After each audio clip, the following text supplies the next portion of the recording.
Dennison Grant. By Robert J. C. Stead. Chapter 1. "Chuck at the YD tonight, and a bed under the shingles," shouted Translay, waving to the procession to be off. Linder, foreman and head teamster, straightened up from the half-load of new hay in which he had been awaiting the final word, tightened the lines, made an unique sound in his throat, and the horses pressed their shoulders into the collars. Linder glanced back to see each wagon or implement take up the slack with a jerk like the cars of a freight train, the cushioned rumble of wagon wheels on the soft earth, and the noisy chatter of the steel teeth of the hayrakes came up from the rear. Translay's outfit was under way. Translay was a contractor, a master of men and of circumstances.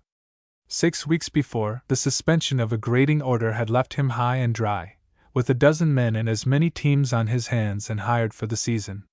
Translay galloped all that night into the foothills.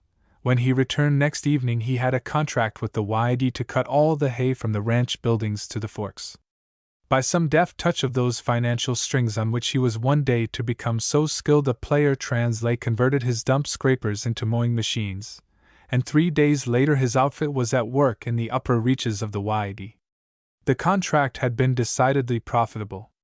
Not an hour of broken weather had interrupted the operations, and today, with 2,000 tons of hay in stack, Translay was moving down to the headquarters of the YD. The trail lay along a broad valley, warded on either side by ranges of foothills, hills which in any other country would have been dignified by the name of mountains. From their summits the gray-green uptilted limestone protruded, whipped clean of soil by the chinooks of centuries. Here and there on their northern slopes hung a beard of scrub timber, sharp gullies cut into their fastnesses to bring down the turbulent waters of their snows. Some miles to the left of the trail lay the bed of the YD, fringed with poplar and cottonwood and occasional dark green splashes of spruce. Beyond the bed of the YD, beyond the foothills that looked down upon it, hung the mountains themselves, their giant crests pitched like mighty tents drowsing placidly between earth and heaven. Now their 4 o'clock veil of blue-purple mist lay filmed about their shoulders, but later they would stand out in bold silhouette cutting into the twilight sky. Everywhere was the soft smell of new-mown hay, everywhere the silences of the eternal, broken only by the muffled noises of Translay's outfit trailing down to the YD. Linder, foreman and head teamster, cushioned his shoulders against his half-load of hay and contemplated the scene with amiable satisfaction. The hay fields of the foothills had been a pleasant change from the railway grades of the plains below. Men and horses had fattened and grown content, and the foreman had reason to know that Translay's bank account had profited by the sudden shift in his operations. Linder felt in his pocket for pipe and matches, then, with a frown, withdrew his fingers. He himself had laid down the law that there must be no smoking in the hay fields. A carelessly dropped match might in an hour nullify all their labor. Linder's frown had scarce vanished when hoof-beats pounded by the side of his wagon, and a rider, throwing himself lightly from his horse, dropped beside him in the hay. "Thought I'd ride with you a spell, Lin. That Pete horse acts like he was going sore on the off front foot. Chuck at the YD tonight. That's what Translay says, George, and he knows. Ever et at the Y.D? Nope. No old Y.D. Only to know his name is good on a check, and they say he still throws a good rope." George wriggled to a more comfortable position in the hay. He had a feeling that he was approaching a delicate subject with consummate skill. After a considerable silence he continued. "They say that's quite a girl old Y.D. S. got." "Oh," said Linder slowly. The occasion of the soreness in that Pete horse off front foot was becoming apparent. "You better stick to Pete," Linder continued. "Women is most uncertain critters." "Don't I know it?" chuckled George, poking the foreman's ribs companionably with his elbow. "Don't I know it?" he repeated, as his mind apparently ran back over some reminiscence that verified Linder's remark. It was evident from the pleasant grimaces of George's face that whatever he had suffered from the uncertain sex was forgiven. "Say, Lin," he resumed after another pause, and this time in a more confidential tone. "Do you suppose Translay's got a notion that way? Shouldn't wonder. Translay always knows what he's doing, and why. YD must be worth $1 million or so, and the girl is all he's got to leave it to. Besides all that, no doubt she's well worth having on her own account. Well, I'm sorry for the boss, George replied, with great soberness. I always hate to disappoint the boss. Huh, said Linder. He knew George Drazk too well for further comment. After his unlimited pride in and devotion to his horse, George gave his heart unreservedly to womankind. He suffered from no cramping niceness in his devotions. That would have limited the play of his passion. To him, all women were alike, or nearly so. And no number of rebuffs could convince George that he was unpopular with the objects of his democratic affections. Such a conclusion was, to him, too absurd to be entertained, no matter how many experiences might support it. If opportunity offered, he doubtless would propose to Y.D.'s daughter that very night, and get a box steer for his pains. The Y.D. Creek had crossed its valley, shouldering close against the base of the foothills to the right. Here the current had created a precipitous cutbank, and to avoid it and the stream the trail wound over the side of the hill. As they crested a corner, the silver ribbon of the Y.D. was unraveled before them, and half a dozen miles down its course the ranch buildings lay clustered in a grove of cottonwoods and evergreens. All the great valley lay warm and pulsating in a flood of yellow sunshine. The very earth seemed amorous and content in the embrace of sun and sky. The majesty of the view seized even the unpoetic souls of Linder and Drazk, and because they had no other means of expression, they swore vaguely and relapsed into silence.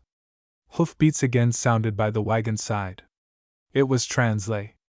Oh, here you are, Drazk. How long do you reckon it would take you to ride down to the Y.D. on that peat horse? Translay was a leader of men. Drazk's eyes sparkled at the subtle compliment to his horse. I tell you, boss, he said, if there's any jackrabbits in the road, they'll get tramped on. I bet they will, said Translay genially. Well, you just slide down and tell Y.D. we're coming in. She's going to be later than I figured, but I can't hurry the work horses. You know that, Drazk? Sure I do, boss, said Drazk, springing into his saddle. Just watch me lose myself in the dust. Then, to himself, here's where I beat the boss to it. The sun had fallen behind the mountains. The valley was filled with shadow. The afterglow, mauve and purple and copper, was playing far up the sky when Translay's outfit reached the Y.D. corrals. George Drazk had opened the gate and waited beside it. Y.D. wants you and Linder to eat with him at the house, he said as Translay halted beside him. The rest of us eat in the bunkhouse. There was something strangely modest in Drazk's manner. Had yours handed to you already? Linder managed to banter in a low voice as they swung through the gate. Hell, protested Mr. Drazk. A fellow that ain't a boss or a foreman don't get a look in. Never even seen her. Come, you peat horse. It was evident George had gone back to his first love. The wagons drew up in the yard, and there was a fine jingle of harness as the teamsters quickly unhitched. Y.D. himself approached through the dusk. His large frame and confident bearing were unmistakable even in that group of confident, vigorous men. Glad to see you, Translay, he said cordially. You done well out there. So, Linder, you made a good job of it. Come up to the house. I reckon the missus has supper waitin'. We'll find a room for you up there, too. It's different from bein' under canvas. So saying, and turning the welfare of the men and the horses over to his foreman, the rancher led Translay and Linder along a path through a grove of cottonwoods, across a footbridge where from underneath came the babble of water, to the house, marked by a yellow light which poured through the windows and lost itself in the shadow of the trees. The nucleus of the house was the log cabin where Y.D. and his wife had lived in their first married years. With the passage of time, additions had been built to every side which offered a point of contact, but the log cabin still remained the family center, and into it Translay and Linder were immediately admitted. The poplar floor had long since worn thin, save at the knots, and had been covered with edged rain fur, but otherwise the cabin stood as it had for 20 years, the whitewashed logs glowing in the light of 2 bracket lamps and the reflections from a wood fire which burned merrily in the stove. The skins of a grizzly bear and a timber wolf lay on the floor, and 2 moose heads looked down from opposite ends of the room. On the walls hung other trophies won by Y.D.'s rifle, along with handmade bits of harness, lariats, and other insignia of the ranchman's trade. The rancher took his guests' hats, and motioned each to a seat. "Mother," he said, directing his voice into an adjoining room, "here's the boys." In a moment, Mother appeared drying her hands. In her appearance were courage, resourcefulness, energy, fit mate for the man who had made the Y.D. known in every big cattle market of the country. As Linder's eye caught her, and her husband in the same glance, his mind involuntarily leapt to the suggestion of what the offspring of such a pair must be. The men of the cattle country have a proper appreciation of heredity. "My wife, Mr. Translay, Mr. Linder," said the rancher, with a courtliness which sat strangely on his otherwise rough and ready speech. "I'd been tellin' her the fine job you boys has made in the hay fields, and I reckon she's got a bite of supper waiting you. Y.D. has been full of your praises," said the woman. There was a touch of culture in her manner as she received them, which Y.D.'s hospitality did not disclose. She led them into another room, where a table was set for 5. Linder experienced a tang of happy excitement as he noted the number. Linder allowed himself no foolishness about women, but, as he sometimes sagely remarked to George Trask, you never can tell what might happen. He shot a quick glance at Translay, but the contractor's face gave no sign. Even as he looked, Linder thought what an able face it was. Translay was not more than 26, but forcefulness, assertion, ability, stood in every line of his clean-cut features. He was such a man as to capture at a blow the heart of old Y.D., perhaps of Y.D.'s daughter. "Where's Zen?" demanded the rancher. "She'll be here presently," his wife replied. "We don't have Mr. Translay and Mr. Linder every night, you know," she added, with a smile. "Dolling up," thought Linder. "Trust a woman never to miss a bet." But at that moment a door opened, and the girl appeared. She did not burst upon them, as Linder had half expected. She slipped quietly and gracefully into their presence. She was dressed in black, in a costume which did not too much conceal the charm of her figure, and the nut-brown luster of her face and hair played against the sober background of her dress with an effect that was almost dazzling. "My daughter Zen," said Y.D. "Mr. Translay, Mr. Linder." She shook hands frankly, first with Translay, then with Linder, as had been the order of the introduction. In her manner was neither the shyness which sometimes marks the women of remote settlements, nor the boldness so readily bred of outdoor life. She gave the impression of one who has herself, and the situation, in hand. "We're always glad to have guests at the Y.D.," she was saying. "We live so far from everywhere." Linder thought that a strange peg on which to hang their welcome. But she was continuing. "And you have been so successful, haven't you? You have made quite a hit with Dad." "How about Dad's daughter?" asked Translay. Translay had a manner of direct and forceful action. These were his first words to her. Linder would not have dared be so precipitate. "Perhaps," thought Linder to himself, as he turned the incident over in his mind. "Perhaps that is why Translay is boss, and I'm just foreman." The young woman's behavior seemed to support that conclusion. She did not answer Translay's question, but she gave no evidence of displeasure. "You boys must be hungry," Y.D. was saying. "Pile in." The rancher and his wife sat at the ends of the table, Translay on the side at Y.D.'s right, Linder at Translay's right. In the better light Linder noted Y.D.'s face. It was the face of a man of 50, possibly 60. Life in the open plays strange tricks with the appearance. Some men at ages before their time, others seem to tap a spring of perpetual youth. Save for the gray mustache and the puckerings about the eyes, Y.D.'s was still a young man's face. Then, as the rancher turned his head, Linder noted a long scar, as of a burn, almost grown over in the right cheek. Across the table from them sat the girl, impartially dividing her position between the two. A Chinese boy served soup, and the rancher set the example by piling in, without formality. 8 hours in the open air between meals is a powerful deterrent of table small talk.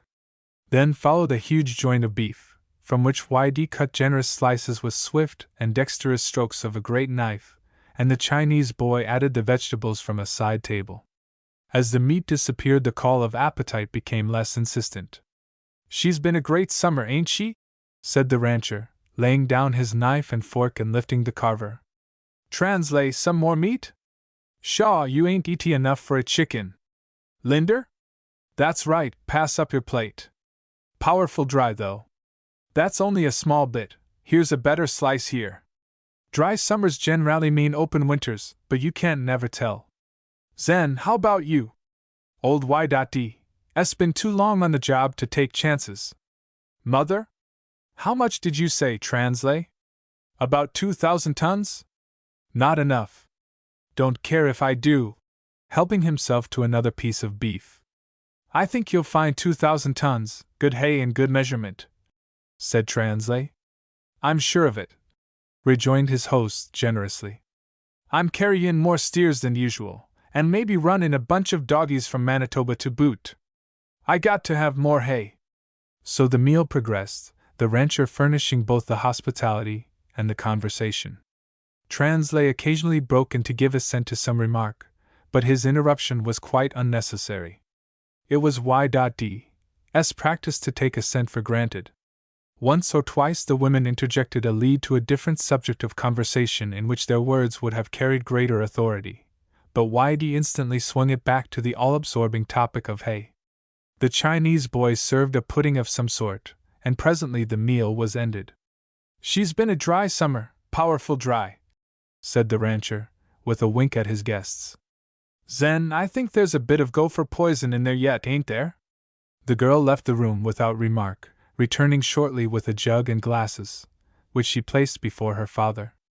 "I suppose you were a man-sized, Translay," he said, pouring out a big drink of brown liquor, despite Translay's deprecating hand. "Linder, how many fingers? 2? Well, we'll throw in the thumb. Y.D. If you please, just a little snifter. All set?" The rancher rose to his feet, and the company followed his example. "Here's hoe, and more hay," he said genially. "Hoe," said Linder. "The daughter of the Y.D., said Translay, looking across the table at the girl. She met his eyes full, then, with a gleam of white teeth, she raised an empty glass and clinked it against his. The men drained their glasses and reseated themselves, but the women remained standing. "Perhaps you will excuse us now," said the rancher's wife. "You will wish to talk over business. Y.D. will show you upstairs, and we will expect you to be with us for breakfast." With a bow she left the room, followed by her daughter. Linder had a sense of being unsatisfied. It was as though a ravishing meal has been placed before a hungry man, and only its aroma had reached his senses when it had been taken away. Well, it provoked the appetite. The rancher refilled the glasses, but Translay left his untouched, and Linder did the same. There were business matters to discuss, and it was no fair contest to discuss business in the course of a drinking bout with an old stager like Y.D. "I got to have another 1,000 tons," the rancher was saying. "Can't take chances on any less, and I want you boys to put it up for me." "Suits me," said Translay, "if you'll show me where to get the hay." "You know the South Y.D.? Never been on it." "Well, it's a branch of the Y.D. which runs southeast from the Forks. Guess it got its name from me, because I built my first cabin at the Forks. That was about the time you was on a milk diet, Translay, and us old-timers had all outdoors to play with. You see, the Y.D. is a cantankerous stream, like its godfather. At the Forks you naturally suppose is where two branches joined, and jogged on henceforth in double harness. Well, that ain't it at all. This crick has modern ideas, and at the Forks it divides itself into two, and she hikes for the Gulf o' Mexico and him for Hudson's Bay. As I was sayin', I built my first cabin at the Forks, a sort o' peek-boo cabin it was, where the wolves USTA comin' lookin' at nights. Well, I USTA look out through the same holes.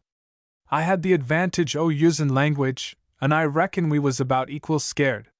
There was no wife or kid in those days." The rancher paused, took a long draw on his pipe, and his eyes glowed with the light of old recollections. "Well, as I was sayin'," he continued presently, Folks got to calling the stream the YD after me. That's what you get for being first on the ground, a monument forever and ever. This being the main stream got the name proper, and the other branch being smallest and running kind o' south naturally got called the South YD. I run stock in both valleys when I was at the forks, but not much since I came down here. Well, there's maybe 1,000 tons o' hay over in the South YD, and you boys better trail over there tomorrow and pitch into it. That is, if you're satisfied with the price I'm paying you. The price is all right, said Translay, and we'll hit the trail at sun up. There'll be no trouble, no conflict ion of interests, I mean? Whose interests? Demanded the rancher, belligerently. Ain't I the father of the Y.D? Ain't the whole valley named for me? When it comes to interests. Of course, Translay agreed, but I just wanted to know how things stood in case we ran up against something. It's not like the old days, when a rancher would rather lose 25% of his stock over winter than bother putting up hay. Hay land is getting to be worth money, and I just want to know where we stand. Quite proper, said YD. Quite proper. And now the matter's under discussion, I'll just show you my hand. There's a fellow named Lanson down the valley of the South YD that's been flirtin' with that hay meadow for years, but he ain't got no claim to it.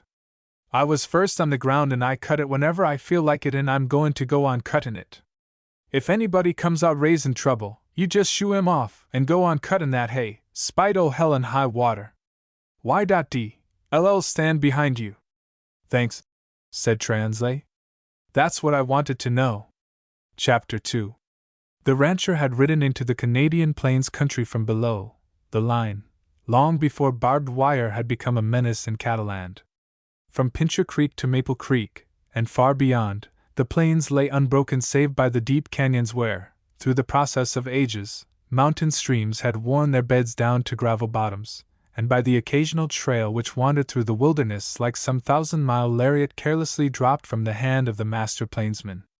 Here and there, where the cut banks of the river canyons widened out into sloping valleys, affording possible access to the deep-lying streams, some ranchman had established his headquarters, and his red-roofed, whitewashed buildings flashed back the hot rays which fell from an opalescent heaven. At some of the more important fords trading posts had come into being, whither the ranchmen journeyed twice a year for groceries, clothing, kerosene, and other liquids handled as surreptitiously as the vigilance of the mounted police might suggest. The virgin prairie, with her strange, subtle facility for entangling the hearts of men, lay undefiled by the mercenary plowshare, unprostituted by the commercialism of the days that were to be.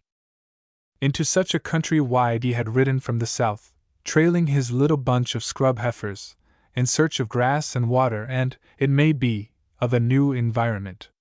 Up through the Milk River country, across the Belly and the Old Man, up and down the valley of the Little Bow, and across the plains as far as the Big Bow he rode in search of the essentials of a ranch headquarters. The first of these is water, the second grass, the third fuel, the fourth shelter. Grass there was everywhere, a fine, short, hairy crop which has the peculiar quality of self-curing in the autumn sunshine and so furnishing a natural, uncut hay for the herds in the winter months. Water there was only where the mountain streams plowed their canyons through the deep subsoil, or at little lakes of surface drainage, or, at rare intervals, at points where pure springs broke forth from the hillsides. Along the river banks dark, crumbling seams exposed coal resources which solved all questions of fuel, and fringes of cottonwood and poplar afforded rough but satisfactory building material. As the rancher sat on his horse on a little knoll which overlooked a landscape leading down on one side to a sheltering bluff by the river, and on the other losing itself on the rim of the heavens, no fairer prospect surely could have met his eye. And yet he was not entirely satisfied.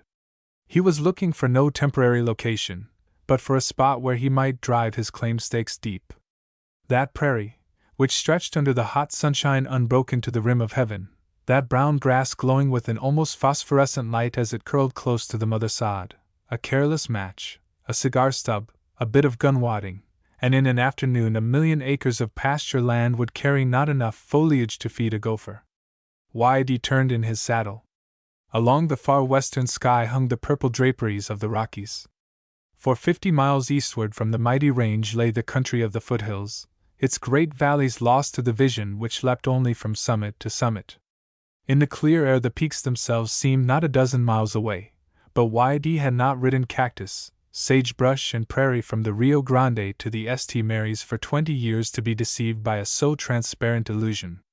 Far over the plains his eye could trace the dark outline of a trail leading mountainward. The heifers drowsed lazily in the brown grass.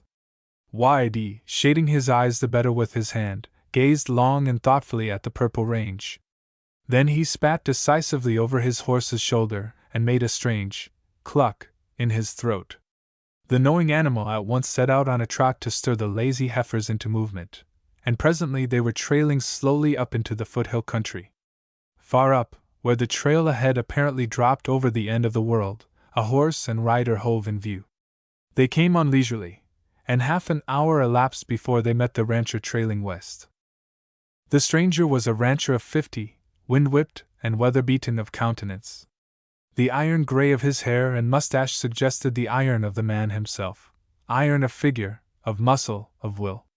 "Day," he said affably, coming to a halt a few feet from Y.D. "Trailing you to the foothills?" Y.D. lolled in his saddle. His attitude did not invite conversation, and on the other hand, intimated no desire to avoid it. "Maybe," he said noncommittally. Then, relaxing somewhat, "Any water farther up?" "About 8 miles. Sundown should see you there, and there's a decent spot to camp." "You're a stranger here?" The older man was evidently puzzling over the big Y.D. branded on the ribs of the little herd. "It's a big country," Y.D. answered. "It's a plumb big country, for sure, and I guess a man can be a stranger in some corners of it, can't he?" Y.D. began to resent the other man's close scrutiny of his brand. "Well, what's wrong with it?" he demanded. "Oh, nothing. No offense. I just wondered what Y.D. might stand for." "Might stand for Yankee Devil," said Y.D., with a none-of-your-business curl of his lip. But he had carried his curtness too far, and was not prepared for the quick retort. "Might also stand for Yellow Dog, and be damned to you." The stranger's strong figure sat up stern and knit in his saddle. Y.D.'s hand went to his hip, but the other man was unarmed. "You can't draw on a man who isn't armed." "Listen," the older man continued in sharp, clear-cut notes. "You are a stranger not only to our trails, but our customs. You are a young man. Let me give you some advice. First, get rid of that artillery. It will do you more harm than good. And second, when a stranger speaks to you civilly, answer him the same. My name is Wilson, Frank Wilson, and if you settle in the foothills you'll find me a decent neighbor, as soon as you are able to appreciate decency." To his own great surprise, Y.D. took his dressing down in silence. There was a poise in Wilson's manner that enforced respect. He recognized in him the English rancher of good family, usually a man of fine courtesy within reasonable bounds, always a hard hitter when those bounds are exceeded. Y.D. knew that he had made at least a tactical blunder. His sensitiveness about his brand would arouse, rather than allay, suspicion. His cheeks burned with the heat not of the afternoon sun as he submitted to this unaccustomed discipline, but he could not bring himself to express regret for his rudeness. "Well, now that the shower is over, we'll move on," he said, turning his back on Wilson and clucking to his horse. Y.D. followed the stream which afterwards bore his name as far as the upper forks.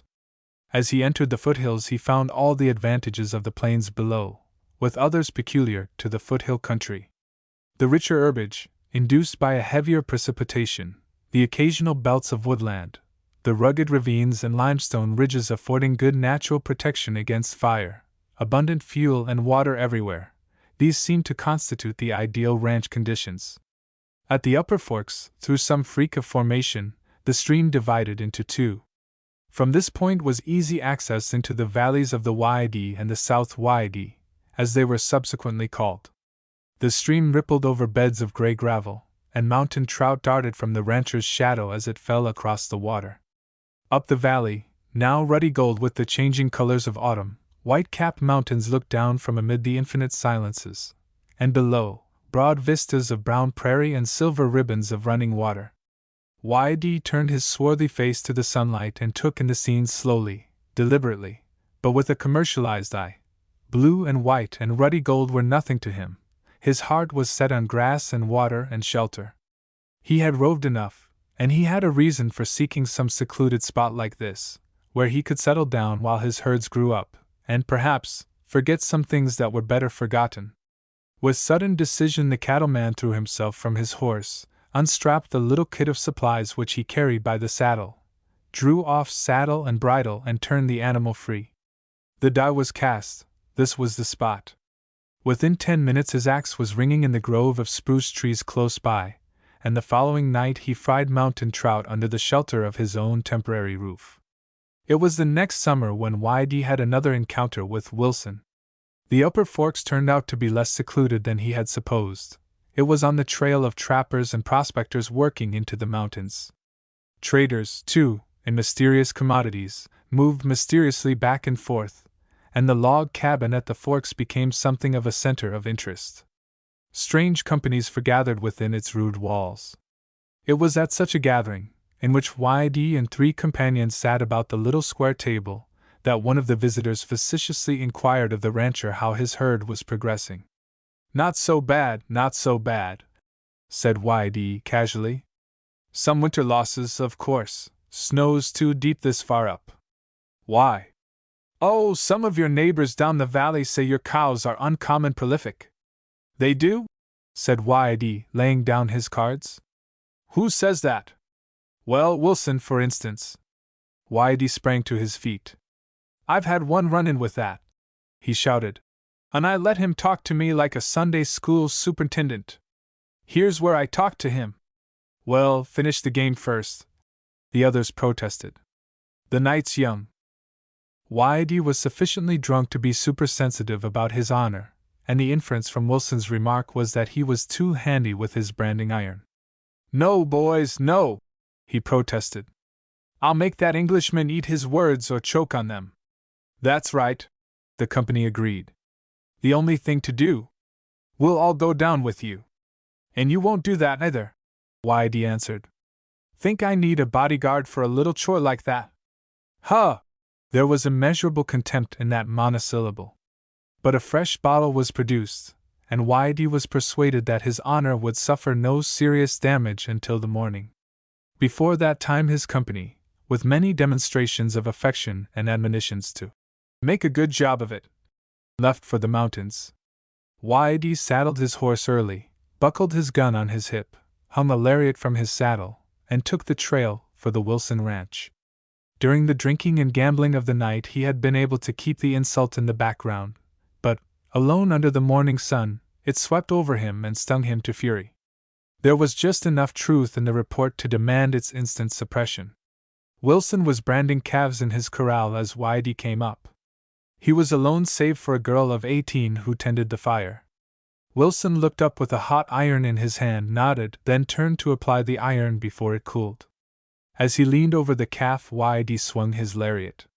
It fell true over the Englishman, catching him about the arms and the middle of the body. Y.D. took a half-hitch of the lariat about his saddle horn, and the well-trained horse dragged his victim in the most matter-of-fact manner out of the gate of the corral and into the open. Y.D. shortened the line. After the first moment of confused surprise, Wilson tried to climb to his feet, but a quick jerk of the lariat sent him prostrate again. In a moment Y.D. had taken up all the line, and sat in his saddle looking down contemptuously upon him. "Well," he said, "who's too handy with his branding iron now?" "You are!" cried Wilson. "Give me a man's chance and I'll thrash you here and now to prove it." For answer Y.D. clucked to his horse and dragged his enemy a few yards farther. "How's the goin', Frank?" he said in mock cordiality. "Think you can stand it as far as the crick?" But at that instant an unexpected scene flashed before Y.D. He caught just a glimpse of it, just enough to indicate what might happen. The girl who had been tending the fire was rushing upon him with a red-hot iron extended before her. Quicker than he could throw himself from the saddle, she had struck him in the face with it. "You brand our calves!" she cried in a fury of recklessness. "I'll brand you, damn you!" Y.D. threw himself from the saddle, but in the suddenness of her onslaught he failed to clear it properly, and stumbled to the ground. In a moment she was on him and had whipped his gun from his belt. "Get up!" she said. And he got up. "Walk to that post, put your arms around it with your back to me, and stand there." He did so. The girl kept him covered with the revolver while she released the lariat that bound her father. "Are you hurt, Dad?" she inquired solicitously. "No, just shaken up," he answered, scrambling to his feet. "All right. Now we'll fix him." The girl walked to the next post from Y.D.S., climbed it leisurely, and seated herself on the top. "Now, Mr. Y.D.," she said, "you are going to fight like a white man, with your fists. I'll sit up here and see that there's no dirty work. First, advance and shake hands." "I'm damned if I will," said Y.D. The revolver spoke, and the bullet cut dangerously close to him. "Don't talk back to me again," she cried, "or you won't be able to fight. Now shake hands." He extended his hand and Wilson took it for a moment. "Now when I count 3, said the girl, "pile in. There's no time limit. Fight till somebody's satisfied. 1, 2, 3. At the sound of the last word, Wilson caught his opponent a punch on the chin which stretched him. He got up slowly, gathering his wits about him. He was 20 years younger than Wilson, but a rancher of 50 is occasionally a better man than he was at 30. Any disadvantages Wilson suffered from being shaken up in the lariat were counterbalanced by Y.D.'s branding. His face was burning painfully, and his vision was not the best. But he had not followed the herd since childhood without learning to use his fists. He steadied himself on his knee to bring his mind into tune with this unusual warfare. Then he rushed upon Wilson. He received another straight knockout on the chin. It jarred the joints of his neck and left him dazed. It was half a minute before he could steady himself. He realized now that he had a fight on his hands. He was too cool a head to get into a panic, but he found he must take his time and do some brain work. Another chin smash would put him out for good. He advanced carefully. Wilson stood awaiting him, a picture of poise and self-confidence. Y.D. led a quick left to Wilson's ribs, but failed to land. Wilson parried skillfully, and immediately answered with a left swing to the chin. But Y.D. was learning, and this time he was on guard. He dodged the blow, broke in and seized Wilson about the body. The two men stood for a moment like bulls with locked horns. Y.D. brought his weight to bear on his antagonist to force him to the ground, but in some way the Englishman got elbow room and began raining short jabs on his face, already raw from the branding iron. Y.D. jerked back from this assault. Then came the third smash on the chin. Y.D. gathered himself up very slowly. The world was swimming around in circles. On a post sat a girl, covering him with a revolver and laughing at him. Somewhere on the horizon Wilson's figure whipped forward and back. Then his horse came into the circle. Y.D. rose to his feet, strode with quick, uncertain steps to his horse, threw himself into the saddle, and without a word started up the trail to the forks. "Seems to have gone with as little ceremony as he came," Wilson remarked to his daughter. "Now let us get along with the calves." Y.D. rode the trail to the forks in bitterness of spirit. He had sallied forth that morning strong and daring to administer summary punishment.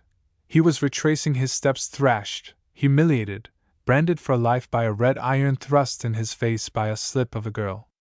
He exhausted his by no means limited vocabulary of epithets, but even his torrents of abuse brought no solace to him. The hot sun beat down on his wounded face and hurt terribly, but he almost forgot that pain in the agony of his humiliation. He had been thrashed by an old man, with a wisp of a girl sitting on a post and acting as referee. He turned in his saddle and through the empty valley shouted an insulting name at her.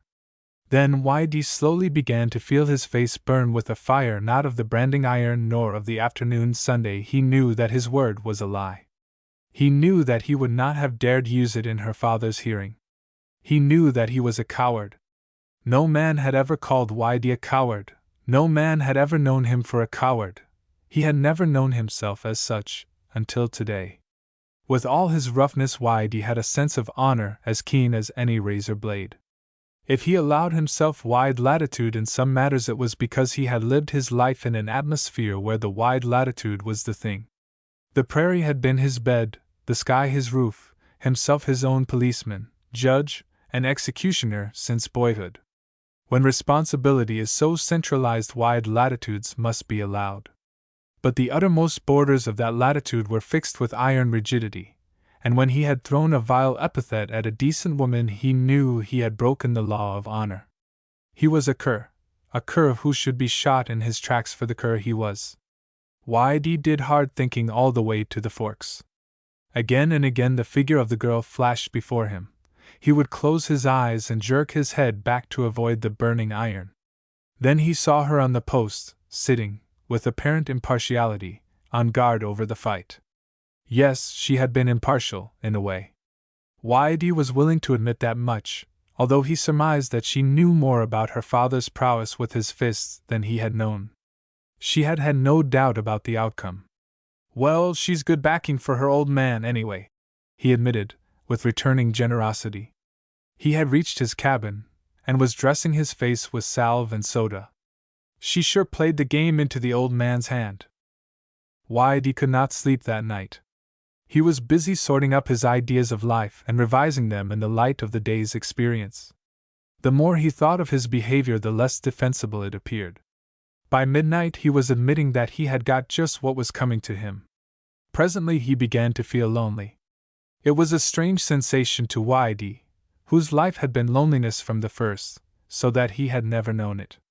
Of course, there was the hunger for companionship. He had often known that.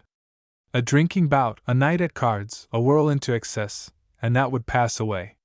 But this loneliness was different. The moan of the wind in the spruce trees communicated itself to him with an eerie oppressiveness. He sat up and lit a lamp. The light fell on the bare logs of his hut. He had never known before how bare they were. He got up and shuffled about, took a lid off the stove and put it back on again, moved aimlessly about the room, and at last sat down on the bed. Y.D., he said with a laugh, I believe you've got nerves. You're behavin' like a woman. But he could not laugh it off. The mention of a woman brought Wilson's daughter back vividly before him. She's a man's girl, he found himself saying. He sat up with a shock at his own words. Then he rested his chin on his hands and gazed long at the blank wall before him. That was life, his life. That blank wall was his life. If only it had a window in it, a bright space through which the vision could catch a glimpse of something broader and better. Well, he could put a window in it. He could put a window in his life. The next noon Frank Wilson looked up with surprise to see Y.D. riding into his yard. Wilson stiffened instantly, as though setting himself against the shock of an attack, but there was nothing belligerent in Y.D.'s greeting. Wilson, he said, I pulled a dirty trick on you yesterday, and I got more than I reckon on. The old Y.D. would have come back with a gun for vengeance. Well, I ain't after vengeance. I reckon you and me has got to live in this valley, and we might as well live peaceful. Does that go with you? Full weight and no shrinkage, said Wilson, heartily extending his hand. Come up to the house for dinner. Y.D. was nothing loath to accept the invitation, even though he had his misgivings as to how he should meet the women folks. It turned out that Mrs.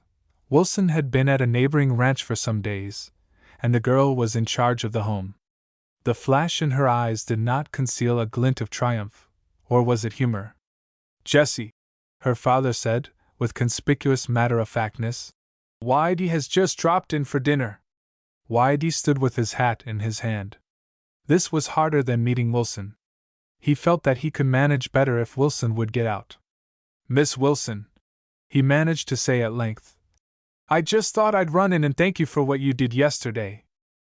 You're very welcome, she answered, and he could not tell whether the note in her voice was of fun or sarcasm. Any time I can be of service. That's what I wanted to talk about, he broke in. There was something bewitching about the girl. She more than realized his fantastic visions of the night. She had mastered him. Perhaps it was a subtle masculine desire to turn her mastery into ultimate surrender that led him on. That's just what I want to talk about. You started breaking in an outlaw yesterday, so to speak. How'd you like to finish the job? Whitey was very red when this speech was finished. He had not known that a wisp of a girl could so discomfit a man. "Is that a proposal?" she asked, and this time he was sure the note in her voice was one of banter. "I never had one, so I don't know." "Well, yes, we'll call it that," he said with returning courage. "Well, we won't either," she flared back. "Just because I sat on a post and superintended the ceremonies is no reason that you should want to marry me, or I you. You'll find water and a basin on the bench at the end of the house, and dinner will be ready in 20 minutes. Whitey had a feeling of a little boy being sent to wash himself. But the next spring he built a larger cabin down the valley from the Forks, and to that cabin one day in June came Jesse Wilson to finish the job. Chapter 3. Translay and Linder were so early about on the morning after their conversation with Whitey that there was no opportunity of another meeting with the rancher's wife or daughter. They were slipping quietly out of the house to take breakfast with the men when Whitey intercepted them. "Breakfast is waitin', boys," he said, and led them back into the room where they had had supper the previous evening. Whitey ate with them, but the meal was served by the Chinese boy. In the yard all was jingling excitement. The men of the Whitey were fraternally assisting Translay's gang in hitching up and getting away, and there was much bustling activity to an accompaniment of friendly profanity. It was not yet 6 o'clock, but the sun was well up over the eastern ridges that fringed the valley, and to the west the snow-capped summits of the mountains shone like polished ivory. The exhilaration in the air was almost intoxicating. Linder quickly converted the apparent chaos of horses, wagons, and implements into order. Translay had a last word with Whitey, and the rancher, shouting, "Good luck, boys! Make it 1,000 tons or more!" waved them away.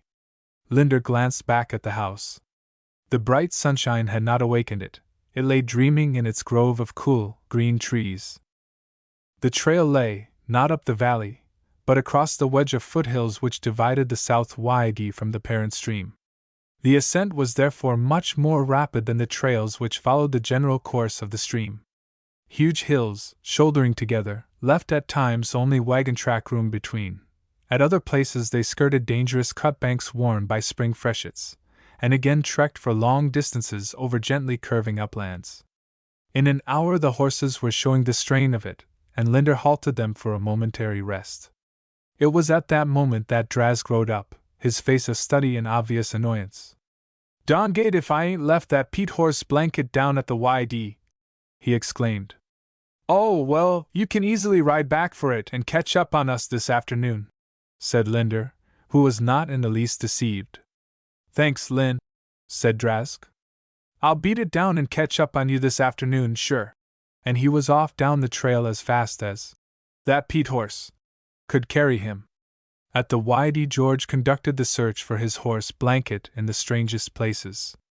It took him mainly about the yard of the house, and even to the kitchen door, where he interviewed the Chinese boy.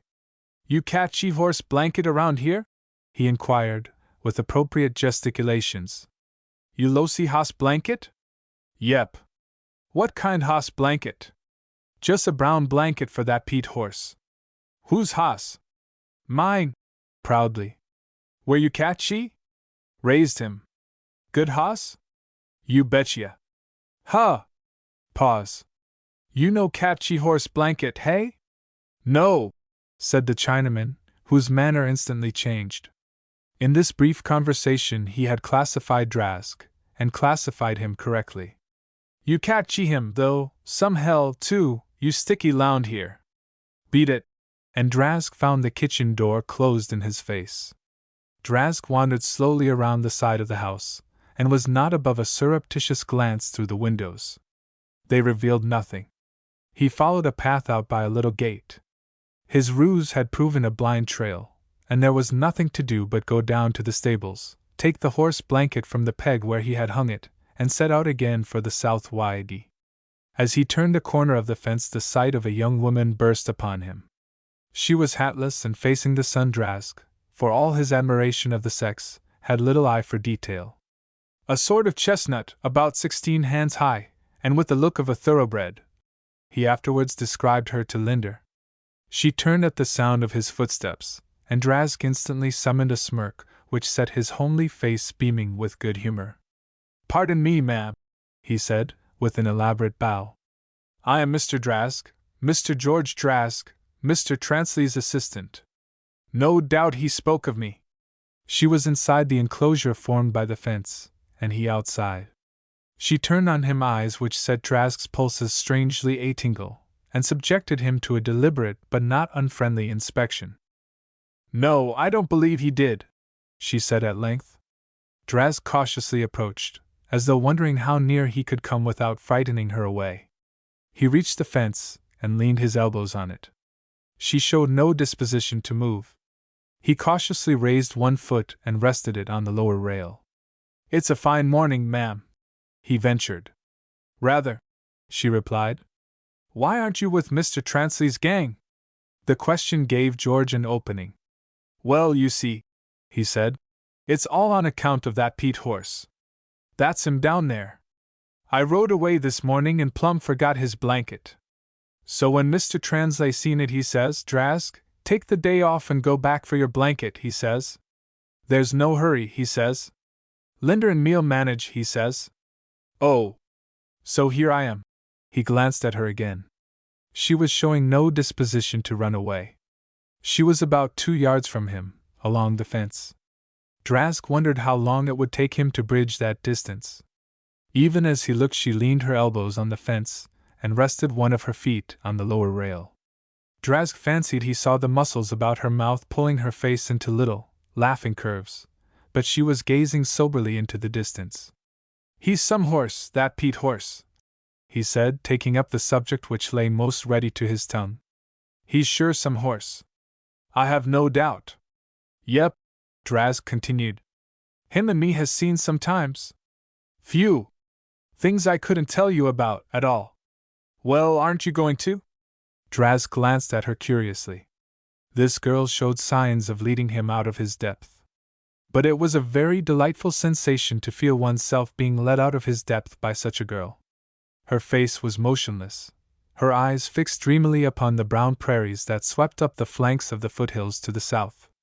Far and away on their curving crests the dark snake line of Transley's outfit could be seen apparently motionless on the rim of the horizon. Drask changed his foot on the rail, and the motion brought him 6 inches nearer her. "Well, for instance," he said, spurring his imagination into action, "there was the fellow I run down and shot in the Cypress Hills." "Shot!" she exclaimed, and the note of admiration in her voice stirred him to further flights. "Yep," he continued proudly. "Shot and buried him there, right by the road where he fell. Only me and that Pete horse knows the spot." George sighed sentimentally. "It's awful sad, having to kill a man," he went on. "And it makes you feel strange and creepy, especially at nights. That is, the first one affects you that way, but you soon get used to it. You see, he insulted." "The first one? Have you killed more than one?" "Oh yes, lots of them. A man like me, what knocks around all over with all sorts of people, has to do it. Then there's the police. After you kill a few men naturally the police begins to worry you. I always hate to kill a policeman. It must be an interesting life." "It is, but it's a hard one," he said, after a pause during which he had changed feet again and taken up another 6 inches of the distance which separated them. He was almost afraid to continue the conversation. He was finding progress so much easier than he had expected. It was evident that he had made a tremendous hit with Y.D.'s daughter. What a story to tell Linder! What would Transley say? He was shaking with excitement. "It's an awful hard life," he went on. "And there comes a time, miss, when a man wants to quit it. There comes a time when every decent man wants to settle down. I've been thinking about that a lot lately. What do you think about it?" Drask had gone white. He felt that he actually had proposed to her. "Might be a good idea," she replied demurely. He changed feet again. He had gone too far to stop. He must strike the iron when it was hot. Of course he had no desire to stop, but it was all so wonderful. He could speak to her now in a whisper. "How about you, miss? How about you and me just settling down?" She did not answer for a moment. Then, in a low voice, It wouldn't be fair to accept you like this, Mr. Drask. You don't know anything about me. And I don't want to. I mean, I don't care what about you. But it wouldn't be fair until you know," she continued. "There are things I'd have to tell you, and I don't like to." She was looking downwards now, and he fancied he could see the color rising about her cheeks and her frame trembling. He turned toward her and extended his arms. "Tell me, tell your own George," he cooed. "No," she said with sudden rigidity. "I can't confess." "Come on," he pleaded. "Tell me. I've been a bad man, too." She seemed to be weighing the matter. "If I tell you, you will never mention it to anyone?" "Never. I swear it to you," dramatically raising his hand. "Well," she said, looking down bashfully and making little marks with her fingernail in the pole on which they were leaning. "I never told anyone before, and nobody in the world knows it except he and I, and he doesn't know it now either, because I killed him. I had to do it." "Of course you did, dear," he murmured. It was wonderful to receive a woman's confidence like this. "Yes, I had to kill him," she repeated. "You see, he proposed to me without being introduced." It was some seconds before Drask felt the blow. It came to him gradually, like returning consciousness to a man who has been stunned. Then anger swept him. "You're playing with me," he cried. "You're making a fool of me." "Oh, George dear, how could I?" she protested. "Now perhaps you better run along to that peat horse. He looks lonely." "All right," he said, striding away angrily. As he walked, his rage deepened, and he turned and shook his fist at her, shouting, "All right, but I'll get you yet, see? You think you're smart, and Translay thinks he's smart, but George Drask is smarter than both of you, and he'll get you yet." She waved her hand complacently, but her composure had already maddened him. He jerked his horse up roughly, threw himself into the saddle, and set out at a hard gallop along the trail to the South Waigi. It was mid-afternoon when he overtook Translay's outfit, now winding down the southern slope of the tongue of foothills which divided the two valleys of the Waigi peat, wet over the flanks, pulled up of his own accord beside Linder's wagon. "Lo, George," said Linder. "What's your hurry?" Then, glancing at his saddle, "Where's your blanket?" Drask's jaw dropped, but he had a quick wit, although an unbalanced one. "Well, Lin, I clean forgot all about it," he admitted with a laugh. "But when a fellow spends the morning chatting with old Y.D.'s daughter, I guess he's allowed to forget a few things." "Oh. Reckon you don't believe it, Lin? Reckon you don't believe I stood and talked with her over the fence for so long I just had to pull myself away? You reckon right." George was thinking fast. Here was an opportunity to present the incident in a light which had not before occurred to him. "Guess you wouldn't believe she told me her secret. Told me something she had never told anybody else, and made me swear not to mention. Guess you don't believe that, either?" "You guess right again." Linder was quite unperturbed. He knew something of Drask's gift for romancing. Drask leaned over in the saddle until he could reach Linder's ear with a loud whisper. "And she called me dear, George dear, she said, when I came away." "The hell she did," said Linder, at last prodded into interest. He considered the George dear idea a daring flight, even for Drask. "Better not let old Y.D. hear you spinning anything like that, George, or he'll be likely to spoil your youthful beauty." "Oh, Y.D.'s all right," said George knowingly. "Y.D.'s all right. Well, I guess I'll let Pete feed a bit here, and then we'll go back for his blanket. You'll have to excuse me a bit these days, Lin. You know how it is when a fellow's in love." "Huh!" said Linder. George dropped behind, and an amused smile played on the foreman's face. He had known Drask too long to be much surprised at anything he might do. It was Drask's idea of gallantry to make love to every girl on sight. Possibly Drask had managed to exchange a word with Zen, and his imagination would readily expand that into a love scene. Zen! Even the placid, balanced Linder felt a slight leap in the blood at the unusual name, which to him suggested the bright girl who had come into his life the night before. Not exactly into his life. It would be fairer to say she had touched the rim of his life. Perhaps she would never penetrate it further. Linda rather expected that would be the case. As for Drask, she was in no danger from him.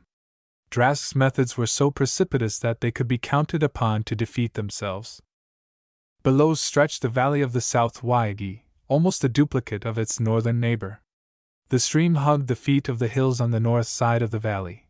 Its ribbon of green and gold was like a fringe gathered about the hem of their skirts. Beyond the stream lay the level plains of the valley, and miles to the south rose the next ridge of foothills. It was from these interlaying plains that Whitey expected his 1,000 tons of hay. There is no slough hay in the foothill country. The hay is cut on the uplands, a short, fine grass of great nutritive value. This grass, if uncut, cures in its natural state, and affords sustenance to the herds which graze over it all winter long. But it occasionally happens that after a snowfall the Chinook wind will partially melt the snow, and then a sudden drop in the temperature leaves the prairies and foothills covered with a thin coating of ice. It is this ice covering, rather than heavy snowfall or severe weather, which is the principal menace to winter grazing, and the foresight rancher aims to protect himself and his stock from such a contingency by having a good reserve of hay in stack. Here, then, was the valley in which Y.D. hoped to supplement the crop of his own hay lands. Linder's appreciative eye took in the scene, a scene of stupendous sizes and magnificent distances.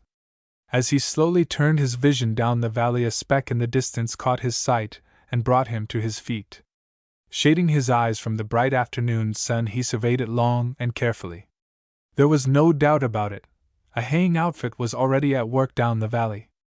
Leaving his team to manage themselves, Linder dropped from his wagon and joined Translay. "Someone has beat us to it," he remarked.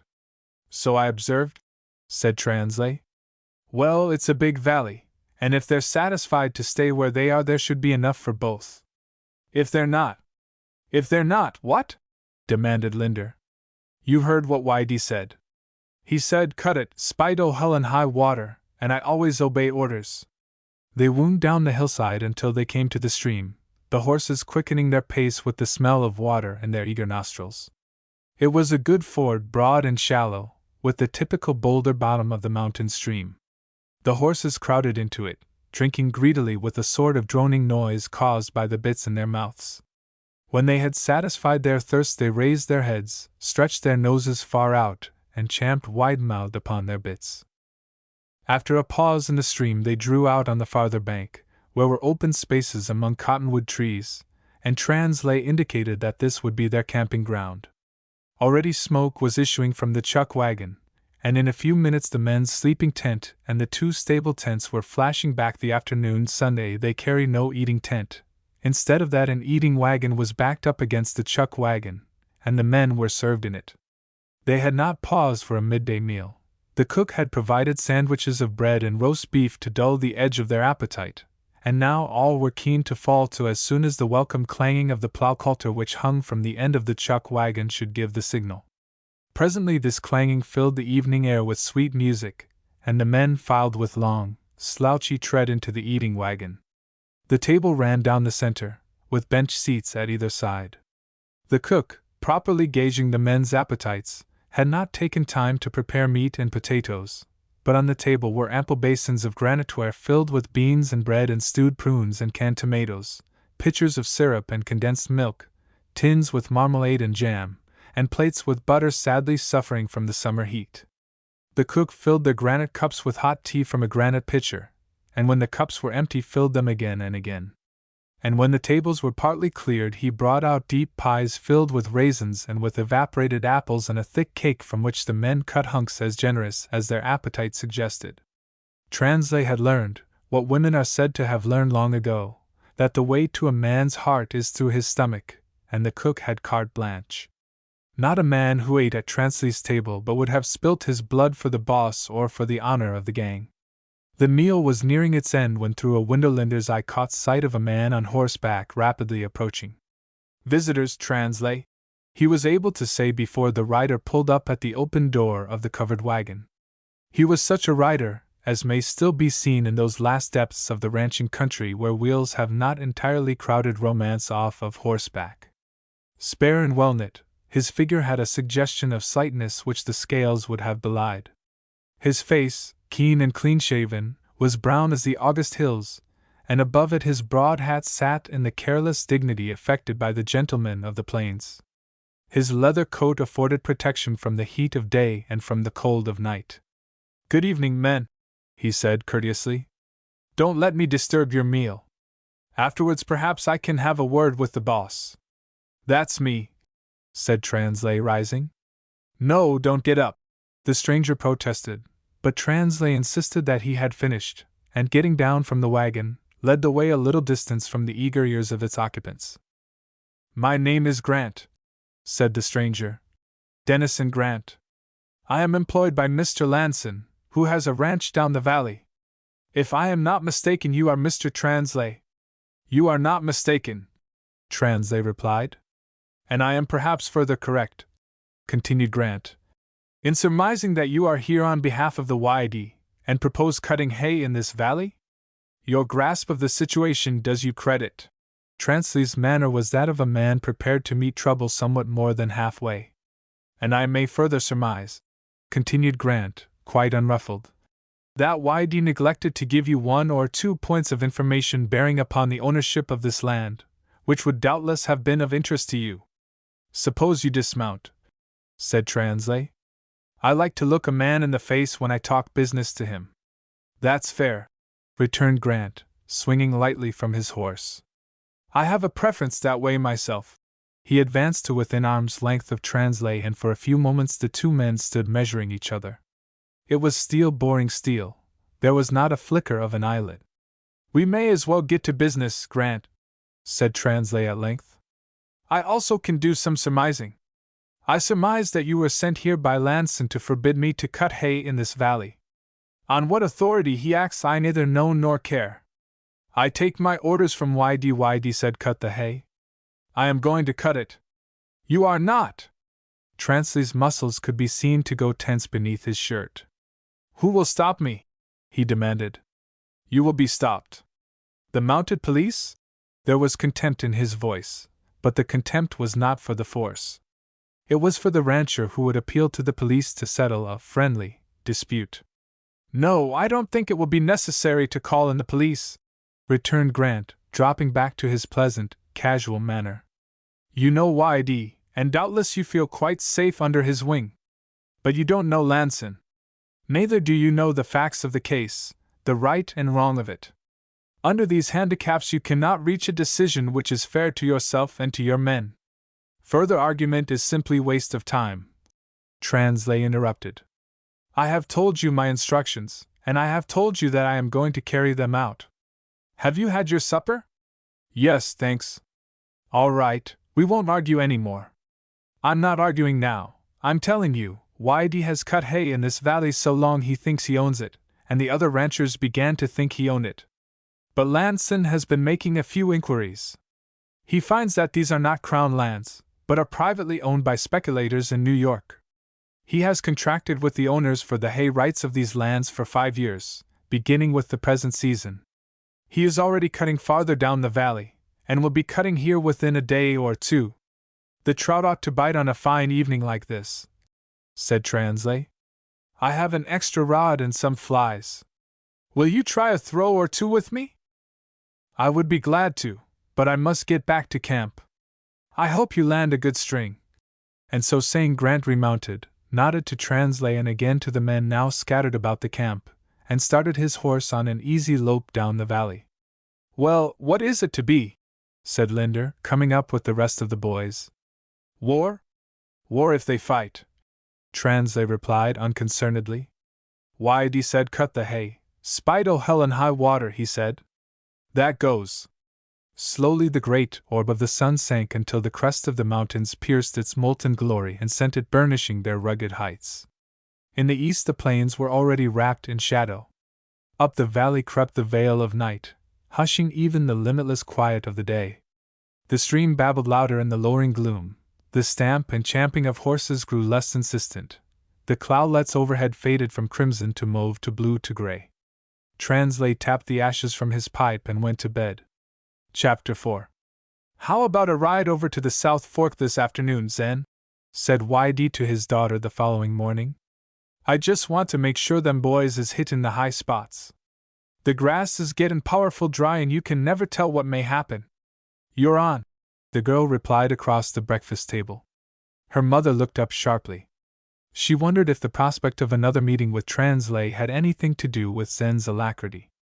I had hoped you would outgrow your slang, Zen, she remonstrated gently. Men like Mr. Translay are likely to judge your training by your speech. I should worry. Slang is to language what feathers are to a hat. They give it distinction, class. They lift it out of the drab commonplace. Still, I would not care to be dressed entirely in feathers, her mother thrust quietly. Good for you, mother! The girl exclaimed, throwing an arm about her neck and planking a firm kiss on her forehead. That was a solar plexus. Now I'll try to be good and wear a feather only here and there. But Mr. Translay has nothing to do with it. Of course not, said YD. Still, Translay is a man with snap in him. That's why he's boss. So many of these ornery good-for-nothings is always wishin' they was boss, but they ain't willin' to pay the price. It costs something to get to the head of the herd, and stay there. He seems firm on all fours. The girl agreed. How do we travel, and when? Better take a Democrat, I guess, her father said. We can throw in a tent and some bedding for you, as we'll maybe stay over a couple of nights. The blue sky is tent enough for me, Zen protested. And I can surely rustle a blanket or two around the camp. Besides, I'll want a riding horse to get around with there. You can run him beside the Democrat, said her father. You're gettin' too big to go campin' promiscuous like when you was a kid. That's the penalty for growing up, Zen sighed. All right, Dad. Say 2 o'clock? The girl spent the morning helping her mother about the house, and casting over in her mind the probable developments of the near future. She would not have confessed outwardly to even a casual interest in Translay, but inwardly she admitted that the promise of another meeting with him gave zest to the prospect. Translay was interesting. At least he was out of the commonplace. His bold directness had rather fascinated her. He had a will. Her father had always admired men with a will, and Zen shared his admiration. Then there was Linder. The fierce light of Translay's charms did not blind her to the glow of quiet capability which she saw in Linder. If one were looking for a husband, Linder had much to recommend him. He was probably less capable than Translay, but he would be easier to manage. But who was looking for a husband? Not Zen. No, certainly not Zen. Then there was George Drask, whose devotions fluctuated between that Pete horse and the latest female to cross his orbit. At the thought of George Drask, Zen laughed outright. She had played with him. She had made a monkey of him, and he deserved all he had got. It was not the first occasion upon which Zen had let herself drift with the tide, always sure of justifying herself and discomfiting someone by the swift, strong strokes with which, at the right moment, she reached the shore. Zen liked to think of herself as careering through life in the same way as she rode the half-broken horses of her father's range. How many such a horse had thought that the lithe body on his back was something to race with, toy with, and when tired of that, fling precipitately to earth. And not one of those horses but had found that while he might race and toy with his rider within limitations, at the last that light body was master, and not he. Yet Zen loved best the horse that raced wildest and was hardest to bring into subjection. That was her philosophy of life so far as a girl of 20 may have a philosophy of life. It was to go on and see what would happen, supported always by a quiet confidence that in any pinch she could take care of herself. She had learned to ride and shoot, to sleep out and cook in the open, to ride the ranges after dark by instinct and the stars. She had learned these things while other girls of her age learned the rudiments of fancy work and the scales of the piano. Her father and mother knew her disposition, loved it, and feared for it. They knew that there was never a rider so brave, so skillful, so strong, but some outlaw would throw him at last. So at 14 they sent her east to a boarding school. In 2 months she was back with a letter of expulsion, and the boast of having blacked the eyes of the principal's daughter. They couldn't teach me any more, Mother, she said. They admitted it. So here I am. YD was plainly perplexed. It's about time you was halter broke, he commented. But who's going to do it? If a girl has learned to read and think, what more can the schools do for her? She demanded. And Whitey, never having been to school, could not answer. The sun was capping the Rockies with molten gold when the rancher and his daughter swung down the foothill slopes to the camp on the south. Whitey, strings of men and horses returning from the upland meadows could be seen from the hillside as they descended. Y.D.'s sharp eyes measured the scale of operations. They're hitting the high spots, he said approvingly. That boy Translay is a humdinger. Zen made no reply. I say he's a humdinger, her father repeated. The girl looked up with a quick flush of surprise. Whitey was no puzzle to her, and if he went out of his way to commend Translay, he had a purpose. Mr. Translay seems to have made a hit with you, Dad, she remarked evasively. Well, I do like to see a man who's got the goods in him. I like a man that can get there, just as I like a horse that can get there. I've often wondered, Zen, what kind you'd take up with, when it came to that, and hoped he'd be a live critter. After I'm dead and buried, I don't want no other dead one spendin' my simoleons. How about Mr. Linder? Said Zen naively. Her father looked up sharply. Zen, he said, you're not serious? Zen laughed. I don't figure you're exactly serious, Dad, in your talk about Translay. You're just feeling out. Well, let me do a little feeling out. How about Linder? Linder's all right, Whitey replied. Better than the average, I admit. But he's not the man Translay is. If he was, he wouldn't be working for Translay.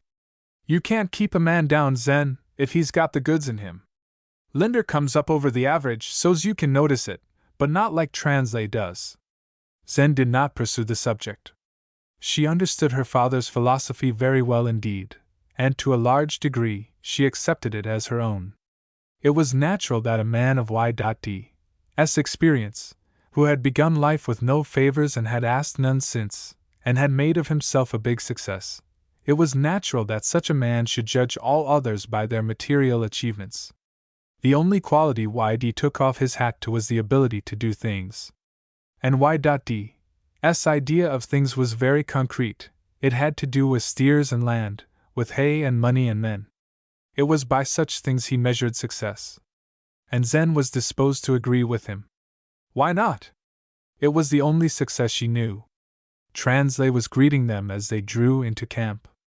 Glad to see you, Y.D., honored to have a visit from you, ma'am, he said, as he helped them from the Democrat, and gave instructions for the care of their horses. Supper is waiting, and the men won't be ready for some time. Y.D. shook hands with Translay cordially. Zen and me just thought we'd run over and see how the wind blew, he said. You got a good spot here for a camp, Translay. But we won't go into supper just now. Let the men eat first. I always say the work horses should be first at the barn. Well, how's she going? Fine, said Translay. Fine. But it was evident his mind was divided. He was glancing at Zen, who stood by during the conversation. I must try and make your daughter at home, he continued. I allow myself the luxury of a private tent, and as you will be staying overnight, I will ask you to accept it for her. But I have my own tent with me, in the Democrat, said Zen. If you will let the men pitch it under the trees where I can hear the water murmuring in the night. Who'd have thought it, from the daughter of the practical Y.D., Translay bantered. All right, ma'am, but in the meantime take my tent. I'll get water, and there's a basin. He already was leading the way. Make yourself at home, Zen. May I call you Zen? He added, in a lower voice, as they left Y.D. at a distance. Everybody calls me Zen. They were standing at the door of the tent, he holding back the flap that she might enter.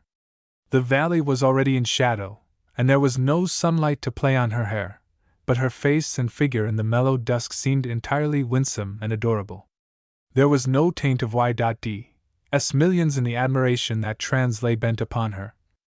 Of course, as an adjunct, the millions were not to be despised. When the men had finished supper, Translay summoned her. On the way to the chuck wagon, she passed close to George Drask. It was evident that he had chosen a station with that result in view. She had passed by when she turned, whimsically. "Well, George, how's that Pete horse?" she said. "Up and comin' all the time, Zen," he answered. She bit her lip over his familiarity, but she had no comeback. She had given him the opening by calling him George. "You see, I got quite well acquainted with Mr. Drask when he came back to hunt for a horse blanket which had mysteriously disappeared," she explained to Translay. They ascended the steps which led from the ground into the wagon. The table had been reset for 4, and as the shadows were now heavy in the valley, candles had been lighted. Whitey and his daughter sat on one side, Translay on the other. In a moment Linder entered. He had already had a talk with Whitey, but had not met Zen since their supper together in the rancher's house. "Glad to see you again, Mr. Linder," said the girl, rising and extending her hand across the table. "You see we lost no time in returning your call." Linder took her hand in a frank grasp, but could think of nothing in particular to say. "We're glad to have you," was all he could manage. Zen was rather sorry that Linder had not made more of the situation. She wondered what quick repartee, shot, no doubt, with double meaning, Translay would have returned. It was evident that, as her father had said, Linder was second best. And yet there was something about his shyness that appealed to her even more than did Translay's superb self-confidence. The meal was spent in small talk about horses and steers and the merits of the different makes of mowing machines. When it was finished, Translay apologized for not offering his guests any liquor. "I never keep it about the camp," he said. "Quite right," Whitey agreed. "Quite right. Booze is like fire, a valuable thing in careful hands, but mighty dangerous when everybody gets playin' with it. I reckon the grass is gettin' pretty dry, Translay?" "Mighty dry, all right, but we're taking every precaution." "I'm sure you are, but you can't take precautions for other people. Has anybody been putting you up to any trouble here?" "Well, no, I can't exactly say trouble," said Translay. "But we've got notice it's coming. A chap named Grant, foreman, I think, for Lanson, down the valley, rode over last night, and invited us not to cut any hay hereabouts. He was very courteous, and all that, but he had the manner of a man who'd go quite a distance in a pinch." "What did you tell him?" "Told him I was working for Whitey, and then asked him to stay for supper." "Did he stay?" Zen asked. "He did not. He cantered off back, courteous as he came. And this morning we went out on the job, and have cut all day, and nothing has happened." "I guess he found you were not to be bluffed," said Zen, and Translay could not prevent a flush of pleasure at her compliment. "Of course Lanson has no real claim to the hay, has he, Dad?" "Of course not. I reckon them be his stacks we saw down the valley. Well, I'm not wantin' to rob him of the fruit of his labor, and if he keeps calm perhaps we'll let him have what he has cut, but if he don't—" Y.D.'s face hardened with the set of a man accustomed to fight, and win, his own battles. "I think we'll just stick around a day or two in case he tries to start anythin'," he continued. "Well, 5 o'clock comes early," said Translay, "and you folks must be tired with your long drive. We've had your tent pitched down by the water, Zen, so that its murmurs may sing you to sleep. You see, I have some of the poetic in me, too. Mr. Linder will show you down, and I will see that your father is made comfortable. And remember, 5 o'clock does not apply to visitors." The camp now lay in complete darkness, save where a lantern threw its light from a tent by the river. Zen walked by Linder's side. Presently she reached out and took his arm. "I beg your pardon," said Linder. "I should have offered." "Of course you should. Mr. Translay would not have waited to be told. Dad thinks that anything that's worth having in this world is worth going after, and going after hard. I guess I'm Dad's daughter in more ways than one." "I suppose he's right," Linder confessed. "But I've always been shy. I get along all right with men. The truth is, Mr. Linder, you're not shy, you're frightened. Now I can well believe that no man could frighten you. Consequently you get along all right with men. Do I need to tell you the rest?" "I never thought of myself as being afraid of women," he replied. "It has always seemed that they were, well, just out of my line." They had reached the tent, but the girl made no sign of going in. In the silence, the sibilant lisp of the stream rose loud about them. "Mr. Linder," she said at length, "do you know why Mr. Translay sent you down here with me?" "I'm sure I don't, except to show you to your tent." That was the least of his purposes. He wanted to show you that he wasn't afraid of you, and he wanted to show me that he wasn't afraid of you. Mr. Translay is a very self-confident individual. There is such a thing as being too self-confident, Mr. Linder, just as there is such a thing as being too shy. Do you get me? Good night." And with a little rush she was in her tent. Linder walked slowly down to the water's edge, and stood there, thinking, until her light went out. His brain was in a whirl with a sensation entirely strange to it.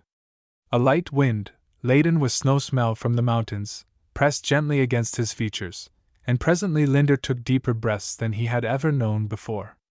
"By Jove!" he said. "Who'd have thought it possible?" Chapter 5. When Zen awoke next morning, the mowing machines of Translay's outfit were already singing their symphony in the meadows. She could hear the metallic rhythm as it came borne on the early breeze. She lay awake on her camp cot for a few minutes, stretching her fingers to the canvas ceiling and feeling that it was good to be alive. And it was. The ripple of water came from almost underneath the walls of her tent. The smell of spruce trees and balm gilead and new-mown hay was in the air. She could feel the warmth of the sunshine already pouring upon her white roof. She could trace the gentle sway of the trees by the leafy patterns gliding forward and back. A cheeky gopher, exploring about the door of her tent, ventured in, and sitting bolt upright, sent his shrill whistle boldly forth.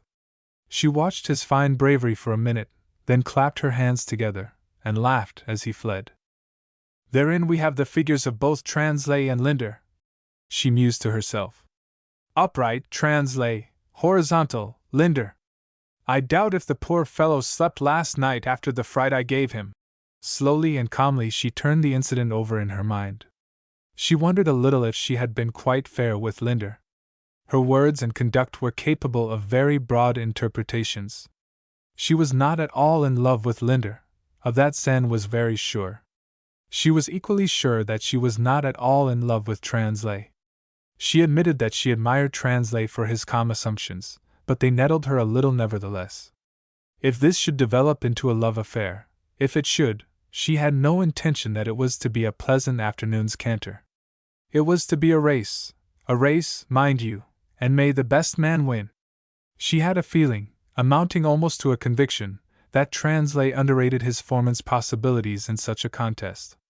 She had seen many a dark horse, less promising than Linder, gallop home with the stakes. Then Zen smiled her own quiet, self-confident smile, the smile which had come down to her from YD and from the Wilsons, the only family that had ever mastered him. The idea of either Translay or Linder thinking he could gallop home with her. For the moment she forgot to do Linder the justice of remembering that nothing was further from his thoughts. She would show them. She would make a race of it, almost to the wire. In the home stretch she would make the leap, out and over the fence. She was in it for the race, not for the finish. Zen contemplated for some minutes the possibilities of that race. Then, as the imagination threatened to become involved, she sprang from her cot and thrust a cautious head through the door of her tent. The gang had long since gone to the fields, and friendly bushes sheltered her from view from the cook car. She drew on her boots, shook out her hair, threw a towel across her shoulders, and, soap in hand, walked boldly the few steps to the stream rippling over its shiny gravel bed. She stopped and tested the water with her fingers, then brought it in fresh, cool handfuls about her face and neck.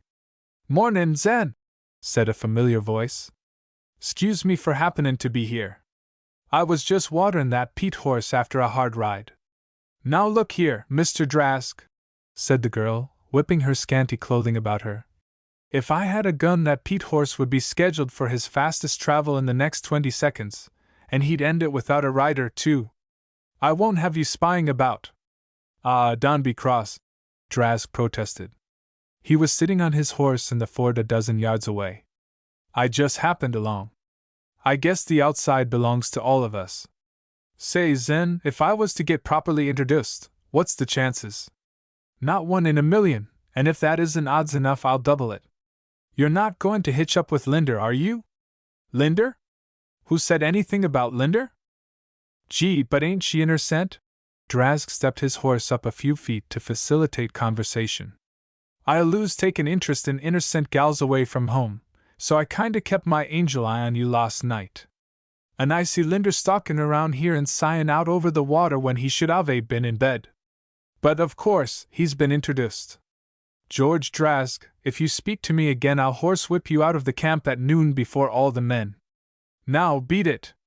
Just as you say, ma'am, he returned, with mock courtesy.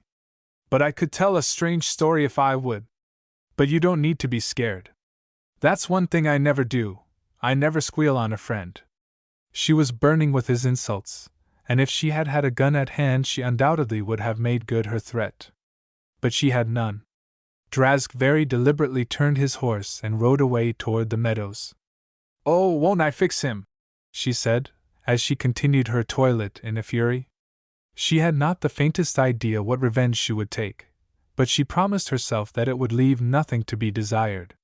Then, because she was young and healthy and an optimist, and did not know what it meant to be afraid, she dismissed the incident from her mind to consider the more urgent matter of breakfast.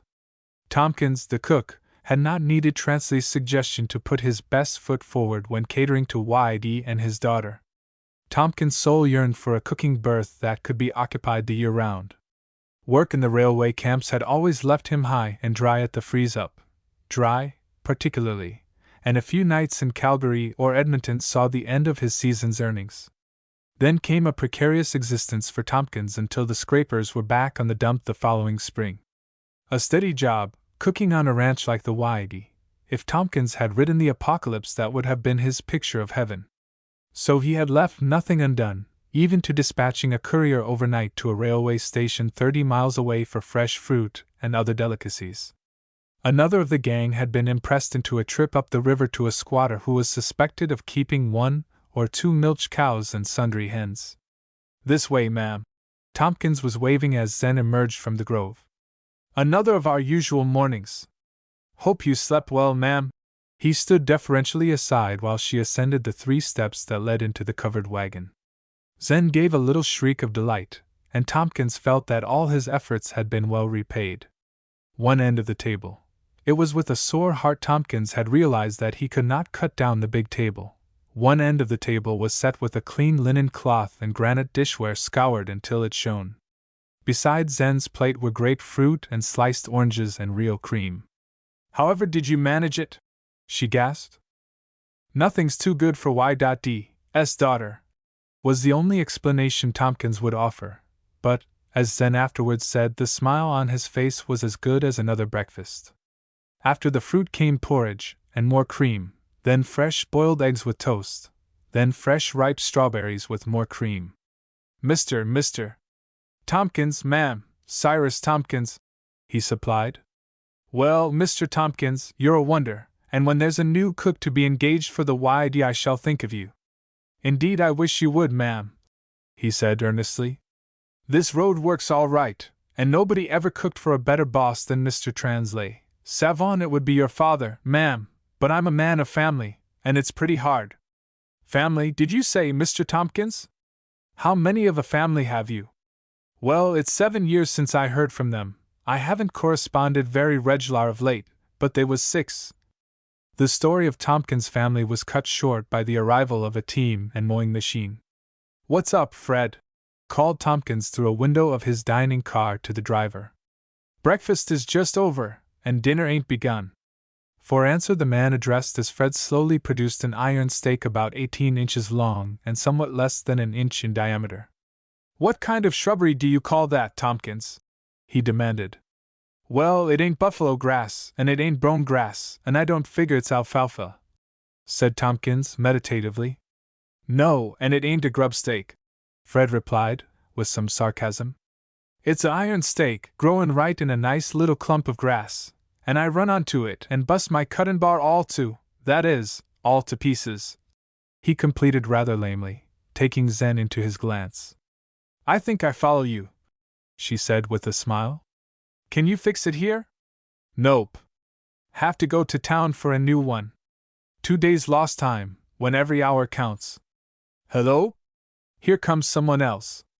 Another of the teamsters was drawing into camp. Hello, Fred, he said upon coming up with his fellow workman. You in too? I had a bit of bad luck. I run smash onto an iron stake right there in the ground and crumpled my knife like so much soap. I did worse, said Fred with a grin. I bust my cutting bar. The two men exchanged a steady glance for half a minute. Then the newcomer gave vent to a long, low whistle.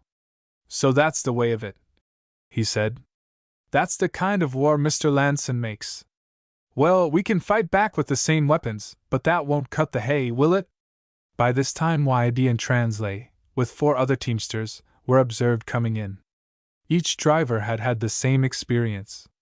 An iron stake, carefully hidden in a clump of grass, had been driven down into the ground until it was just high enough to intercept the cutting bar. The fine, sharp knives were crumpled against it. In some cases the heavy cutting bar, in which the knives operate, was damaged. Y.D.'s face was black with fury. That's the lowest, mangiest, cowardliest trick I ever had pulled on me, he was saying. I'm plumb equal to ridin' down to Lanson's and drivin' one of them stakes through under his short ribs. But can you prove that Lanson did it? Said Zen, who had an element of caution in her when her father was concerned.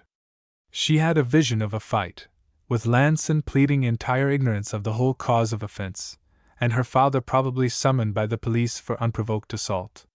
No, I can't prove that Lanson did it, and I can't prove that the grass my steers eat turns to hair on their backs, he retorted. But I reached my own conclusions. Is there any shootin' irons in the place?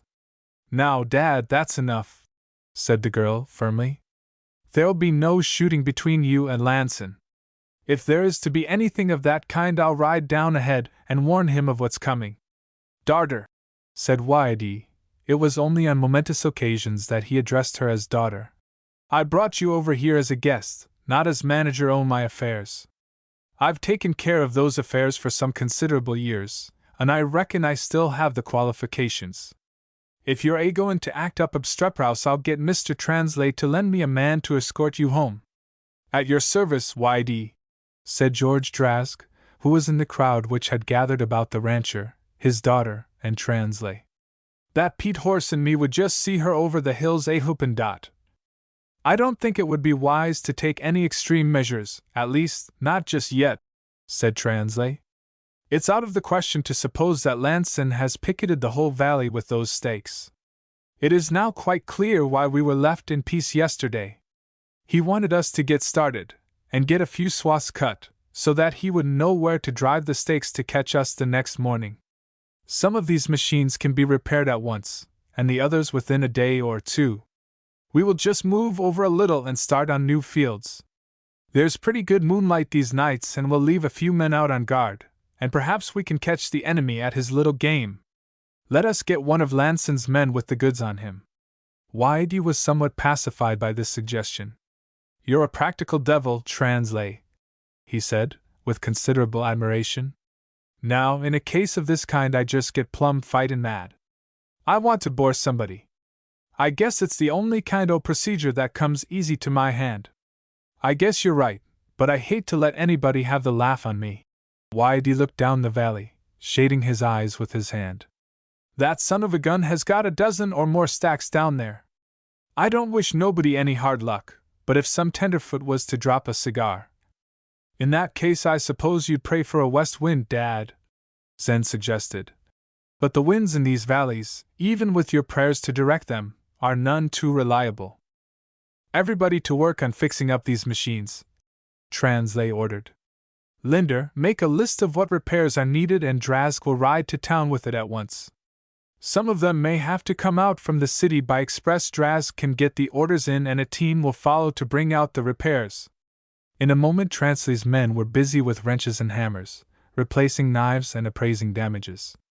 Even in his anger, Y.D. took approving note of the promptness of Translay's decisions and the zest with which his men carried them into effect. Man, that fellow Zen, he confided to his daughter. If he'd blowed into this country 30 years ago, like I did, he'd own it by this time plumb to the skyline. When the list of repairs was completed, Linder handed it to Drask. "Beat it to town on that Pete horse of yours, George," he said. "Burn the grass on the road." "I bet I'll be 10 miles on the road back when I meet my shadow goin'," said Drask, making a spectacular leap into his saddle. "By Y.D. by Zen!" he shouted while he whirled his horse's head eastward and waved his hand to where they stood. In spite of her annoyance at him, she had to smile and return his salute.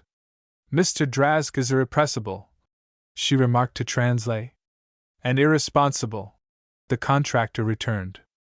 "I sometimes wonder why I keep him. In fact, I don't really keep him, he just stays. Every spring he hunts me up and fastens on. Still, I get a lot of good service out of him. Praise that Pete horse, and George would ride his head off for you. He has a weakness for wanting to marry every woman he sees, but his infatuations seem harmless enough." "I know something of his weakness," Zen replied. "I have already been honored with a proposal." Translay looked in her face.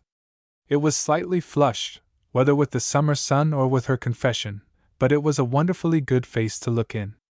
"Zen," he said in a low voice that Y.D. and the others might not hear, "how would you take a serious proposal, made seriously by one who loves you, and who knows that you are, and always will be, a queen among women? If you had been a cow-puncher instead of a contractor," she told him, "I'm sure you would long ago have ended your life in some dash over a cutbank."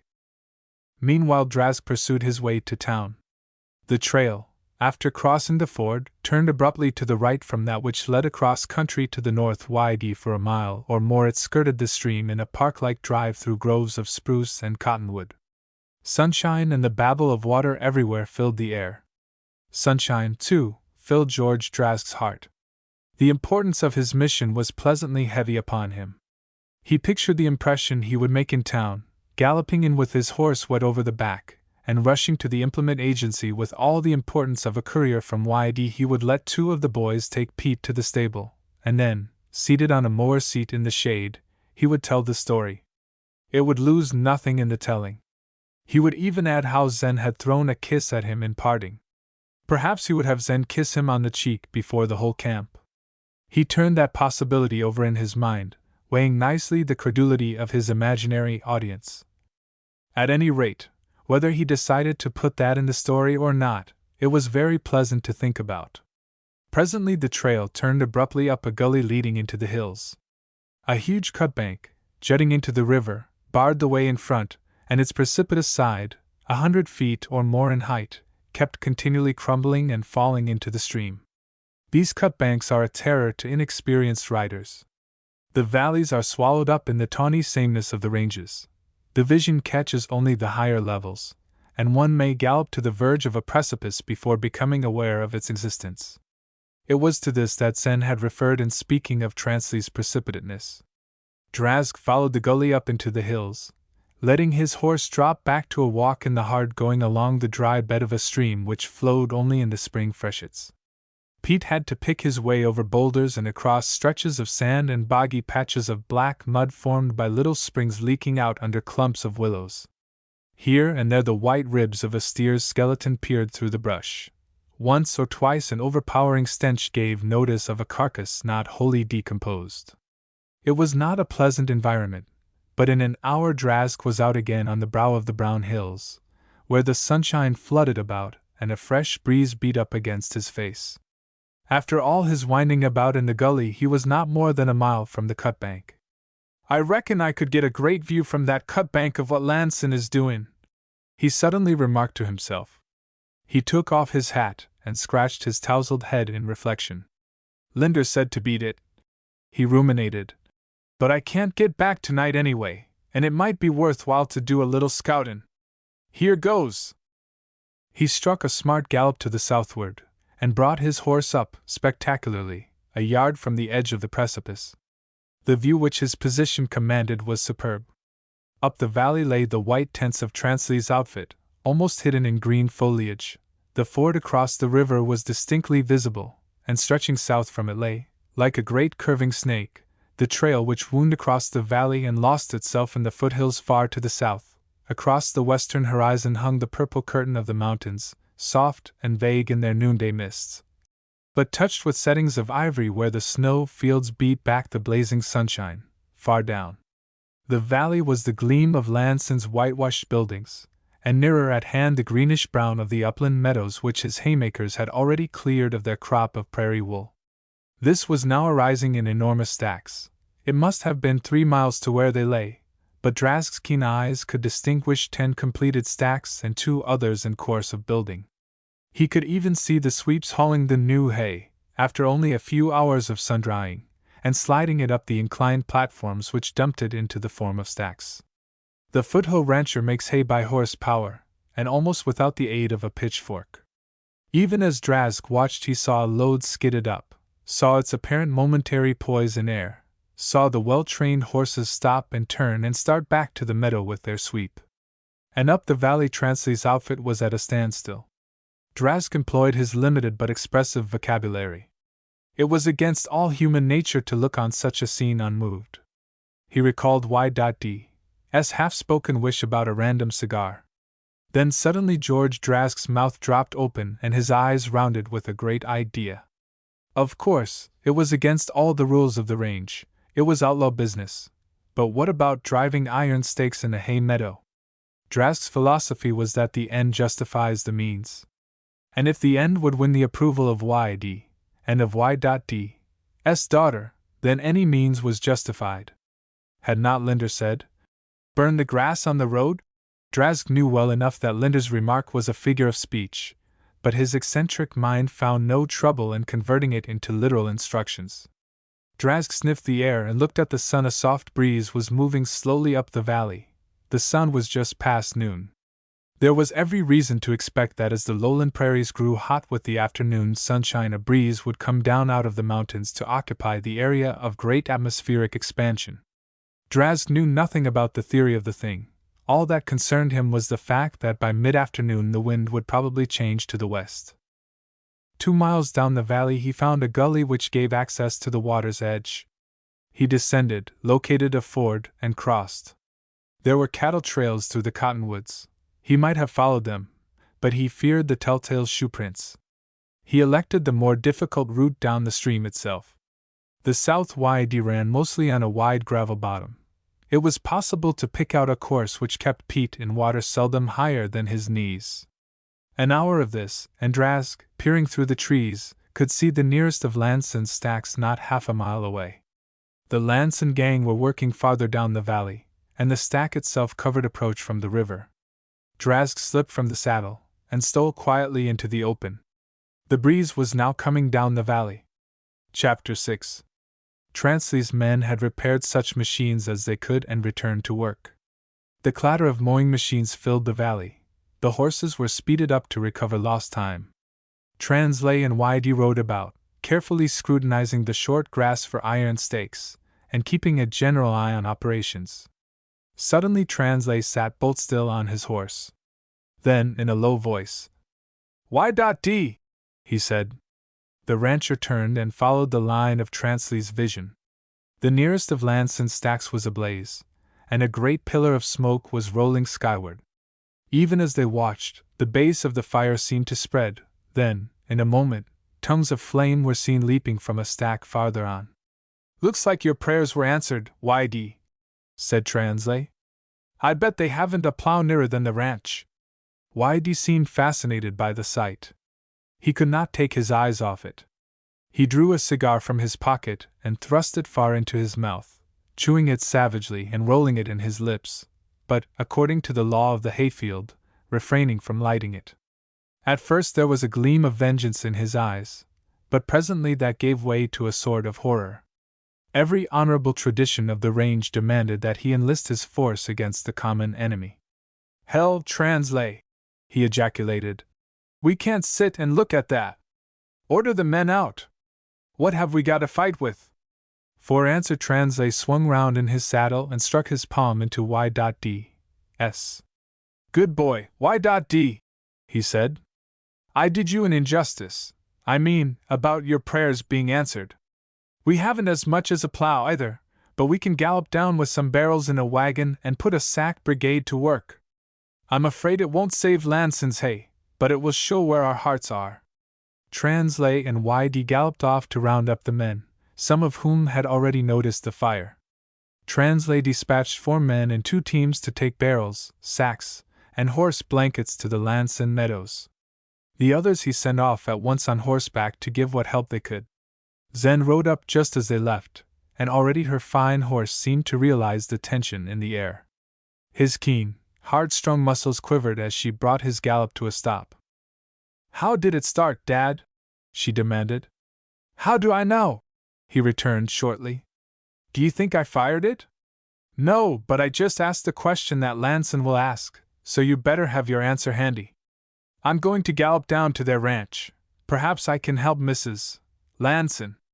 The ranch buildings are safe enough, I think," said Translay. "The grass there is close cropped, and there is some plowing." For a moment the 3 sat, watching the spread of the flames. By this time the whole lower valley was blanketed in smoke. Clouds of blue and mauve and creamy yellow rolled from the meadows and stacks. The fire was whipping the light breeze of the afternoon to a gale, and was already running wildly over the flanks of the foothills. "Well, I'm off," said Zen. "Goodbye." "Be careful, Zen!" her father shouted. Fire is fire. But already her horse was stretching low and straight in a hard gallop down the valley. "I'll ride into camp and tell Tompkins to make up a double supply of sandwiches and coffee," said Translay. "I guess there'll be no cooking in Lanson's outfit this afternoon. After that we can both run down and lend a hand, if that suits you." As they rode to camp together, YD drew up close to the contractor. "Translay," he said, "how do you reckon that fire started?" "I don't know," said Translay. "Any more than you do. I didn't ask you what you knew. I asked you what you reckoned." Translay rode for some minutes in silence.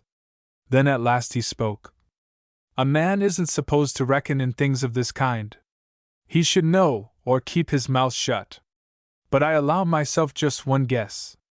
Drask." "Why Drask?" YD demanded. "He has nothing to gain, and this prank may put him in the cooler. Drask would do anything to be spectacular," Translay explained. "He probably will boast openly about it. You know, he's trying to make an impression on Zen." "Nonsense!" "Of course it's nonsense, but Drask doesn't see it that way. I'd string him to the nearest cottonwood if I thought he—" "Now don't do him an injustice. YD Drask doesn't realize that he is no mate for Zen. He doesn't know of any reason why Zen shouldn't look on him with favor, indeed, with pride.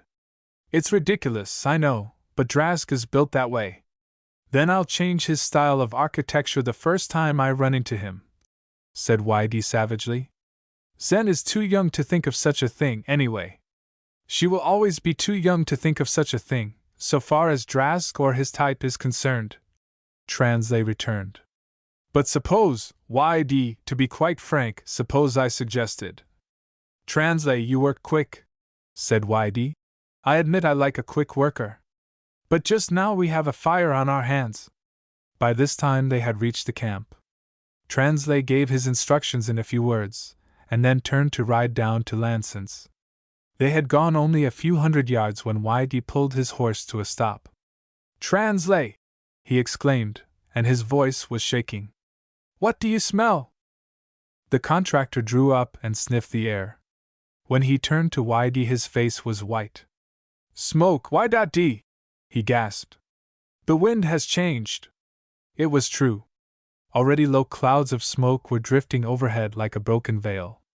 The erratic foothill wind, which a few minutes before had been coming down the valley, was now blowing back up again.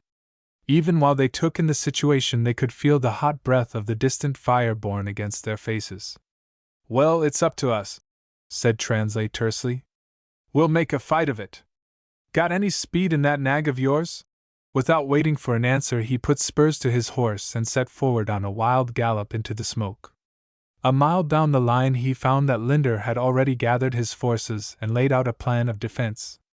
The valley, from the south YD to the hills, was about 4 miles wide, and up the full breadth of it was now coming the fire from Lanson's fields.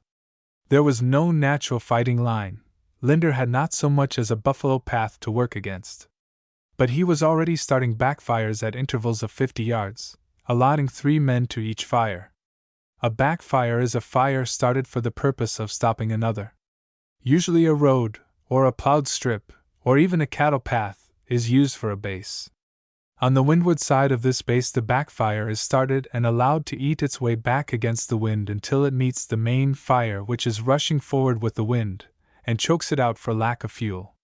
A few men, stationed along a furrow or a trail, can keep the small backfire from jumping it, although they would be powerless to check the momentum of the main fire. This was Linder's position, except that he had no furrow to work against. All he could do was tell off men with sacks and horse blankets soaked in the barrels of water to hold the backfire in check as best they could. So far they were succeeding. As soon as the fire had burned a few feet, the forward side of it was pounded out with wet sacks. It didn't matter about the other side. It could be allowed to eat back as far as it liked, the farther the better. "Good boy, Lin!" Translay shouted, as he drew up and surveyed operations. "She played us a dirty trick, didn't she?" Linder looked up, red-eyed and coughing. "We can hold it here," he said, "but we can never cross the valley. The fire will be on us before we have burned a mile. It will beat around our south flank and lick up everything." Translay jumped from his horse. He seized Linder in his arms and literally threw him into the saddle. "You're played, boy," he shouted in his foreman's ear. "Ride down to the river and get into the water, and stay there until you know we can win." Then Translay threw himself into the fight. As the men said afterwards, Linder fought like a wildcat, but Translay fought like a den of lions. When the wagon galloped up from the river with barrels of water, Translay seized a barrel at the end and set it bodily on the ground. He sprang into the wagon, shouting commands to horses and men. 100 yards they galloped along the fighting front. Then Translay sprang out and set another barrel on the ground. In this way, instead of having the men all coming to the wagon to wet their sacks, he distributed water along the line. Then they turned back, picked up the empty barrels, and galloped to the river for a fresh supply. Soon they had the first mile secure. The backfires had all met. The forward line of flames had all been pounded out. The rear line had burned back until there was no danger of it jumping the burned space. Then Translay picked up his kit and rushed it on to a new front farther south. At intervals of 100 yards he started fires, holding them in check and beating out the western edge as before. But his difficulties were increasing. He was farther from the river. It took longer to get water. One of the barrels fell off and collapsed. Some of the men were playing out. The horses were wild with excitement and terror. The smoke was growing denser and hotter. Men were coughing and gasping through dry, seared lips. "You can't hold it, Translay! You can't hold it!" said one of the men. Translay hit him from the shoulder. He crumpled up and collapsed. A mile and a half had been made safe, but the smoke was suffocatingly thick and the roar of the oncoming fire rose above the shouts of the fighters. Up galloped the water wagon, made a sharp lurch and turn, and a front wheel collapsed with the shock. The wagon went down at one corner and the barrels were dumped on the ground. The men looked at Translay. For one moment he surveyed the situation. "Is there a chain?" he demanded. There was. "Hitch on to the tire of this broken wheel. Some of you men yank the hub out of it. Others pull grass. Pull, like hell was after you." They pulled.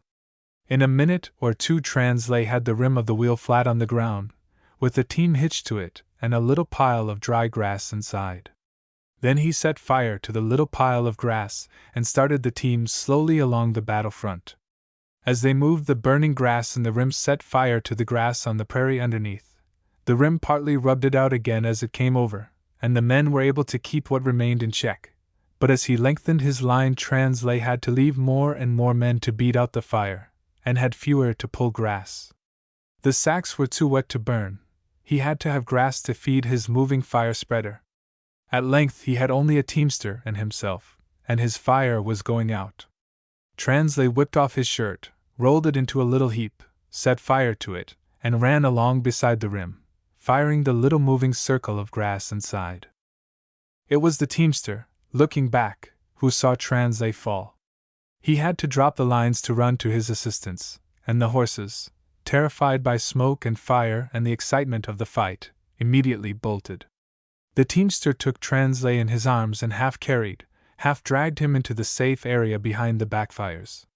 And a few minutes later the main fire, checked on its front, swept by on the flank and raced on up through the valley. In riding down to the assistance of Mrs.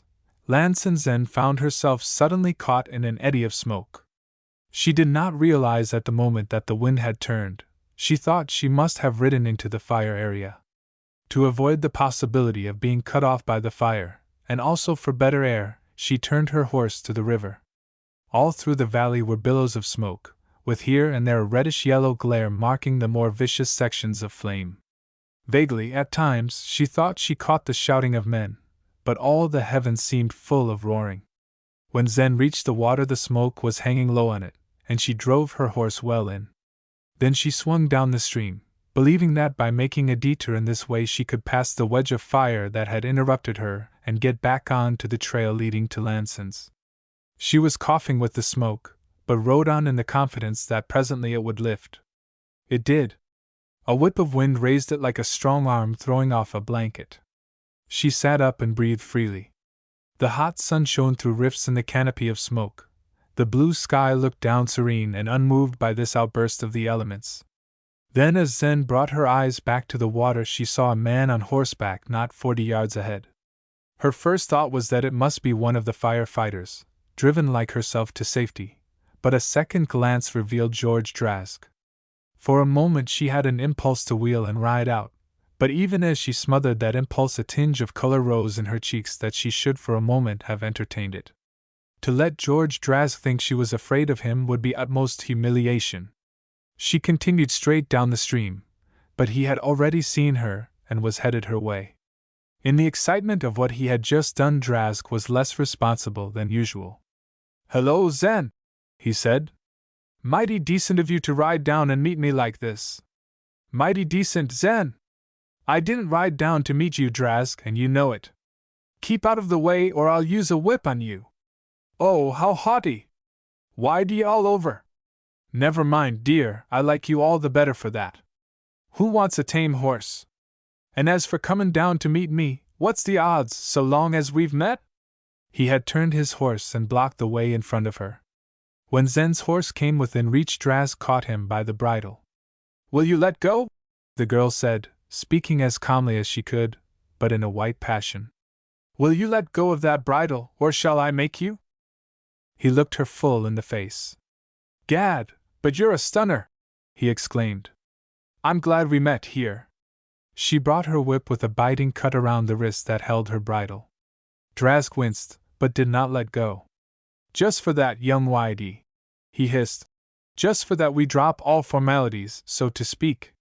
With a dexterous spurring he brought his horse alongside and threw an arm about Zen before she could beat him off. She used her whip at short range on his face, but had not arm room in which to land a blow. They were stirrup deep in water, and as they struggled the horses edged in deeper still. Finding that she could not beat Drask off, Zen clutched her saddle and drove the spurs into her horse. At this unaccustomed treatment he plunged wildly forward, but Drask's grip on her was too strong to be broken. The maneuver had, however, the effect of unhorsing Drask. He fell in the water, but kept his grip on Zen. With his free hand he still had the reins of his own horse, and he managed also to get hold of hers. Although her horse was plunging and jumping, Drask's strong grip on his rein kept him from breaking away. "You fight well, Zen, damn you, you fight well!" he cried. "So you might. You played with me, you made a fool of me. We'll see who's the fool in the end." With a mighty wrench he tore her from her saddle, and she found herself struggling with him in the water. "If I put you under for a minute, I guess you'll be good," he threatened. "I'll half drown you, Zen, if I have to." "Go ahead," she challenged. "I'll drown myself, if I have to." "Not just yet, Zen, not just yet. Afterwards you can do as you like." In their struggles they had been getting gradually into deeper water. At this moment they found their feet carried free, and the horses began to swim for the shore. Drask held to both reins with one hand, still clutching his victim with the other. More than once they went under water together, and came up half choking. Zen was not a good swimmer, but she would gladly have broken away and taken chances with the current. Once on land, she would be at his mercy. She was using her head frantically, but could think of no device to foil him. It was not her practice to carry weapons. Her whip had already gone down the stream. Presently she saw a long leather thong floating out from the saddle of Drask's horse. It was no larger than a whiplash. Apparently it was a spare lace which Drask carried, and which had worked loose in the struggle. It was floating close to Drask. "Don't let me sink, George!" she cried frantically, in sudden fright. "Save me! I won't fight any more." "That's better," he said, drawing her up to him. "I knew you'd come to your senses." Her hand reached the lash. With a quick motion of the arm, such as is given in throwing a rope, she had looped it once around his neck. Then, pulling the lash violently, she fought herself out of his grip. He clutched at her wildly, but could reach only some stray locks of her brown hair which had broken loose and were floating on the water.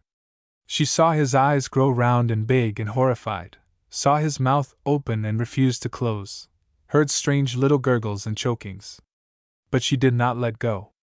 "When you insulted me this morning, I promised to settle with you. I did not expect to have the chance so soon." His head had gone under water. Suddenly she realized that he was drowning. She let go of the thong, clutched her horse's tail, and was pulled quickly ashore. Sitting on the gravel, she tried to think. Drask had disappeared. His horse had landed somewhat farther down.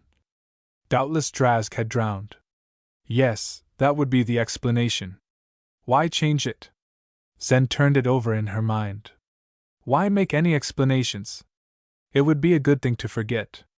She could not have done otherwise under the circumstances.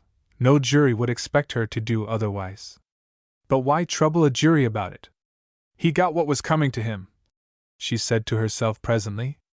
She admitted no regret. On the contrary, her inborn self-confidence, her assurance that she could take care of herself under any circumstances, seemed to be strengthened by the experience. She got up, drew her hair into some kind of shape, and scrambled a little way up the steep bank. Clouds of smoke were rolling up the valley. She did not grasp the significance of the fact at the first glance, but in a moment it impacted home to her. The wind had changed. Her help now would be needed, not by Mrs. Lanson, but probably at their own camp.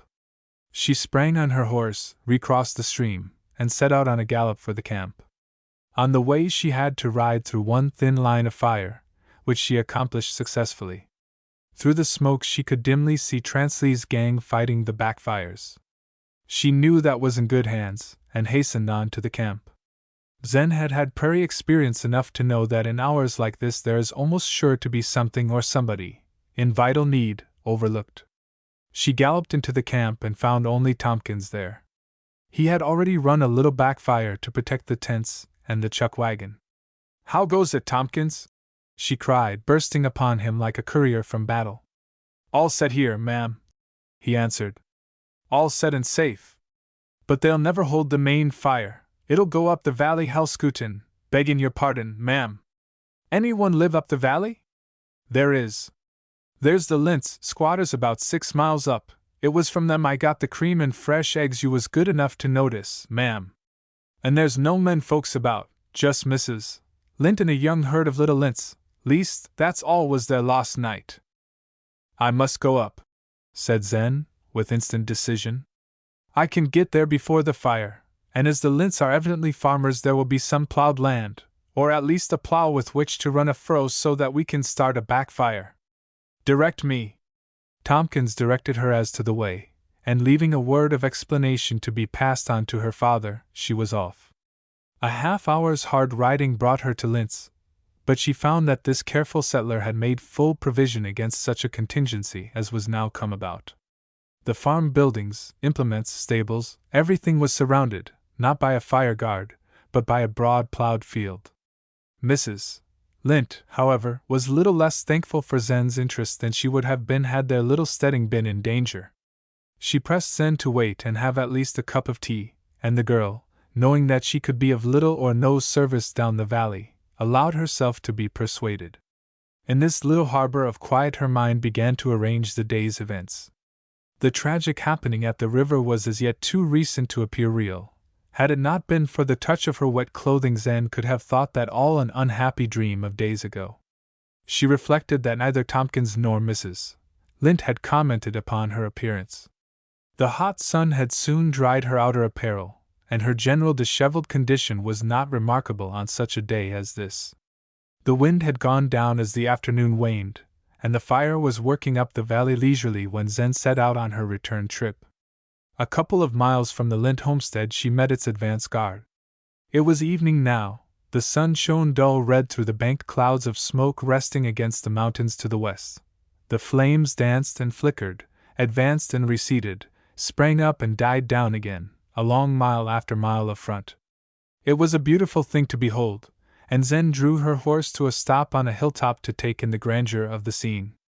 Near at hand frolicking flames were working about the base of the hill, and far down the valley and over the foothills the flanks of the fire stretched like lines of impish infantry in single file. Suddenly she heard the sound of hoofs, and a rider drew up at her side. She supposed him one of Transley's men, but could not recall having seen him in the camp. He sat his horse with an ease and grace that her eye was quick to appraise. He removed his broad felt hat before he spoke, and he did not call her "Ma'am." "Pardon me, I believe I am speaking to Y.D.'s daughter?" he asked, and before waiting for a reply hastened to introduce himself. "My name is Dennison Grant, foreman on the Lanson Ranch." "Oh!" she exclaimed. I thought you were one of Mr. Transley's men." Then, with a quick sense of the barrier between them, she added, "I hope you don't think that we, had anything to do with this." She indicated the ruined valley with her hand. "No more than I had to do with those coward stakes," he answered. "Neither of us understand just now, but can we take that much for granted?" There was something about him that rather appealed to her. "I think we can," she said simply. For a moment they watched the kaleidoscopic scene below them. "It may help you to understand," she continued, "if I say that I was riding down to see if I could be of some use to Mrs. Lanson when the wind changed, and I saw I would be more likely to be needed here. And it may help you to understand," he said, "if I say that as soon as immediate danger to the Lanson ranch was over I rode up to Transley's camp. Only the cook was there, and he told me of your having set out to help Mrs. Lint, so I followed up. Fortunately the fire has lost its punch, it will probably go out through the night." There was a short silence, in which she began to realize her peculiar position. This man was the rival of Transley and Linder in the business of hay-cutting in the valley. He was the foreman of the Lanson crowd, Lanson, against whom her father had been voicing something very near to murder threats not many hours ago. Had she met him before the fire she would have spurned and despised him, but nothing unites the factions of man like a fight against a common elemental enemy. Besides, there was the question, how did the fire start? That was a question which every Lanson man would be asking. Grant had been generous about it. He had asked her to be equally generous about the episode of the stakes. And there was something about the man that appealed to her. She had never felt that way about Transley or Linder. She had been interested in them, amused, perhaps, out for an adventure, perhaps, but this man, nonsense. It was the environment, the romantic setting. As for Drask, a quick sense of horror caught her as the memory of his choking face protruded into her consciousness. "Well, suppose we ride home," he suggested. "By Jove! The fire has worked around us." It was true. The hill on which they stood was now entirely surrounded by a ring of fire, eating slowly up the side. The warmth of its breath already pressed against their faces. The funnel effect created by the circle of fire was whipping up a stronger draft. The smoke seemed to be gathering to a center above them. He swung up close to her. "Will your horse face it?" he asked. "If not, we'd better blindfold him." "I'll try him," she said. "He was all right this afternoon, but he was reckless then with a hard gallop." Zen's horse trotted forward at her urging to within a dozen yards of the circle of fire. Then he stopped, snorting and shivering. She rode back up the hill. "Better blindfold him," Grant advised, pulling off his leather coat. A sleeve of my shirt should be about right. Will you cut it off? She protested. There's no time to lose, he reminded her, as he placed his knife in her hand. My horse will go through it all right. So urged, she deftly cut off his sleeve above the elbow and drew it through the bridle of her horse across his eyes. Now keep your head down close to his neck. You'll go through all right. Give him the spurs, and good luck, he shouted. She was already careering down the hillside. A few paces from the fire, the horse plunged into a badger hole and fell headlong. She went over his head, down, with a terrific shock, almost in the very teeth of the fire. Chapter 7. When Zen came to herself, it was with a sense of a strange swimming in her head. Gradually it resolved itself into a sound of water about her head, a splashing, fighting water, 2 heads in the water, 2 heads in the water, a lash floating in the water. Oh! She was sure she felt water on her face. Where am I? You're all right, you'll be all right in a little while. But where am I? What has happened? She tried to sit up. All was dark. Where am I? She demanded. Don't be alarmed, Zen, I think your name is Zen. She heard a man's voice saying. You've been hurt, but you'll be all right presently. Then the curtain lifted. You are Dennison Grant, she said. I remember you now. But what has happened? Why am I here with you? Well, so far, you've been enjoying about 3 hours unconsciousness, he told her. At a distance which seems about a mile from here, although it may be less, is a little pond. I've carried water in the sleeve of my coat, fortunately it is leather, and poured it somewhat generously upon your brow. And at last I've been rewarded by a conscious word. She tried to sit up, but desisted when a sudden twitch of pain held her fast. Let me help you, he said gently. We have camped, as you may notice, on a big flat rock. I found it not far from the scene of the accident, so I carried you over to it. It is drier than the earth, and for the forepart of the night at least, will be warmer. With a strong arm about her shoulders, he drew her into a sitting posture. Her eyes were becoming accustomed to the darkness. What's wrong with my foot? She demanded. My boot's off. I'm afraid you turned your ankle getting free from your stirrup, he explained. I had to do a little surgery. I could find nothing broken. It will be painful, but I fear there is nothing to do but bear it. She reached down and felt her foot. It was neatly bandaged with cloth very much like that which she had used to blindfold Quiver. It was easy to surmise where it came from. Evidently her protector had stopped at nothing. Well, are we to stay here permanently? She asked presently. Only for the night, he told her. If we're lucky, not that long.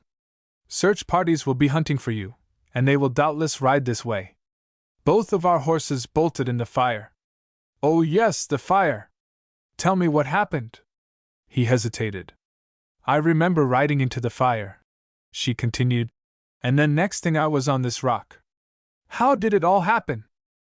Your horse fell, he explained, just as you reached the fire, and threw you, pretty heavily, to the ground. I was behind, so I dismounted and dragged you through. Oh! She felt her face. But I am not even singed, she exclaimed. It was plain that he was holding something back. She turned and laid her fingers on his arm. Tell me how you did it, she pressed. The darkness hid his modest confusion. It was really nothing, he stammered. You see, I had a leather coat, and I just threw it over your head, and mine, and dragged you out. She was silent for a moment, while the meaning of his words came home to her. Then she placed her hand frankly in his. Thank you, she said, and even in the darkness she knew that their eyes had met. You are very resourceful, she continued presently. Must we sit here all night? I can think of no alternative, he confessed. If we had firearms we could shoot a signal, or if there were grass about we could start a fire, although it probably would not be noticed with so many glows on the horizon tonight. He stopped to look about. Dull splashes of red in the sky pointed out remnants of the day's conflagration still eating their way through the foothills. The air was full of the pungent but not unpleasant smell of burnt grass. A pretty hard night to send a signal, he said, but they're almost sure to ride this way. She wondered why he did not offer to walk to the camp for help. It could not be more than 4 or 5 miles. Suddenly she thought she understood. I am not afraid to stay here alone, she said with a little laugh. It was the first time Grant had heard her laugh, and he thought it very musical indeed. I've slept out many a night, and you would be back within a couple of hours. I'm quite sure you're not afraid, he agreed. But you see, I am. You got quite a tap on the head, and for some time before you came to you were talking, rather foolishly. Now if I should leave you, it is not only possible, but quite probable, that you would lapse again into unconsciousness. I really think you'll have to put up with me here. Oh, I wasn't thinking of that. Did I talk foolishly? Rather. Seemed to think you were swimming, or fighting, I couldn't be sure which. Sometimes you seem to be doing both. Oh! With a cold chill the events of the day came back upon her. That struggle in the water, it came to her now like a bad dream out of the long, long past. How much had she said? How much would she have given to know what she said? She felt herself recounting events. Presently she pulled herself up with a start. She must not let him think her moody. Well, if we must enjoy each other's company, we may as well do so companionably, she said, with an effort at gaiety. Let us talk. Tell me about yourself. First things first, he parried. Oh, I've nothing to tell. My life has been very unromantic. A few years at school, and the rest of it on the range. A very everyday kind of existence. I think it's the everyday kind of existence that is romantic, he returned. It is a great mistake to think of romance as belonging to other times and other places. Even the most commonplace person has experienced romance enough for a dozen books. Quite possibly he has not recognized the romance, but it was there. The trouble is that with our limited sense of humor, what we think of as romance in other people's lives becomes tragedy in our own. How much did he know? Yes, she said. I suppose that is so. I know it is so, he went on. If we could read the thoughts, know the experiences, of those nearest to us, we would never need to look out of our own circles for either romance or tragedy. But it is as well that we can't. Take the experience of today, for example. I admit it has not been a commonplace day, and yet it has not been altogether extraordinary. Think of the experiences we have been through just this day, and how, if they were presented in fiction, they would be romantic, almost unbelievable. And here we are at the close, sitting on a rock, matter-of-fact people in a matter-of-fact world, accepting everything as commonplace and unexceptional. Not quite that, she said daringly. I see that you are either commonplace nor unexceptional. She spoke with sudden impulse out of the depth of her sincerity. She had not met a man like this before. In her mind she fixed him in contrast with Translay, the self-confident and aggressive, and Linder, the shy and unassertive. None of those adjectives seemed to fit this new acquaintance. Nevertheless, he suffered nothing by the contrast. If I had been bright enough I would have said that first, he apologized, but I got rather carried away in one of my pet theories about romance. Now my life, I suppose, to many people would seem quite tame and unromantic, but to me it has been a delightful succession of somewhat placid adventures. It began in a very orthodox way, in a very orthodox family. My father, under the guidance, no doubt, of whatever star governs such lucky affairs, became possessed of a piece of land. In doing so he contributed to society no service whatever, so far as I have been able to ascertain. But it so fell about that society, in considerable numbers, wanted his land to live on, so society made of my father a wealthy man, and gave him power over many people. Could anything be more romantic than that? Could the fairy tales of your childhood surpass it for benevolent irresponsibility? My father has also become wealthy, she said, although I never thought of it in that way. Yes, but in exchange for his wealth your father has given service to society, supplied many thousands of steers for hungry people to eat. That's a different story, but not less romantic. Well, to proceed. I was brought up to fit my station in life, whatever that means. There were just 2 boys of us, and I was the elder. My father had become a broker. I believe he had become quite a successful broker, using the word in its ordinary sense, which denotes the making of money. You see, he already had too much money, so it was very easy for him to make more. He wanted me to go into the office with him, but some way I didn't fit in. I've no doubt there was lots of romance there, too, but I was of the wrong nature. I simply couldn't get enthusiastic over it. As we already had more money than we could possibly spend on things that were good for us, I failed to see the point in sitting up nights to increase it. Being of a frank disposition, I confided in my father that I felt I was wasting my time in a broker's office.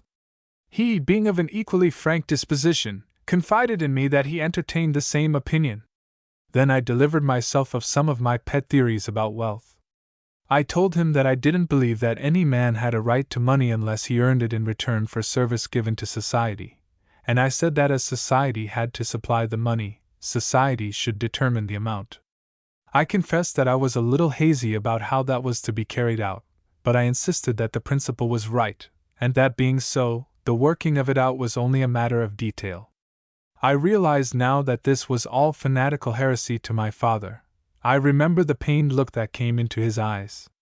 I thought at the time that it was anger, but I know now that it was grief and humiliation that a son of his should entertain such wild and unbalanced ideas.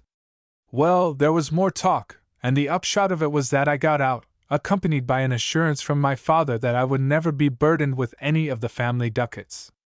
Roy, my younger brother, succeeded to the worries of wealth, and I came to the ranges where, no doubt to the deep chagrin of my father, I have been able to make a living, and have, incidentally, been profoundly happy. I'll take a wager that today I look 10 years younger than Roy, that I can lick him with one hand, that I have more real friends than he has, and that I'm getting more out of life than he is. I'm a man of whims. When they beckon, I follow. Grant had been talking intensely. He paused now, feeling that his enthusiasm had carried him into rather fuller confidences than he had intended. I'm sorry I bored you with that harangue, he said contritely. You couldn't possibly be interested in it. On the contrary, I am very much interested in it, she protested. It seems so much finer for a man to make his own way, rather than be lifted up by someone else. I am sure you are already doing well in the West. Some day you will go back to your father with more money than he has. Grant uttered an amused little laugh. I was afraid you would say that, he answered.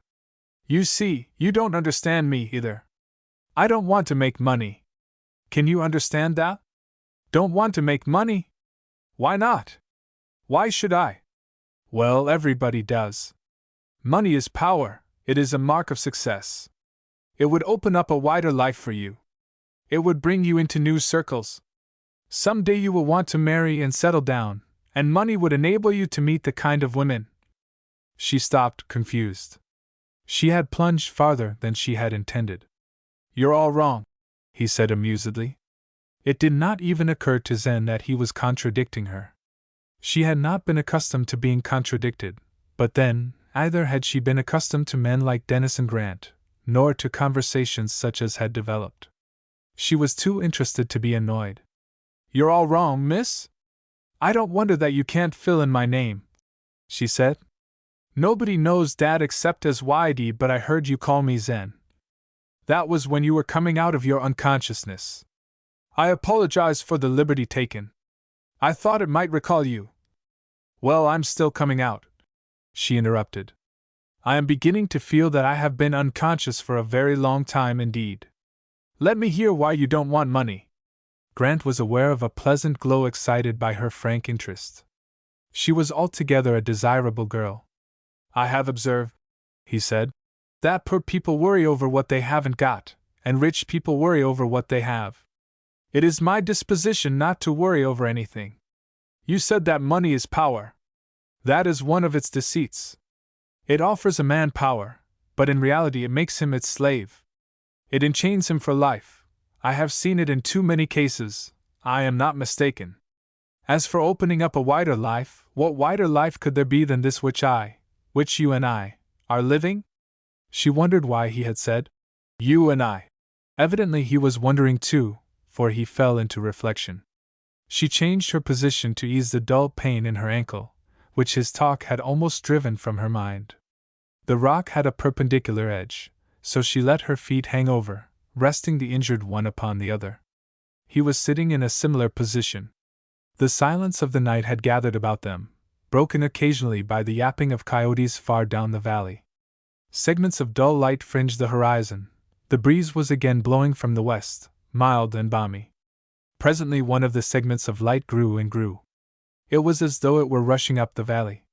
They watched it, fascinated, then burst into laughter as the orb of the moon became recognizable.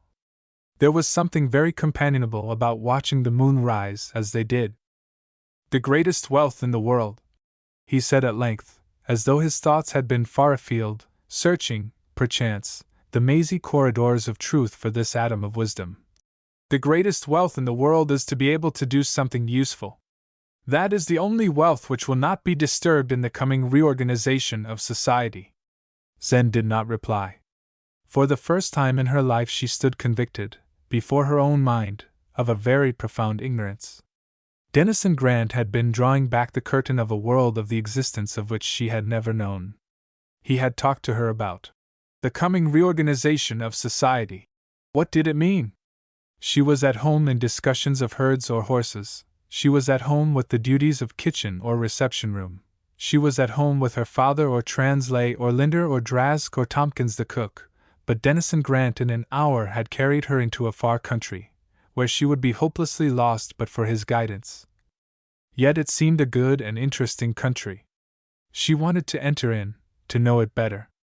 "Tell me about the coming reorganization of society," she said. "That is an all-night order," he returned. "Besides, I can't tell you all, because I don't know all. I know only very, very little. I see my little gleam of light and keep my eye close upon it.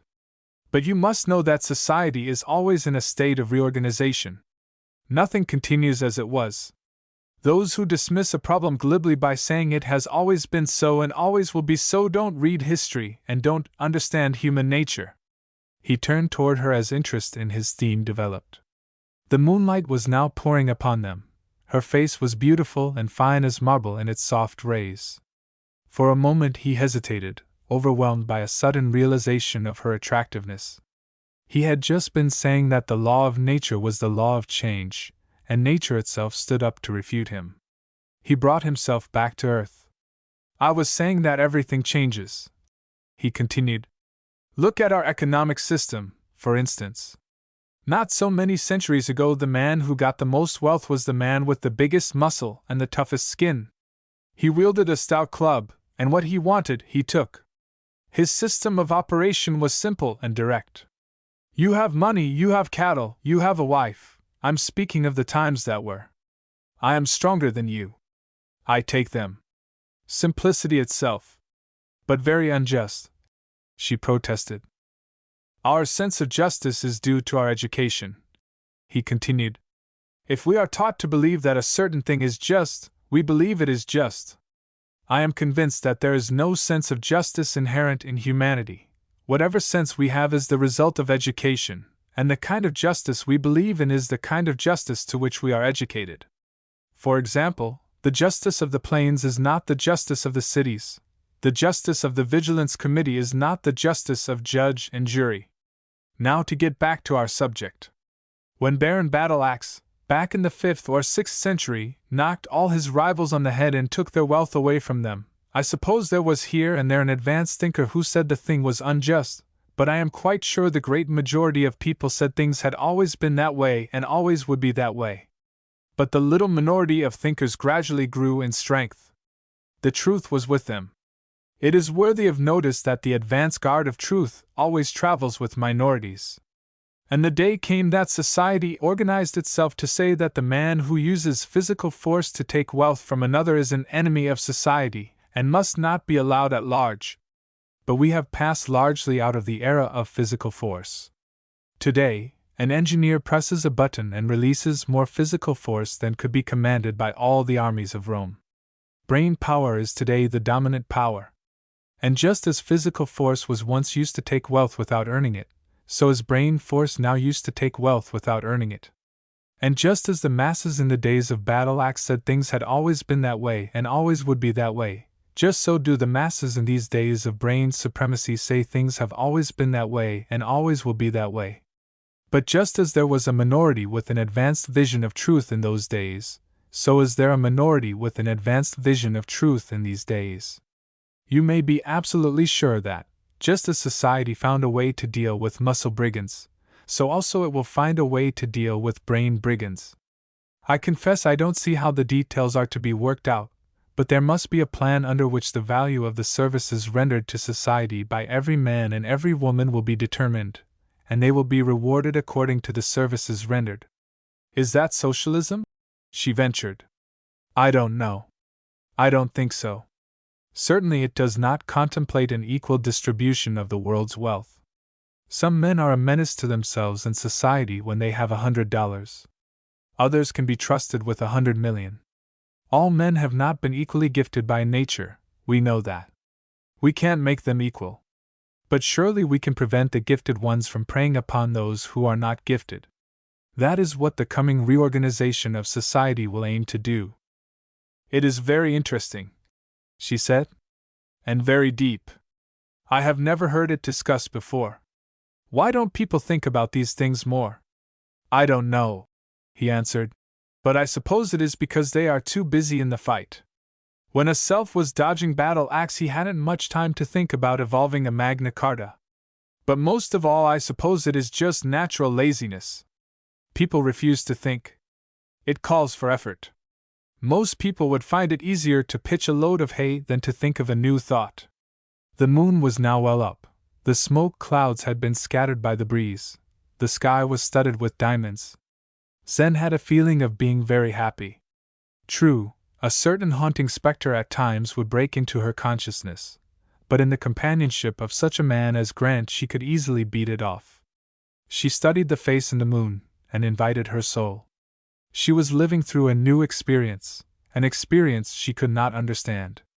In spite of the discomfort of her injuries, in spite of the events of the day, she was very, very happy. If only that horrid memory of Drask would not keep tormenting her.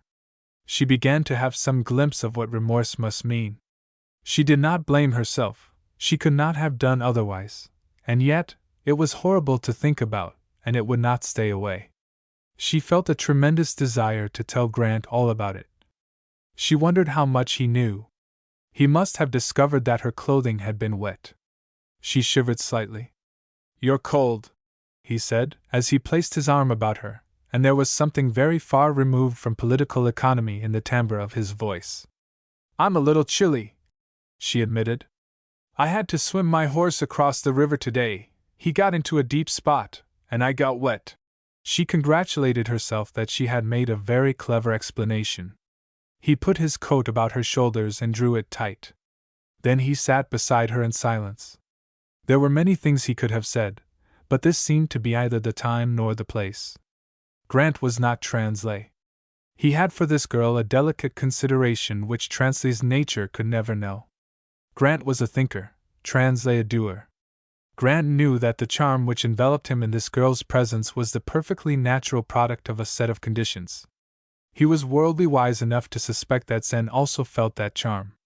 It was as natural as the bursting of a seed in moist soil, as natural as the unfolding of a rose in warm air. Presently he felt her head rest against his shoulder. He looked down upon her in awed delight. Her eyes had closed. Her lips were smiling faintly. Her figure had relaxed. He could feel her warm breath upon his face. He could have touched her lips with his. Slowly the moon traced its long arc in the heavens. Chapter 8.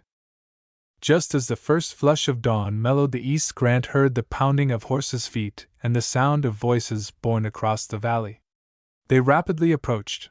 He could tell by the hard pounding of the hoofs that they were on a trail which he took to be the one he had followed before he met Zen. It passed possibly 100 yards to the left. He must in some way make his presence known. The girl had slept soundly, almost without stirring. Now he must wake her. He shook her gently, and called her name.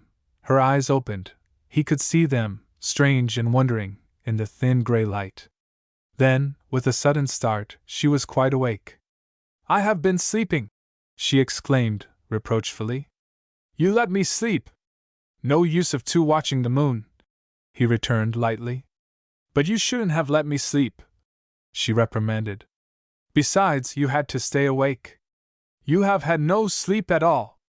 There was a sympathy in her voice very pleasant to the ear. But Grant could not continue so delightful an indulgence. "I had to wake you," he explained. "There are several people riding up the valley, undoubtedly a search party. I must attract their attention." They listened, and could now hear the hoofbeats close at hand. Grant called, not a loud shout, it seemed little more than his speaking voice, but instantly there was silence, save for the echo of the sound rolling down the valley. Then a voice answered, and Grant gave a word or two of directions. In a minute or two several horsemen loomed up through the vague light. "Here we are," said Zen, as she distinguished her father. "Gone lame on the off foot and held up for repairs." Whitey swung down from his saddle. "Are you all right, Zen?" he cried, as he advanced with outstretched arms. There was an eagerness and a relief in his voice which would have surprised many who knew Whitey only as a shrewd catman. Zen accepted and returned his embrace, with a word of assurance that she was really nothing the worse. Then she introduced her companion. "This is Mr. Dennison Grant, foreman of the Lanson Ranch, Dad." Grant extended his hand, but Whitey hesitated. The truce occasioned by the fire did not by any means imply permanent peace. Far from it, with the valley in ruins. Whitey was stiffening, but his daughter averted what would in another moment have been an embarrassing situation with a quick remark. "This is no time, even for explanations," she said, "except that Mr. Grant saved my life last evening at the risk of his own, and has lost a night's sleep for his pains." "That was a man's work," said Whitey. It would not have been possible for his lips to have framed a greater compliment. "I'm obliged to you, Grant. You know how it is with us cattlemen. We run mostly to horns and hoofs, but I suppose we have some heart, too, if you can find it." They shook hands with as much cordiality as the situation permitted, and then Zen introduced Translay and Linder, who were in the party. There were 2 or 3 others whom she did not know, but they all shook hands. "What happened, Zen?" said Translay, with his usual directness. "Give us the whole story." Then she told them what she knew, from the point where she had met Grant on the fire-encircled hill. Two lucky people," was all Translay's comment. Words could not have expressed the jealousy he felt. But Linder was not too shy to place his hand with a friendly pressure upon Grant's shoulder. "Good work," he said, and with 2 words sealed a friendship. 2 of the unnamed members of the party volunteered their horses to Zen and Grant, and all hands started back to camp. Whitey talked almost garrulously. Not even himself had known how heavily the hand of fate had lain on him through the night. "The haymaking is all off, darter," he said. "We will trek back to the Whitey as soon as you feel fit. The steers will have to take chances next winter." The girl professed her fitness to make the trip at once, and indeed they did make it that very day. Whitey pressed Grant to remain for breakfast, and Tompkins, notwithstanding the demoralization of equipment and supplies effected by the fire, again excelled himself. After breakfast the old rancher found occasion for a word with Grant. "You know how it is, Grant," he said. "There's a couple of things that ain't explained, and perhaps it's as well all round not to press for opinions. I don't know how the iron stakes got in my meadow, and you don't know how the fire got in yours. But I give you Y.D.'s word, which goes at par except in a cattle trade," and Whitey laughed cordially at his own limitations. "I give you my word that I don't know any more about the fire than you do."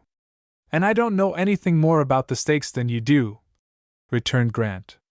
"Well, then, let it stand at that. But mind," he added, with returning heat, "I'm not committin' myself to anythin' in advance. This grass'll grow again next year, and by heavens if I want it I'll cut it. No son of a sheepherder can bluff Y.D." Grant did not reply. He had heard enough of Y.D.'s boisterous nature to make some allowances. "And mind I mean it," continued Whitey, whose chagrin over being baffled out of 1,000 tons of hay overrode, temporarily at least, his appreciation of Grant's services. Mind, I mean it. No monkey doodles next season, young man. Obviously, Whitey was becoming worked up, and it seemed to Grant that the time had come to speak. There will be none, he said quietly. If you come over the hills to cut the South Whitey next summer, I will personally escort you home again. Whitey stood open-mouthed. It was preposterous that this young upstart foreman on a second-rate ranch like Lanson's should deliberately defy him. You see, Whitey, continued Grant, with provoking calmness, I've seen the papers. You've run a big bluff in this country. You've occupied rather more territory than was coming to you. In a word, you've been a good bit of a bully. Now, let me break it to you gently, those good old days are over. In future you're going to stay on your own side of the line. If you crowd over, you'll be pushed back. You have no more right to the hay in this valley than you have to the hide on Lanson's steers, and you're not going to cut it any more, at all. Whitey exploded in somewhat ineffective profanity. He had a wide vocabulary of invective, but most of it was of the stand-and-fight variety. There is some language which is not to be used, unless you are willing to have it out on the ground, there and then. Whitey had no such desire. Possibly a curious sense of honor entered into the case. It was not fair to call a young man names, and although there was considerable truth in Grant's remark that Whitey was a bully, his bullying did not take that form. Possibly, also, he recalled at that moment the obligation under which Zen's accident had placed him. At any rate, he wound up rather lamely. Grant, he said, if I want that hay next year I'll cut it, spite o' hell and high water. All right, Whitey, said Grant cheerfully. We'll see. Now, if you can spare me a horse to ride home, I'll have him sent back immediately. Whitey went to find Translay and arrange for a horse, and in a moment Zen appeared from somewhere. You've been quarreling with Dad, she said, half reproachfully, and yet in a tone which suggested that she could understand. Not exactly that, he parried. We were just having a frank talk with each other. I know something of Dad's frank talks. I'm sorry, I would have liked to ask you to come and see me, to see us. My mother would be glad to see you. I can hardly ask you to come if you are going to be bad friends with Dad. No, I suppose not, he admitted. You were very good to me, very decent, she continued. At that moment Translay, Linder, and Whitey appeared, with 2 horses. Linder will ride over with you and bring back the spare beast, said Whitey. Grant shook hands, rather formally, with Whitey and Translay, and then with Zen. She murmured some words of thanks, and just as he would have withdrawn his hand he felt her fingers tighten very firmly about his. He answered the pressure, and turned quickly away. Translay immediately struck camp, and Whitey and his daughter drove homeward, somewhat painfully, over the blackened hills. Translay lost no time in finding other employment. It was late in the season to look for railway contracts, and continued dry weather had made grading, at best, a somewhat difficult business. Influx of ready money and of those who follow it had created considerable activity in a neighboring center which for 20 years had been the principal cowtown of the foothill country. In defiance of all tradition, and most of all, in defiance of the predictions of the ranchers who had known it so long for a cowtown and nothing more, the place began to grow. No one troubled to inquire exactly why it should grow, or how. As for Translay, it was enough for him that team labor was in demand. He took a contract, and 3 days after the fire in the foothills he was excavating for business blocks about to be built in the new metropolis. It was no part of Translay's plan, however, to quite lose touch with the people on the Whitey. They were, in fact, the center about which he had been doing some very serious thinking. His outspokenness with Zen and her father had had in it a good deal of bravado, the bravado of a man who could afford to lose the stake, and smile over it. In short, he had not cared whether he offended them or not. Translay was a very self-reliant contractor. He gave, even to the millionaire rancher, no more homage than he demanded in return. Still, Zen was a very desirable girl. As he turned the matter over in his mind, Translay became convinced that he wanted Zen. With Translay, to want a thing meant to get it. He always found a way. and he was now quite sure that he wanted Zen. He had not known that positively until the morning when he found her in the gray light of dawn with Dennison Grant. There was a suggestion of companionship there between the two which had cut him to the quick. Like most ambitious men, Translay was intensely jealous. Up to this time Translay had not thought seriously of matrimony. A wife and children he regarded as desirable appendages for declining years, for the quiet and shade of that evening toward which every active man looks with such irrational confidence. But for the heat of the day, for the climb up the hill, they would be unnecessary encumbrances. Translay always took a practical view of these matters. It need hardly be stated that he had never been in love. In fact, Translay would have scouted the idea of any passion which would throw the practical to the winds. That was a thing for weaklings, and possibly for women. But his attachment for Zen was a very practical matter. Zen was the only heir to the Waidy wealth. She would bring to her husband capital and credit which Translay could use to good advantage in his business. She would also bring personality, a delightful individuality, of which any man might be proud. She had that fine combination of attractions which is expressed in the word charm. She had health, constitution, beauty. She had courage and sympathy. She had qualities of leadership.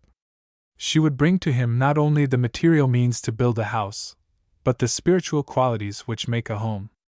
She would make him the envy of all his acquaintances. And a jealous man loves to be envied. So after the work on the excavations had been properly started, Translay turned over the detail to the always dependable Linder, and remarking that he had not had a final settlement with Waidy, set out for the ranch in the foothills. While spending the long autumn day alone in the buggy, he was able to turn over and develop plans on an even more ambitious scale than had occurred to him amid the hustle of his men and horses. The valley was lying very warm and beautiful in yellow light, and the setting sun was just capping the mountains with gold and painting great splashes of copper and bronze on the few clouds becalmed in the heavens, when Translay's tired team jogged in among the cluster of buildings known as the Waidy. The rancher met him at the bunkhouse. He greeted Translay with a firm grip of his great palm, and with jaws open in suggestion of a sort of carnivorous hospitality. "Come up to the house, Translay," he said, turning the horses over to the attention of a ranch hand. "Supper is just ready, and the women will be glad to see you." Zen, walking with a limp, met them at the gate. Translay's eyes reassured him that he had not been led astray by any process of idealization. Zen was all his mind had been picturing her. She was worth the effort. Indeed, a strange sensation of tenderness suffused him as he walked by her side to the door, supporting her a little with his hand. There they were ushered in by the rancher's wife, and Zen herself showed Translay to a cool room where were white towels and soft water from the river and quiet and restful furnishings. Translay congratulated himself that he could hardly hope to be better received. After supper he had a social drink with Waidy, and then the two sat on the veranda and smoked and discussed business. Translay found Waidy more liberal in the adjustment than he had expected. He had not yet realized to what an extent he had won the old rancher's confidence, and Waidy was a man who, when his confidence had been won, never haggled over details. He was willing to compromise the loss on the operations on the South Waidy on a scale that was not merely just, but generous. This settled, Translay proceeded to interest Waidy in the work in which he was now engaged. He drew a picture of activities in the little metropolis such as stirred the rancher's incredulity. "Well, well," Waidy would say. "Translay, I've known that little hole for about 30 years, and never seen it was any good except to get drunk in. I've seen more things there than is down in the books. You wouldn't know the change that has come about in a few months," said Translay, with enthusiasm. "Double shifts working by electric light, y.d. What do you think of that?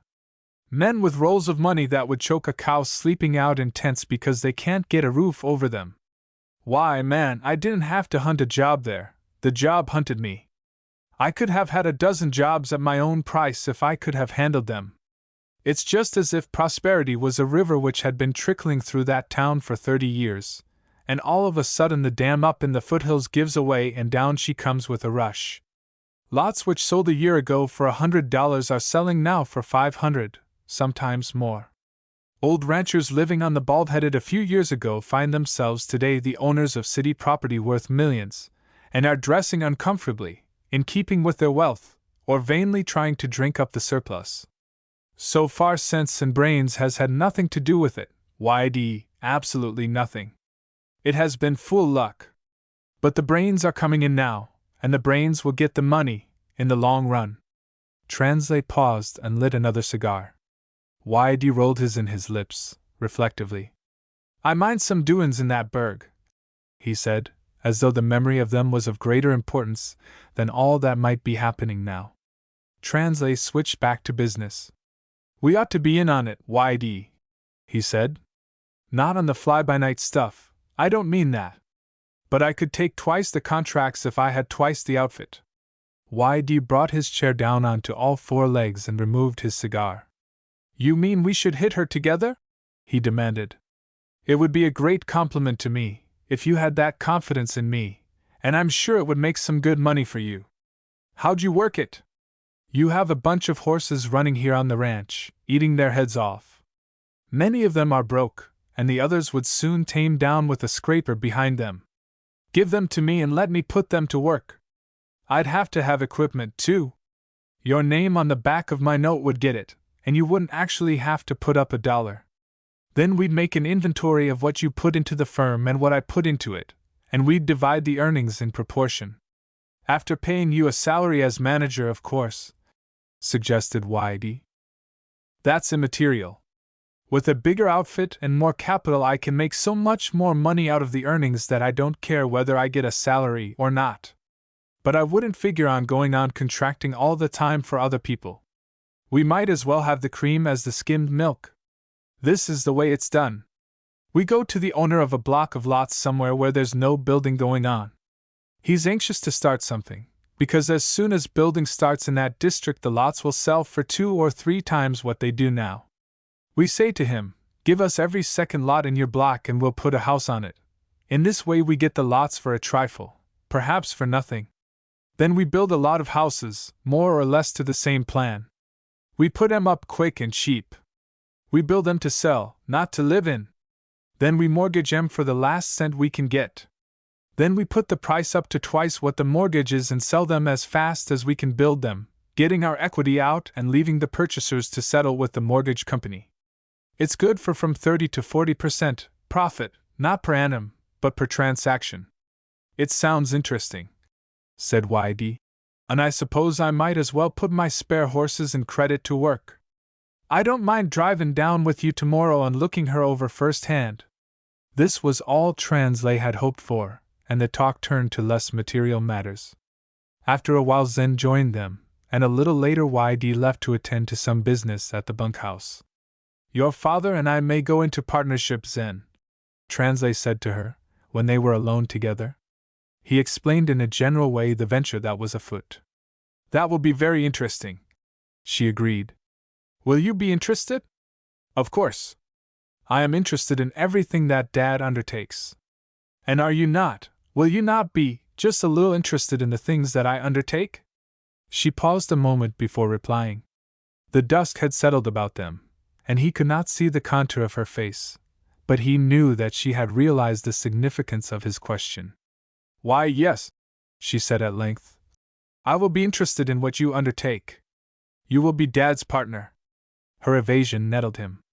Zen, he said, why shouldn't we understand each other? Don't we? She had turned slightly toward him, and he could feel the laughing mockery in her eyes. I rather think we do, he answered. Only we, at least you, won't admit it. Oh. Seriously, Zen, do you imagine I came over here today simply to make a deal with your father?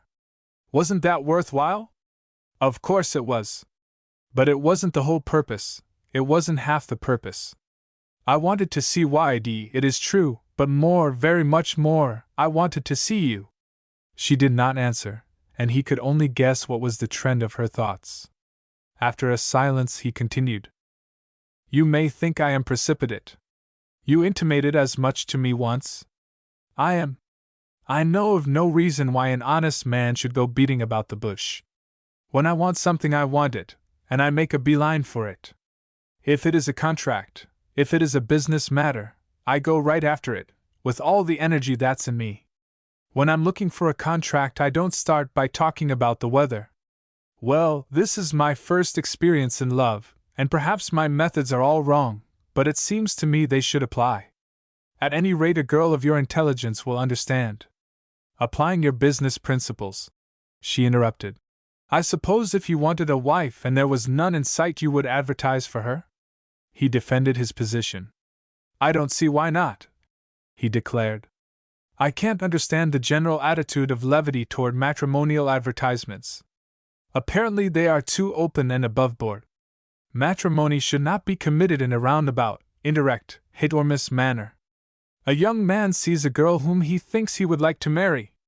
Does he go to her house and say, Miss So-and-so, I think I would like to marry you. Will you allow me to call on you so that we may get better acquainted? With that object in view, he does not. Such honesty would be considered almost brutal. He calls on her and pretends he would like to take her to the theater, if it is in town, or for a ride, if it is in the country. She pretends she would like to go. Both of them know what the real purpose is, and both of them pretend they don't. They start the farce by pretending a deceit which deceives nobody. They wait for nature to set up an attraction which shall overrule their judgment, rather than act by judgment first and leave it to nature to take care of herself. How much better it would be to be perfectly frank, to boldly announce the purpose, to come as I now come to you and say, Zen, I want to marry you. My reason, my judgment, tells me that you would be an ideal mate. I shall be proud of you, and I will try to make you proud of me. I will gratify your desires in every way that my means will permit. I pledge you my fidelity in return for yours. Zen, will you say yes? Can you believe that there is in my simple words more sincerity than there could be in any mad ravings about love? You are young, Zen, younger than I, but you must have observed some things. One of them is that marriage, founded on mutual respect, which increases with the years, is a much safer and wiser business than marriage founded on a passion which quickly burns itself out and leaves the victims cold, unresponsive, with nothing in common. You may not feel that you know me well enough for a decision. I will give you every opportunity to know me better. I will do nothing to deceive you. I will put on no veneer. I will let you know me as I really am. Will you say yes? He had left his seat and approached her. He was leaning close over her chair. While his words had suggested marriage on a purely intellectual basis, he did not hesitate to bring his physical presence into the scale. He was accustomed to having his way. He had always had it. Never did he want it more than he did now. And although he had made his plea from the intellectual angle, he was very, very sure there was more than that. This girl, whose very presence delighted him, intoxicated him, would have made him mad. Will you say yes? He repeated, and his hands found hers and drew her with his great strength up from her chair. She did not resist, but when she was on her feet she avoided his embrace. You must not hurry me, she whispered. I must have time to think. I did not realize what you were saying until. Say yes now, he urged. Translay was a man very hard to resist. She felt as though she were in the grip of a powerful machine. It was as though she were being swept along by a stream against which her feeble strength was as nothing. Zen was as nearly frightened as she had ever been in her vigorous young life. And yet there was something delightful. It would have been so easy to surrender. It was so hard to resist. Say yes now, he repeated, drawing her close at last and breathing the question into her ear. You shall have time to think. You shall ask your own heart, and if it does not confirm your words, you will be released from your promise. They heard the footsteps of her father approaching, and Translay waited no longer for an answer. He turned her face to his. He pressed his lips against hers. Chapter 9. Zen thought over the events of that evening until they became a blur in her memory. Her principal recollection was that she had been quite swept off her feet.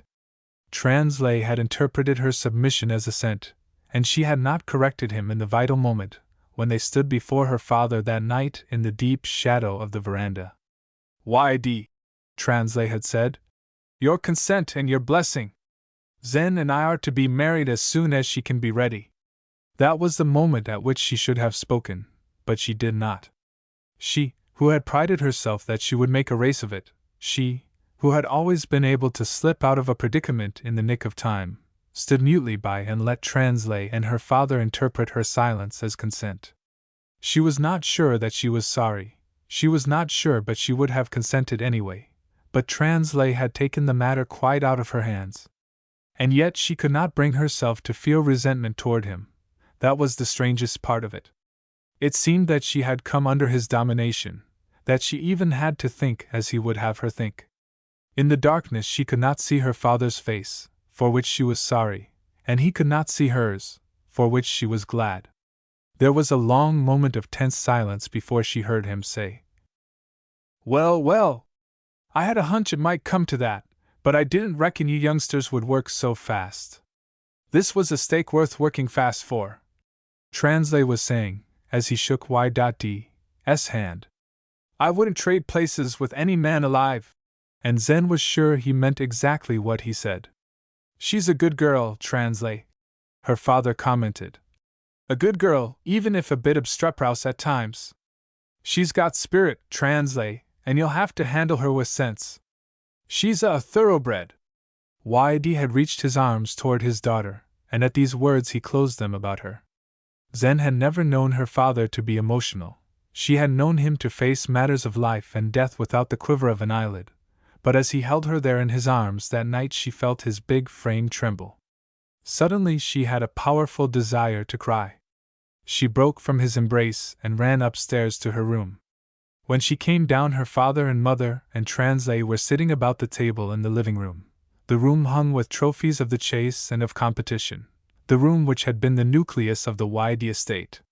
There was a colored cover on the table, and the shaded oil lamp in the center sent a comfortable glow of light downward and about. The mammoth shadows of the three people fell on the log walls, darting silently from position to position with their every movement. Her mother arose as Zen entered the room and took her hands in a warm, tender grip. "You're early leaving us," she said. "I'm not saying I object. I think Mr. Translay will make you a good husband. He is a man of energy, like your father. He will do well. You will not know the hardships that we knew in our early married life." Their eyes met, and there was a moment's pause. "You will not understand for many years what this means to me, Zenith," her mother said, and turned quickly to her place at the table. She could not remember what they had talked about after that. She had been conscious of Translay's eyes often on her, and of a certain spiritual exaltation within her. She could not remember what she had said, but she knew she had talked with unusual vivacity and charm. It was as though certain storehouses of brilliance in her being, of which she had been unaware, had been suddenly opened to her. It was as though she had been intoxicated by a very subtle wine which did not deaden, but rather quickened, all her faculties. Afterwards, she had spent long hours among the foothills, thinking and thinking. There were times when the flame of that strange exaltation burned low indeed, times when it seemed almost to expire. There were moments, hours, of misgivings.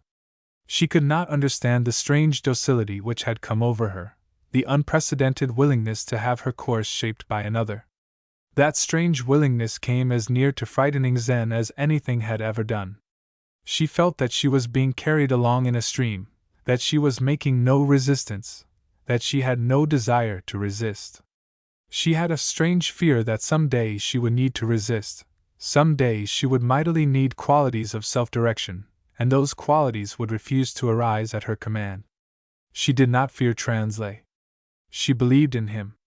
She believed in his ability to grapple with anything that stood in his way, to thrust it aside, and press on. She respected the judgment of her father and her mother, and both of them believed in Translay. He would succeed. He would seize the opportunities this young country afforded and rise to power and influence upon them. He would be kind. He would be generous. He would make her proud of him. What more could she want? That was just it. There were dark moments when she felt that surely there must be something more than all this. She did not know what it was, she could not analyze her thoughts or give them definite form, but in these dark moments she feared that she was being tricked, that the whole thing was a sham which she would discover when it was too late. She did not suspect her mother, or her father, or Translay, one or all, of being parties to this trick. She believed that they did not know it existed. She herself did not know it existed. But the fear was there. After a week she admitted, much against her will, that possibly Dennison Grant had something to do with it. She had not seen him since she had pressed his fingers and he had ridden away through the smoke haze of the South Wide. She had dutifully tried to force him from her mind. But he would not stay out of it. It was about that fact that her misgivings seemed most to center when she would be thinking of Translay, and wondering about the future. Suddenly she would discover that she was not thinking of Translay, but of Dennison Grant. These discoveries shocked and humiliated her. It was an impossible position. She would throw Grant forcibly out of her mind and turn to Translay. And then, in an unguarded moment, Translay would fade from her consciousness, and she would know again that she was thinking of Grant. At length she allowed herself the luxury of thinking frankly about Dennison Grant. It was a luxury. It brought her a secret happiness which she was wholly at a loss to understand, but which was very delightful, nevertheless. She amused herself with comparing Grant with Translay. They had 2 points in common: their physical perfection and their fearless, self-confident manner. With these exceptions they seemed to be complete contradictions.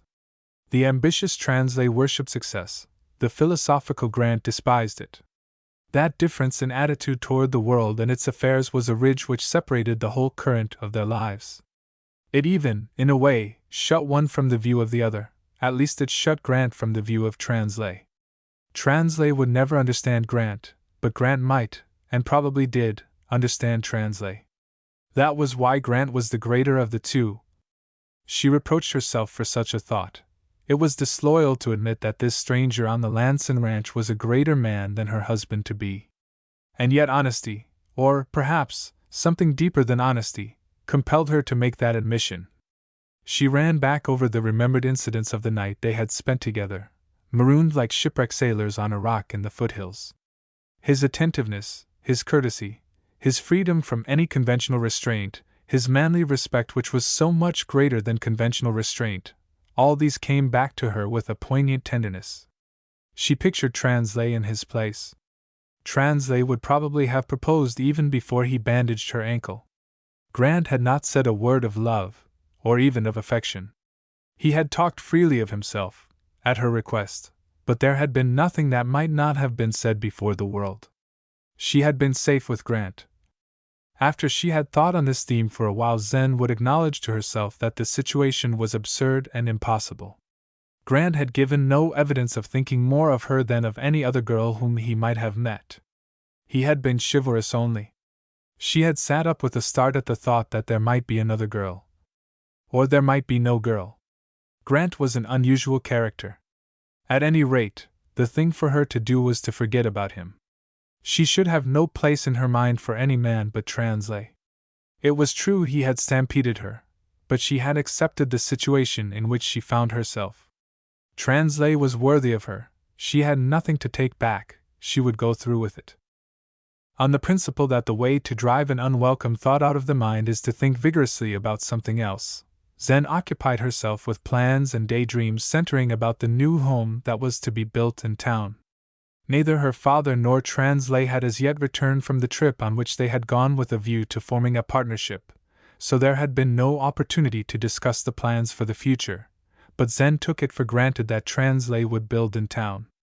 He was so enthusiastic over the possibilities of that young and bustling center of population that there was no doubt he would want to throw in his lot with it. This prospect was quite pleasing to the girl. It would leave her within easy distance of her old home. It would introduce her to a type of society with which she was well acquainted, and where she could do herself justice, and it would not break up the associations of her young life. She would still be able, now and again, to take long rides through the tawny foothills, to mingle with her old friends, possibly to maintain a somewhat sisterly acquaintance with Dennison Grant. After 10 days, YD returned, alone. He had scarcely been able to believe the developments which he had seen. It was as though the sleepy, lazy cowtown had become electrified. YD had looked on for 3 days, wondering if he were not in some kind of a dream from which he would awaken presently among his herds in the foothills. After 3 days he bought a property. Before he left he sold it at a profit greater than the earnings of his first 5 years on the ranch. It would be indeed a stubborn confidence which could not be won by such an experience, and before leaving for the ranch Y.D. had arranged for Translay practically an open credit with his bankers, and had undertaken to send down all the horses and equipment that could be spared. Translay had planned to return to the foothills with Y.D., but at the last moment business matters developed which required his attention. He placed a tiny package in Y.D.'s capacious palm. "For the girl," he said. "I should deliver it myself, but you'll explain?" Y.D. fumbled the tiny package into a vest pocket. "Sure, I'll attend to that," he promised. "Wasn't much of these fancy trimmin's when I settled into double harness, but lots of things has changed since then. You'll be out soon?" "Just as soon as business will stand for it. Not a minute longer." On his return home Y.D., after maintaining an exasperating silence until supper was finished, casually handed the package to his daughter. "Some trinket Translay sent out," he explained. "He'll be here himself as soon as business permits." She took the package with a glow of expectancy, started to open it, then folded the paper again and ran up to her room. Here she tempted herself for minutes before she would finally open it, whetting the appetite of anticipation to the full. The gem justified her little play. It was magnificent, more beautiful and more expensive than anything her father ever bought her. She hesitated strangely about putting it on. To Zen it seemed that the putting on of Translay's ring would be a voluntary act symbolizing her acceptance of him. If she had been carried off her feet, swept into the position in which she found herself, that explanation would not apply to the deliberate placing of his ring upon her finger. There would be no excuse. She could never again plead that she had been the victim of Translay's precipitateness. This would be deliberate, and she must do it herself. She rather blamed Translay for not having left his old business and come to perform this rite himself, as he should have done. What was one day of business, more or less? Yet Zen gathered no hint from that incident that always, with Translay, business would come first. It was symbolic, prophetic, but she did not see the sign nor understand the prophecy. She held the ring between her fingers, slipped it off and on her little fingers, held it so the rays of the sun fell through the window upon it, and danced before her eyes in all their primal colors. "I have to put this on," she said, pursing her lips firmly, and forget about Dennison Grant." For a long time she thought of that and all it meant. Then she raised the jewel to her lips. Help me, she murmured. With a quick little impetuous motion she drew it onto the finger where it belonged. There she gazed upon it for a moment, as though fascinated by it. Then she fell upon her bed and lay motionless until long after the valley was wrapped in shadow. The events of these days had almost driven from Zen's mind the tragedy of George Drask. When she thought of it at all, it presented such a grotesque unreality. It was such an unreasonable thing, that it assumed the vague qualities of a dream. It was something unreal and very much better forgotten, and it was only by an unwilling effort at such times that she could bring herself to know that it was not unreal. It was a matter that concerned her tremendously. Sooner or later Drask's disappearance must be noted, perhaps his body would be found, and while she had little fear that anyone would associate her with the tragedy, it was a most unpleasant thing to think about. Sometimes she wondered if she should not tell her father or translate just what had happened, but she shrank from doing so as from the confession of a crime. Mostly she was able to think of other matters. Her father brought it up in a startling way at breakfast. Absolutely out of a blue sky, he said, "Did you know, Zen, that Drask has disappeared? Translate tells me you were interested a bit in him, or perhaps I should say he was interested in you." Zen was so overcome by this startling change in the conversation that she was unable to answer. The color went from her face, and she leaned low over her plate to conceal her agitation. "Yep," continued Y.D., with no more concern than if a steer had been lost from the herd. "Translate said to tell you Drask had disappeared and he reckoned you wouldn't be bothered any more with him. Drask was nothing to me," she managed to say. "How can you think he was?" Now who said he was? Her father retorted. For a young woman with the price of a herd of steers on her third finger you're sort o' short this mornin'. Now I'm just wonderin' how far you can see through a board fence, Zen. Are you surprised that Drask has disappeared? She was entirely at a loss to understand the drift of her father's talk. He could not connect her with Drask's disappearance, or he would not approach the matter with such unconcern. That was unthinkable. Neither could translate, or he would not have sent so brutal a message. And yet it was clear that they thought she should be interested. Her father's question demanded an answer. What should I care? She ventured at length. I didn't ask you whether you cared. I asked you whether you was surprised? Drask's movements are nothing to me. I don't know that I have any occasion to be surprised about anything he may do. Well, I'm rather glad you're not, because if you don't jump to conclusions, perhaps other people won't. Not that it makes any particular difference. Dad, she cried in desperation. Whatever do you mean? It was all plain enough to me, and plain enough to translate. Her father continued with remarkable calmness. We seen it right from the first. You're talking in riddles, YD. His wife remonstrated. You're getting Zen all worked up. Jewelry seems to be mighty upsettin', YD commented. There was nothin' like that in our engagement, Jessie? Well, to come to the point. There was a fire which burned up the valley of the south. YD fires don't start themselves, usually. This one started among the Lanson stacks, so it was natural enough to suspect YD or some of his sympathizers. Well, it wasn't YD, and I reckon it wasn't Zen, and it wasn't Translay nor Linder, and every one of the gangs accounted for except Drask. Drask thought he was doing a great piece of business when he fired the Lanson hay, but when the wind turned and burned up the whole valley, Drask sees where he can't play no hero part around here, so he loses himself for good. I gathered from Translay that Drask had been bothering you a little, Zen, which is why I told you.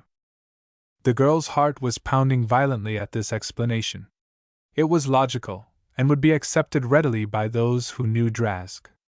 She would not trust herself in further conversation, so she slipped away as soon as she could and spent the day riding down by the river.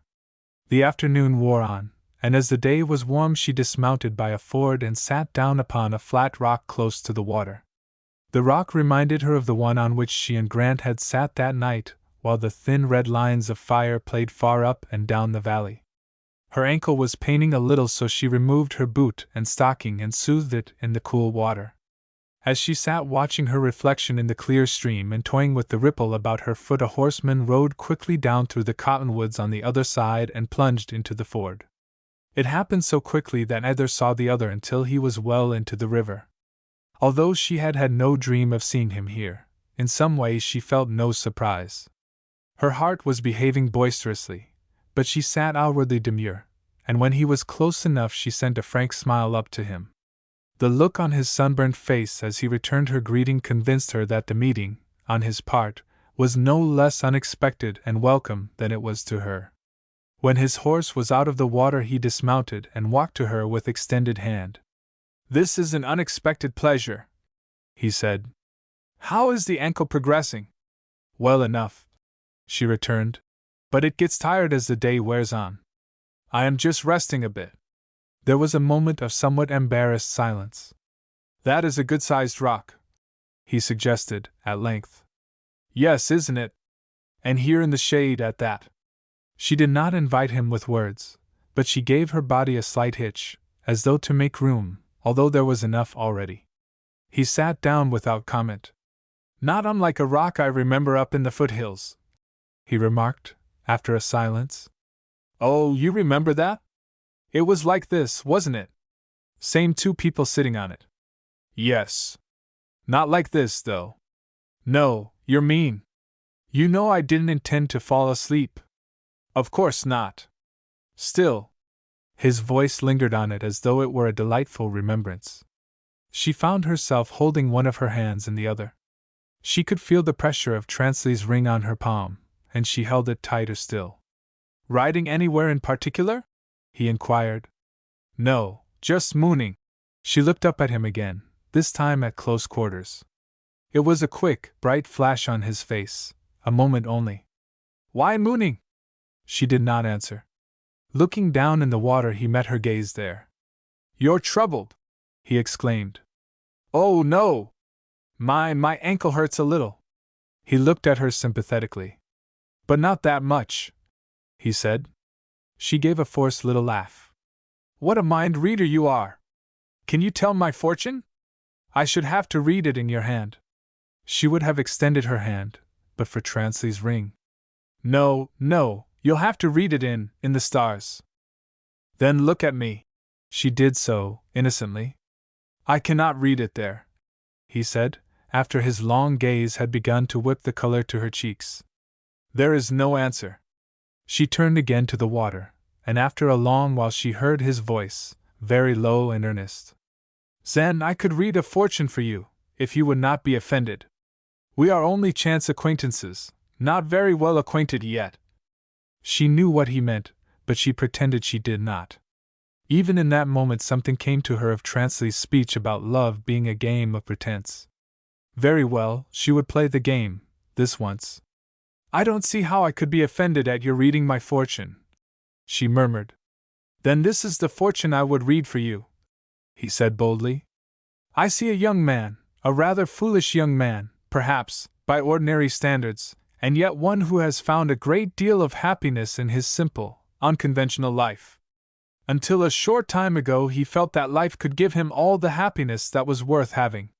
He had health, strength, hours of work and hours of pleasure, the fields, the hills, the mountains, the sky, all God's open places to live in and enjoy. He thought there was nothing more. Well, then he found, all of a sudden, that there was something more, everything more. He made that discovery on a calm autumn night, when fire had blackened all the foothills and still ran in dancing red ribbons over their distant crests. That night a great thing, two great things, came into his life. First was something he gave. Not very much, indeed, but typical of all it might be. It was service.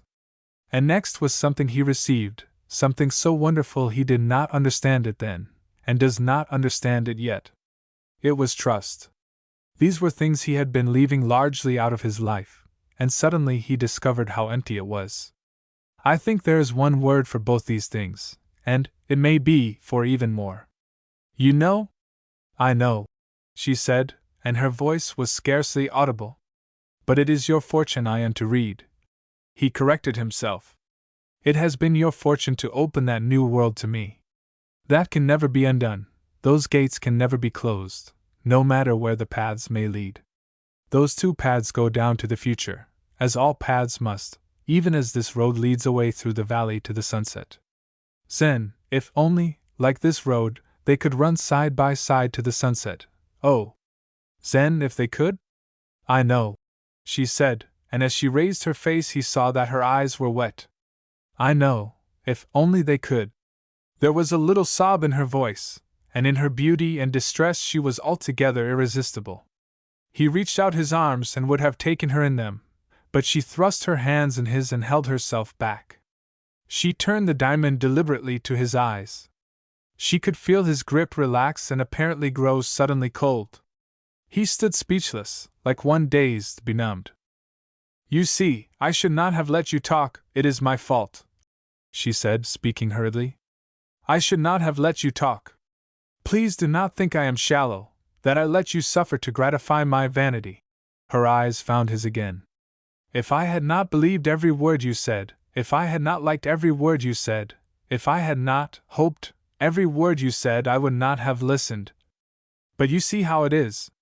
He was silent for so long that she thought he was not going to answer her at all. When he spoke it was in a dry, parched voice. I beg your pardon, he said. I should not have presumed.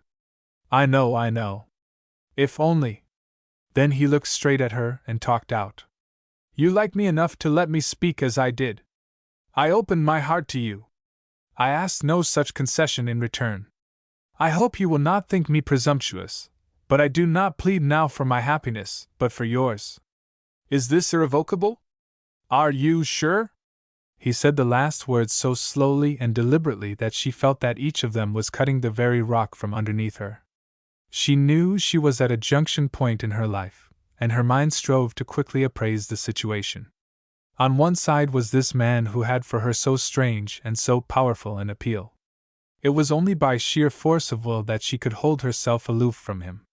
But he was a man who had broken with his family and quarreled with her father, a man whom her father would certainly not for a moment consider as a son-in-law. He was a foreman, practically a ranch hand. Neither Zen nor her father were snobs, and if Grant worked for a living, so did Translay. That was not to be counted against him. The point was, what kind of living did he earn? What Translay had to offer was perhaps on a lower plane, but it was more substantial. It had been approved by her father, and her mother, and herself. It wasn't as though one man were good and the other bad. It wasn't as though one thing were right and the other wrong. It would have been easy then. "I have promised," she said at last. She released her hands from his, and sitting down, silently put on her stocking and boot. She was aware that he was still standing near, as though waiting to be formally dismissed. She walked by him to her horse and put her foot in the stirrup. Then she looked at him and gave her hand a little farewell wave. Then a great pang, irresistible in its yearning, swept over her. She drew her foot from the stirrup, and rushing down, threw her arms about his neck. "I must go," she said. "I must go. We must both go and forget." And Dennison Grant continued his way down the valley while Zen rode back to the Waigi, wondering if she could ever forget. Chapter 10. Linder scratched his tousled brown hair reflectively as he gazed after the retreating form of Translay. His hat was off, and the perspiration stood on his sunburnt face, a face which, in point of handsomeness, needed make no apology to Translay. "Well, by thunder!" said Linder. "By thunder, think of that!" Linder stood for some time, thinking of that, as deeply as his somewhat disorganized mental state would permit. For Translay had announced, with his usual directness, that he wanted so many men and teams for a house excavation in the most exclusive part of the city.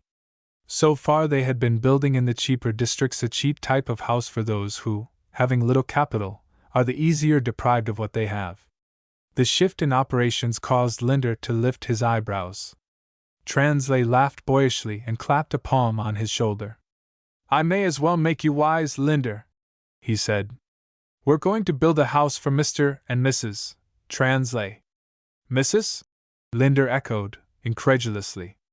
"That's the good word," Translay confirmed. "Never expected it to happen to me, but it did, all of a sudden. You want to look out, maybe it's catching." Translay was evidently in prime humor. Linder had, indeed, noted this good humor for some time, but had attributed it to the very successful operations in which his employer had been engaged. He pulled himself together enough to offer a somewhat confused congratulation. "And may I ask who is to be the fortunate young lady?" he ventured. "You may," said Translay. "But if you could see the length of your nose, it wouldn't be necessary. Linder, you're the best foreman I ever had, just because you don't ever think of anything else. When you pass on, there'll be no heaven for you unless they give you charge of a bunch of men in teams where you can raise a sweat and make money for the boss. If you weren't like that, you would have anticipated what I've told you, or perhaps made a play for Zen yourself." "Zen? You don't mean Y.D.'s daughter?" "If I don't mean Y.D.'s daughter, I don't mean anybody, and you can take that from me." "You bet it's Zen." "Say, Linder, I didn't think I could go silly over a girl, but I'm plumb locoed. I bought the biggest old sparkler in this town and sent it out with Y.D. If he didn't lose it through the lining of his vest, he handled it like it might have been a box of pills, bad pills, Linder, and I've got an architect figuring how much expense he can put on a house. He gets a commission on the cost, you see, and one of these nights I'm going to buy you a dinner that'll keep you fed till Christmas. I never knew before that silliness and happiness go together, but they do. I'm glad I've got a sober old foreman, that's all that keeps the business going." And after Translay had turned away, Linder had scratched his head and said, "By thunder! Linder, when you wake up you'll be dead." After her practically saying the water's fine, "Well, that's why I'm a foreman, and always will be." But after a little reflection, Linder came to the conclusion that perhaps it was all for the best. He could not have bought Y.D. daughter a big sparkler or have built her a fine home, because he was a foreman. It was a round circle. He threw himself into the building of Transley's house with as much fidelity as if it had been his own. He gave his undivided attention to Transley's interests, making dollars for him while earning cents for himself. This attention was more needed than it ever had been, as Transley found it necessary to make weekly trips to the ranch in the foothills to consult with Whitey upon business matters. Zen found her interest in Transley growing as his attentions continued. He spent money upon her lavishly, to the point at which she protested, for although Whitey was rated as a millionaire, the family life was one of almost stark simplicity. Transley assured her that he was making money faster than he possibly could spend it, and even if not, money had no nobler mission than to bring her happiness. He explained the blueprints of the house, and discussed with her details of the appointments. As the building progressed, he brought her weekly photographs of it. He urged her to set the date about Christmas.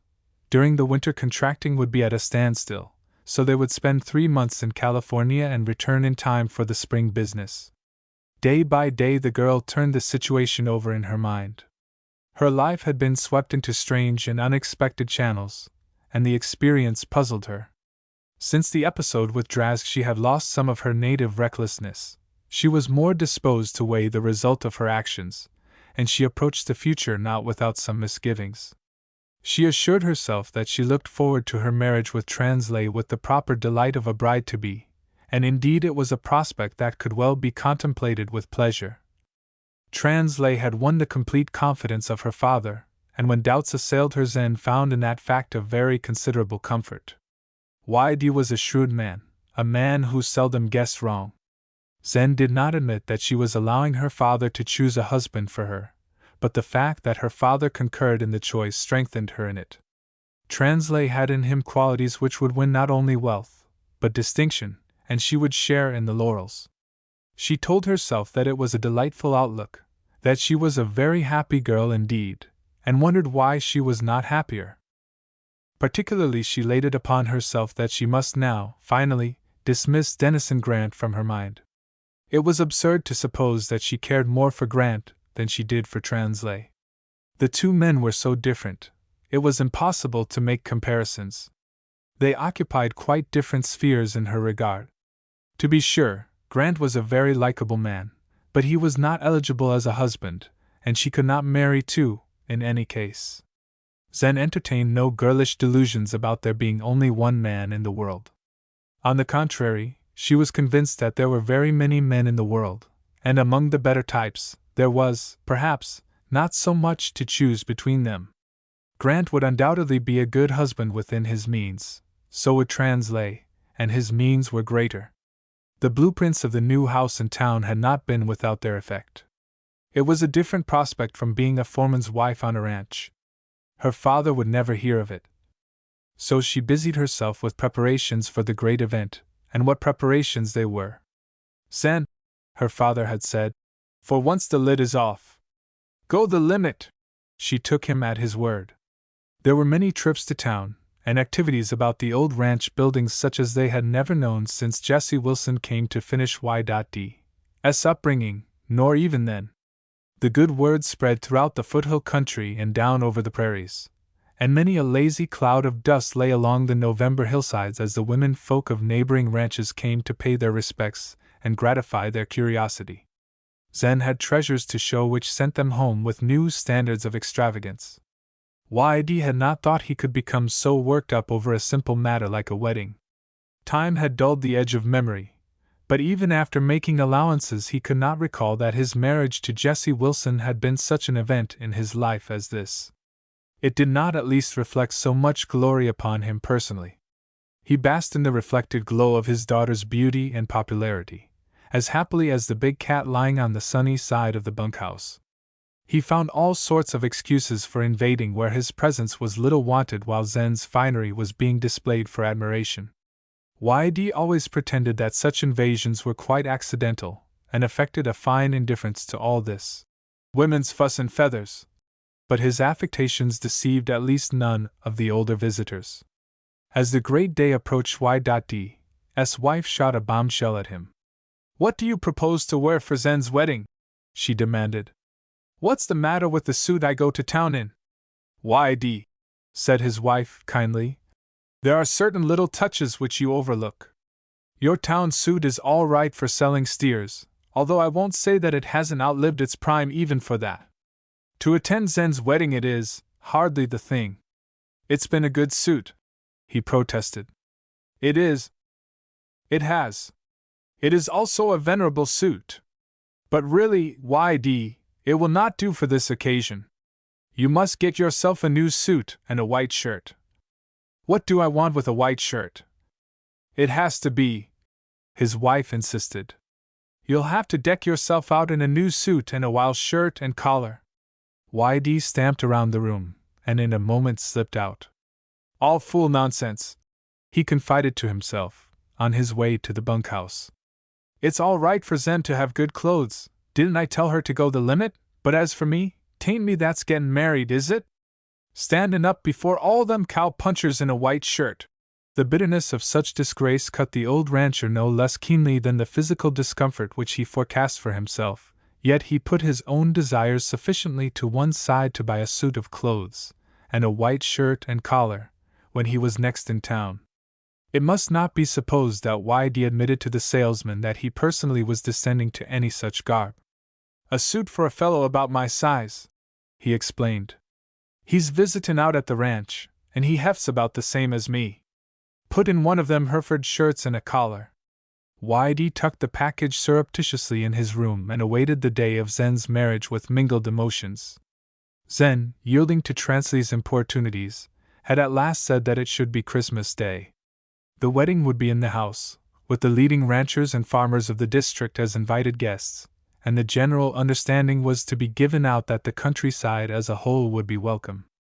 All could not be taken care of in the house, so YD gave orders that the hay was to be cleared out of one of the barns, and the floor put in shape for dancing. Open house would be held in the barn and in the bunkhouse, where substantial refreshments would be served to all and sundry. Christmas Day dawned with a seasonable nip to the air, but the sun rose warm and bright. There was no snow, and by early afternoon clouds of dust were rising on every trail leading to the YD. The old ranchers and their wives drove in buckboards, and one or two in automobiles. The younger generation, of both sexes, came on horseback, with many an exciting impromptu race by the way. YD received them all in the yard, commenting on the horses and the weather, and how the steers were wintering, and revealing, at the proper moments, the location of a well-filled stone jug. The faithful Linder was on hand to assist in caring for the horses and maintaining organization about the yard. The women were ushered into the house, but the men sat about the bunkhouse or leaned against the sunny side of the barn, sharpening their wits in conversational sallies which occasionally brought loud guffaws of merriment. In the house every arrangement had been completed. Zen was to come down the stairs leaning on her father's arm, and the ceremony would take place in the big central room, lavishly decorated with flowers which Transley had sent from town in a heated automobile. After the ceremony the principals and the older people would eat the wedding dinner in the house, and all others would be served in the bunkhouse. One of the downstairs rooms was already filled with presents. As the hour approached, Sen found herself possessed of a calmness which she deemed worthy of Y.D.'s daughter. She had elected to be unattended as she had no very special girl-friend, and that seemed the simplest way out of the problem of selecting someone for this honor. She was, however, amply assisted with her dressing, and the color of her fine cheeks burned deeper with the compliments to which she listened with modest appreciation. At a quarter to the hour it was discovered that Y.D. had not yet dressed for the occasion. He was, in fact, engaged with Lanson in making a tentative arrangement for the distribution of next year's hay. Zen had been so insistent upon an invitation being sent to Mr. and Mrs. Lanson that Y.D., although fearing a snub for his pains, at last conceded the point. He had done his neighbor rather less than justice, and now he and Lanson, with the assistance of the jug already referred to, were burying the hatchet in a corner of the bunkhouse. "Dang this dressin'," Y.D. remonstrated when a message demanding instant action reached him. "Lanson, hear me now! I wouldn't take $1,000,000 for that girl, why understand, and I wouldn't trade a mangy cayuse for another." So, grumbling, he found his way to his room and began a wrestle with his store clothes. Before the fight was over, he was being reminded through the door that he wasn't roping a steer, and everybody was waiting. At the last moment, he discovered that he had neglected to buy shoes. There was nothing for it but his long ranch boots, so on they went. He sought Zen in her room. "Will I do in this?" he asked, feeling very sheepish. Zen could have laughed, or she could have cried, but she did neither. She sensed in some way the fact that to her father this experience was a positive ordeal. So she just slipped her arm through his and whispered, "Of course you'll do, you silly old duffer," and tripped down the stairs by the side of his ponderous steps. After the ceremony, the elder people sat down to dinner in the house, and the others in the bunkhouse. Zen was radiant and calm, Translay handsome, delighted, self-possessed. His good luck was the subject of many a comment, both inside and out of the old house. He accepted it at its full value, and yet as one who has a right to expect that luck will play him some favors. Suddenly there was a rush from outside, and Zen found herself being carried bodily away. The young people had decided that the dancing could wait no longer, so a half-dozen hustlers had been deputed to kidnap the bride and carry her to the barn, where the fiddles were already strumming. Zen insisted that the first dance must belong to Translay, but after that she danced with the young ranchers and cowboys with strict impartiality. And even as she danced she found herself wondering if, among all this representation of the countryside, that one upon whom her thoughts had turned so much should be missing. She found herself watching the door. Surely it would have been only a decent respect to her, surely he might have helped to whirl her joyously away into the new life in which the past had to be forgotten. How much better that they should part that way, than with the memories they had. But Dennison Grant did not appear. Evidently he preferred to keep his memories. When at last the night had worn thin, and it was time for the bridal couple to leave if they were to catch the morning train in town, and they had ridden down the foothill trails to the thunder of many accompanying hoofbeats, the old ranch became suddenly a place very quiet and still and alone. Whitey sat down in the corner of the big room by the fire, and saw strange pictures in its dying embers. Zen! Translay was a good fellow, but how much a man will take was scarce a thank you. Presently Whitey became aware of a hand resting upon his shoulder, and tingling from its fingertips came something akin to the almost forgotten rapture of a day long gone.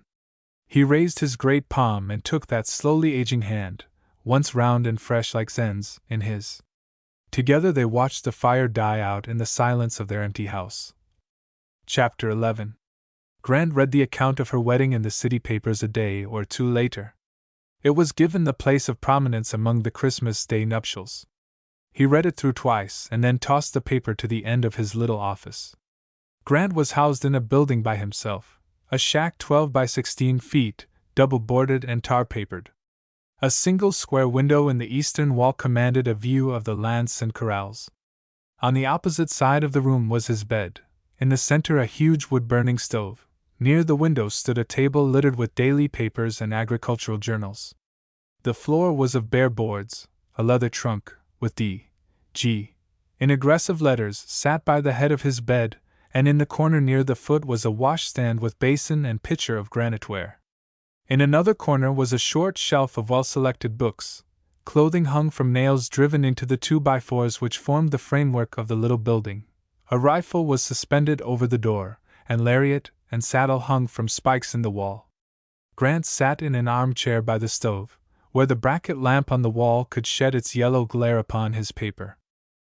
After throwing the sheet across the room, he half turned in his chair, so that the yellow light fell across his face. Fidget, the pup, always alert for action, was on her feet in a moment, eager to lead the way to the door and whatever adventure might lie outside. But Grant did not leave his chair, and finding all her tail waving of no avail, she presently settled down again by the stove, her chin on her outstretched paws, her drooping eyes half closed, but a wakeful ear flopping occasionally forward and back.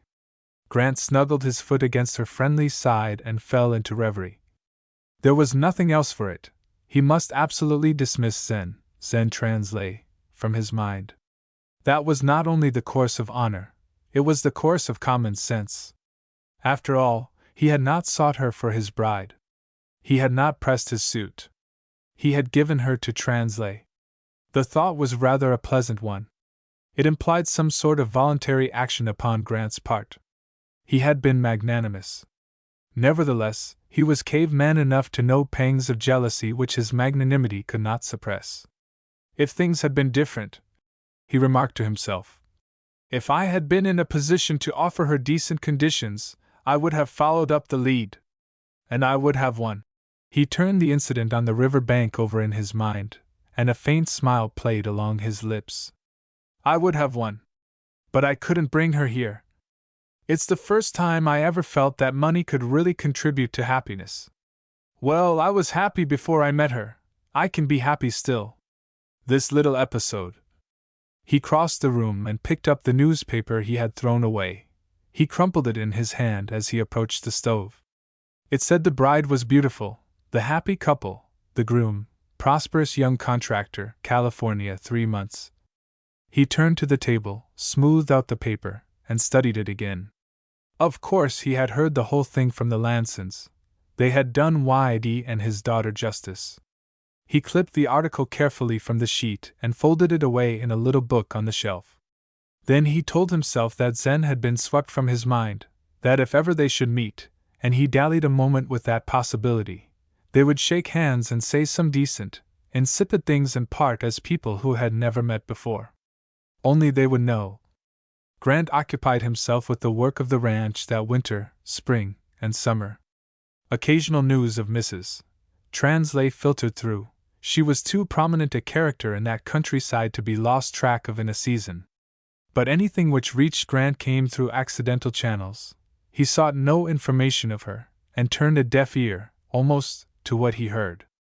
Then in the fall came an incident which immediately changed the course of his career. It came in the form of an important-looking letter with an Eastern postmark. It had been delivered with other mail at the house, and Lanson himself brought it down. Grant read it, and at first stared at it somewhat blankly, as one not taking in its full portent.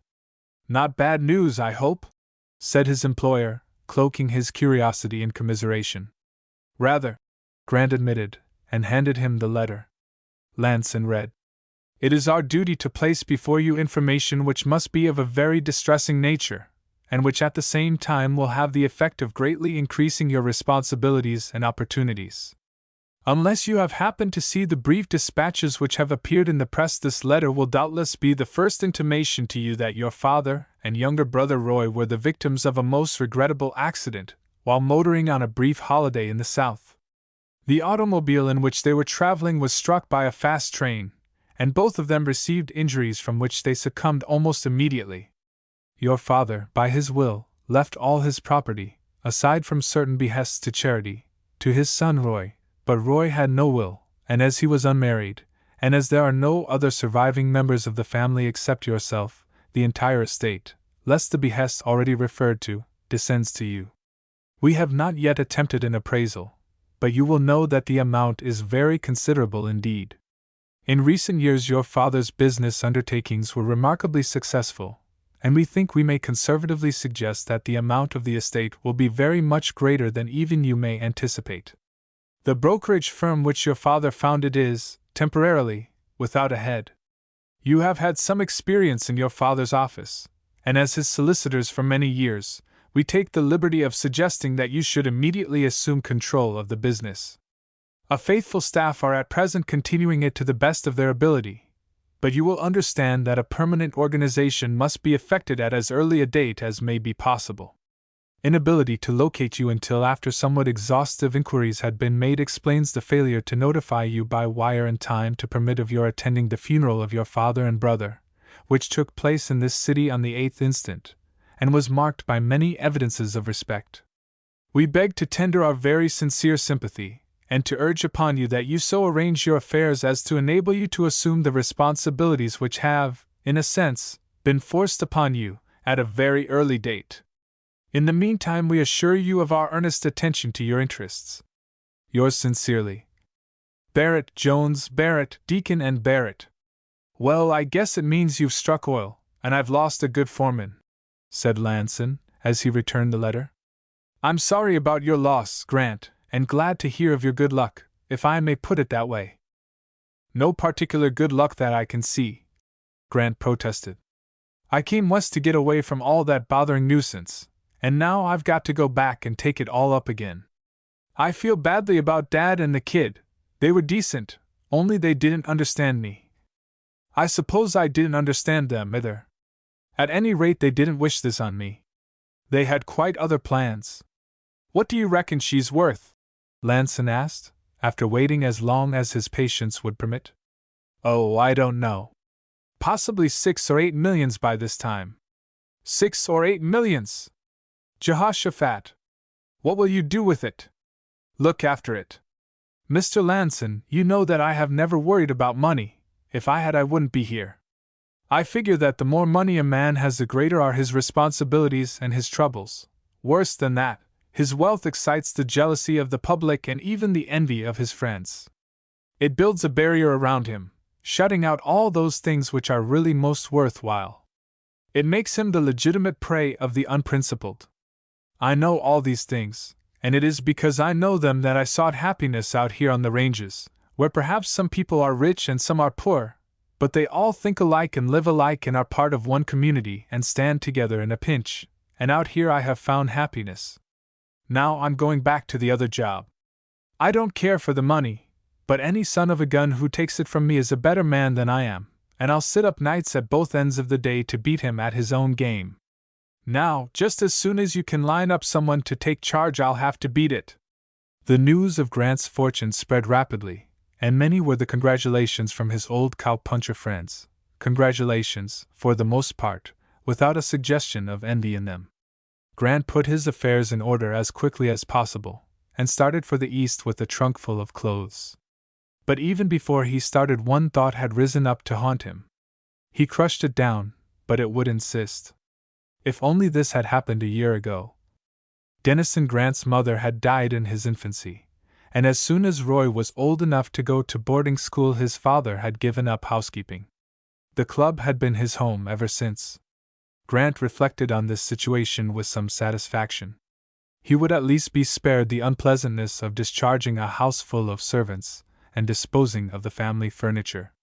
As for the club, he had no notion for that. A couple of rooms in some quiet apartment house, where he could cook a meal to his own liking as the fancy took him, that was his picture of something as near domestic happiness as was possible for a single man rather sadly out of his proper environment. Grant reached his old home city late at night, and after a quiet cigar and a stroll through some of the half-forgotten streets, he put up at one of the best hotels. He was deferentially shown to a room about as large as the whole Lanson house. Soft lights were burning under pink shades. His feet fell noiselessly on the thick carpets. He placed a chair by a window, where he could watch the myriad lights of the city, and tried to appraise the new sphere in which he found himself. It would be a very different game from riding the ranges or roping steers, but it would be a game, nevertheless, a game in which he would have to stand on his own resources even more than in those brave days in the foothills. He relished the notion of the game, even while he was indifferent to the prize. He had no clear idea what he eventually should do with his wealth. That was something to think about very carefully in the days and years to come. In the meantime, his job was to handle a big business in the way it should be handled.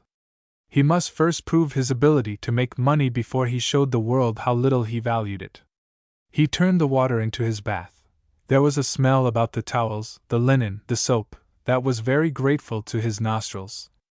In the morning he passed by the office of Grant and Son. He did not turn in, but pursued his way to a door where a great brass plate announced the law firm of Barrett, Jones, Barrett, Deacon and Barrett.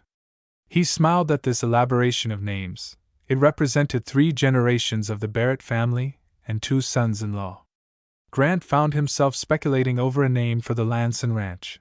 It might have been Lanson, Grant, Lanson, Murphy, Skinny and Pete. He entered and inquired for Mr. Barrett, Sr. Mr. David Barrett, Sr., sir. He's out of the city, sir. He has not yet come in from his summer home in the mountains. Then the next Mr. Barrett? Mr. David Barrett, Jr., sir. He also is out of the city. Have you any more Barretts? There's young Mr. Barrett, but he seldom comes down in the forenoon, sir. Grant suppressed a grin. The Barretts are a somewhat leisurely family, I take it, he remarked.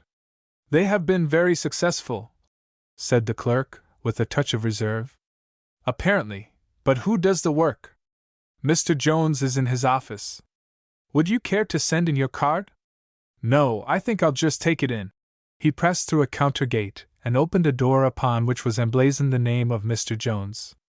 Mr. Jones proved to be a man with thin, iron-gray hair and a stubby, pugnacious mustache.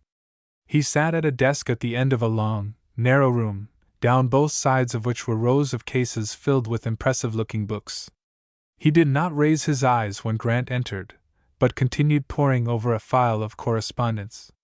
What an existence! Grant commented to himself. And yet I suppose this man thinks he's alive. Grant remained standing for a moment, but as the lawyer showed no disposition to divide his attention, he presently advanced to the desk. Mr. Jones looked up. You are Mr. Jones, I believe? I am, but you have the better of me. Only for the moment. You are a lawyer. You will take care of that. I understand the firm of Barrett, Jones, Barrett, Deacon and Barrett have somewhat leisurely methods. Is the firm on trial? Inquired Mr. Jones sharply. In a sense, yes. I also understand that although all the Barretts, and also Mr. Deacon, share in the name plate, Mr. Jones does the work? The lawyer laid down his papers. Who the dickens are you, anyway, and what do you want? That's better. With undivided attention we shall get there much quicker. I have a certain amount of legal business which requires attention, and in connection with which I am willing to pay what the service is worth. But I'm not going to pay 2 generations of Barretts which are out of the city, and a third which doesn't come down in the forenoon. If I have to buy name plates, I'll buy name plates of my own, and that is what I've decided to do. Do you mind saying how much this job here is worth? Of course I do, sir. I don't understand you at all. Then I'll make myself understood. I am Dennison Grant. By force of circumstances I find myself. The lawyer had risen from his chair. Oh, Mr. Dennison Grant! I'm so glad. Grant ignored the outstretched hand. I'm exactly the same man who came into your office 5 minutes ago, and you were too busy to raise your eyes from your papers. It is not me to whom you are now offering courtesy, it's to my money. I am sure I beg your pardon. I didn't know. Then you will know in future. If you've got a hand on you, stick it out, whether your visitor has any money or not. Grant was glaring at the lawyer across the desk, and the pugnacious-looking mustache was beginning to bristle back. Did you come in here to read me a lecture or to get legal advice? The lawyer returned with some spirit. I came in here on business. In the course of that business I find it necessary to tell you where you get off at, and to ask you what you're going to do about it. The lawyer came around from behind his desk. And I'll show you, he said very curtly. You've been drinking, or you're out of your head. In either case I'm going to put you out of this room until you are in a different frame of mind. Hop to it, said Grant, bracing himself. Jones was an oldish man, and he had no intention of hurting him. In a moment they clenched, and before Grant could realize what was happening he was on his back. He arose quickly, laughing, and sat down in a chair. Mr. Jones, will you sit down? I want to talk to you. If you will talk business. You were rude to me. Perhaps. For my rudeness I apologize. But I was not untruthful. And I wanted to find something out. I found it. What? Whether you had any sand in you. You have, and considerable muscle, or knack, as well. I'm not saying you could do it again. Well, what is this all about? Simply this. If I am to manage the business of Grant and Son I shall need legal advice of the highest order, and I want it from a man with red blood in him. I should be afraid of any other advice. What is your price? You understand, you leave this firm and think of nothing, professionally, but what I pay you for. Mr. Jones had seated himself, and the pugnacious mustache was settling back into a less hostile attitude. You are quite serious? Quite. You see, I know nothing about business. It is true I spent some time in my father's office, but I never had much heart for it. I went west to get away from it. Fate has forced it back upon my hands. Well, I'm not a piker, and I mean to show fate that I can handle the job. To do so, I must have the advice of a man who knows the game. I want a man who can look over a bond issue, or whatever it is, and tell me at a glance whether it's spavined or windbroken. I want a man who can sense out the legal badger holes, and who won't let me gallop over a cut bank. I want a man who has not only brains to back up his muscle, but who also has muscle to back up his brains. To be quite frank, I didn't think you were the man. I had no doubt you had the legal ability, or you wouldn't be guiding the affairs of this 5-cylinder firm, but I was afraid you didn't have the fight in you. I picked a quarrel with you to find out, and you showed me, for which I am much obliged. By the way, how do you do it? Before answering, Mr. Jones got up, walked around behind his desk, unlocked a drawer, and produced a box of cigars. That's a mistake you Westerners make, he remarked, when they had lighted up. You think the muscle is all out there, just as some Easterners will admit that the brains are all down here. Both are wrong. Life at a desk calls for an antidote, and 2 nights a week keep me in form. I wrestled a bit when I was a boy, but I haven't had a chance to try out my skill in a long while. I rather welcomed the opportunity. I noticed that. Well, what's she worth? Mr. Jones ruminated. I wouldn't care to break with the firm, he said at length. There are family ties as well as those of business. A year's leave of absence might be arranged. By that time you would be safe in your saddle. By the way, do you propose to hire all your staff by the same test? Grant smiled. I don't expect to hire any more staff. I presume there is already a complete organization, doubtless making money for me at this very moment. I will not interfere except when necessary, but I want a man like you to tell me when it is necessary. Terms were agreed upon, and Mr. Jones asked only the remainder of the week to clean up important matters on hand. Telegrams were dispatched to Mr. David Barrett, Sr., and Mr. David Barrett, Jr., and Jones in some way managed to convey the delicate information to young Mr. Barrett that a morning appearance on his part would henceforth be essential. Grant decided to fill in the interval with a little fishing expedition. He was determined that he would not so much as call at the office of Grant and Son until Jones could accompany him. A tenderfoot like me would stampede that bunch in no time, he warned himself. When he finally did appear at the office, he was received with a deference amounting almost to obeisance.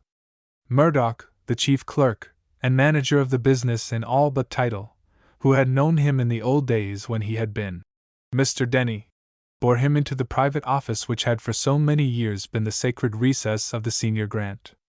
Only big men or trusted employees were in the habit of passing those silent green doors. Well, Murdy, old boy, how goes it?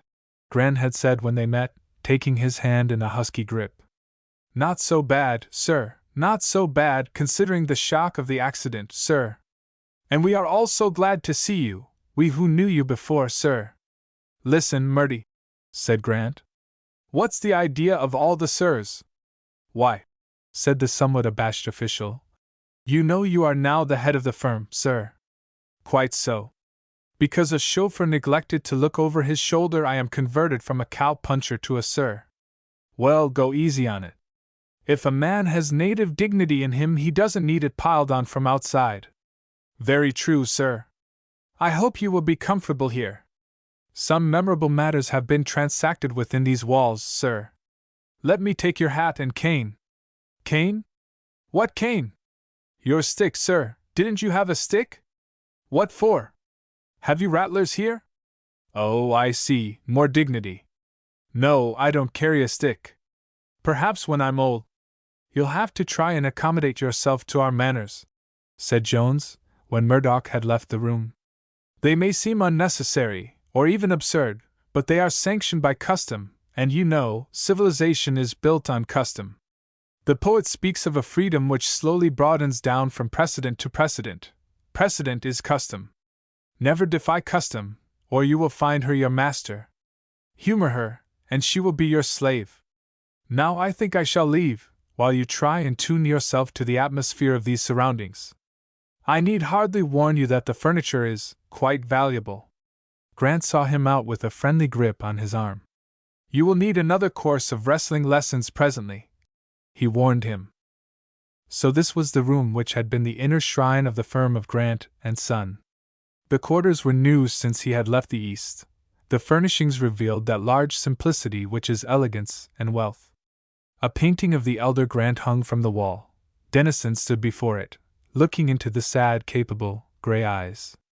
What had life brought to his father that was worth the price those eyes reflected?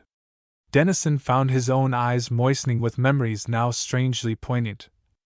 Environment, the young man murmured, as he turned from the portrait. Environment, master of everything!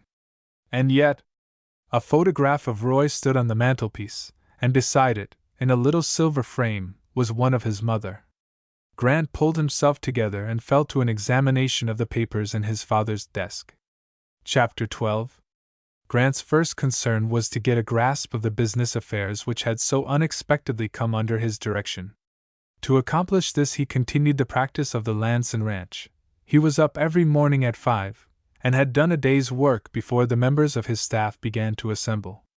For advice he turned to Jones and Murdoch, and the management of routine affairs he left entirely in the hands of the latter. He had soon convinced himself that the camaraderie of the ranch would not work in a staff of this kind, so while he was formulating plans of his own he left the administration to Murdoch. He found this absence of companionship the most unpleasant feature of his position. It seemed that his wealth had elevated him out of the human family. He wavered between amusement and annoyance over the deference that was paid him. Some of the staff were openly terrified at his approach. Not so Miss Bruce. Miss Bruce had tapped on the door and entered with the words, "I was your father's stenographer. He left practically all his personal correspondence to me. I worked at this desk in the corner, and had a private office through the door there into which I slipped when my absence was preferred." She had crossed the room, and instead of standing respectfully before Grant's desk, had come around the end of it. Grant looked up with some surprise, and noted that her features were not without commending qualities. The mouth, a little large, perhaps. "How do you think you're going to like your job?" she asked. Grant swung around quickly in his chair. No one in the staff had spoken to him like that.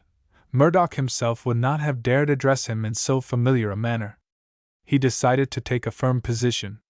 "Were you in the habit of speaking to my father like that?" "Your father was a man well on in years, Mr. Grant. Every man according to his age. I am the head of the firm." "That is so," she assented. "But if it were not for me and the others on your payroll, there would be no firm to require a head, and you'd be out of a job. You see, we are quite as essential to you as you are to us." Grant looked at her keenly. Whatever her words, he had to admit that her tone was not impertinent. She had a manner of stating a fact, rather than engaging in an argument. There was nothing hostile about her. She had voiced these sentiments in as matter-of-fact a way as if she were saying, "It's raining out, you had better take your umbrella." "You appear to be a very advanced young woman," he remarked. "I am a little surprised. I had hardly thought my father would select young women of your type as his confidential secretaries." "Private stenographer," she corrected. "A little extra side on a title is neither here nor there. Well, I will admit that I rather took your father's breath at times. He discharged me so often it became a habit, but we grew to have a sort of tacit understanding that that was just his way of blowing off steam. You see, I did his work, and I did it right. I never lost my head when he got into a temper. I could always read my notes even after he had spent most of the day in death grips with some business rival. You see, I wasn't afraid of him, not the least bit. And I'm not afraid of you." "I don't believe you are," Grant admitted. "You are a remarkable woman. I think we shall get along all right if you are able to distinguish between independence and bravado." He turned to his desk, then suddenly looked up again. He was homesick for someone he could talk to frankly. "I don't mind telling you," he said abruptly, "that the deference which is being showered upon me around this institution gives me a good deal of a pain. I've been accustomed to working with men on the same level. They took their orders from me, and they carried them out, but the older hands called me by my first name, and any of them swore back when he thought he had occasion. I can't fit into this yes sir, no sir, very good, sir, way of doing business. It doesn't ring true. I know what you mean, she said. There's too much servility in it. And yet one may pay these courtesies and not be servile. I always served your father, and he knew I did it because I wanted to, not because I had to.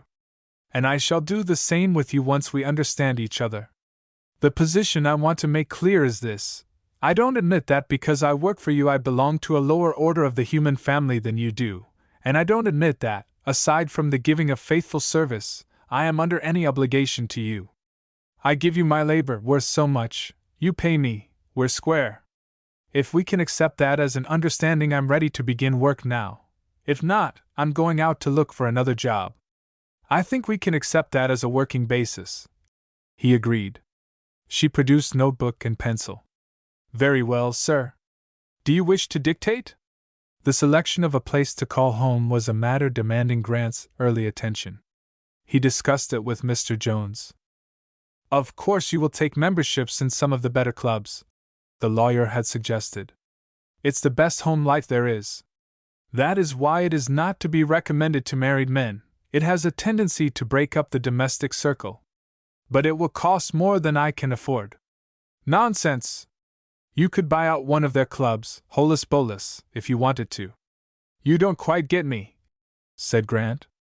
If I used the money which was left by my father, or the income from the business, no doubt I could do as you say.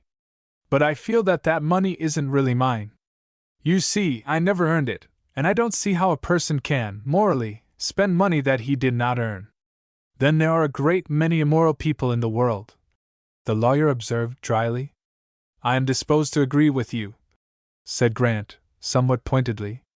But I don't intend that they shall set my standards. You have your salary. That comes under the head of earnings, if you are finicky about the profits. What do you propose to pay yourself?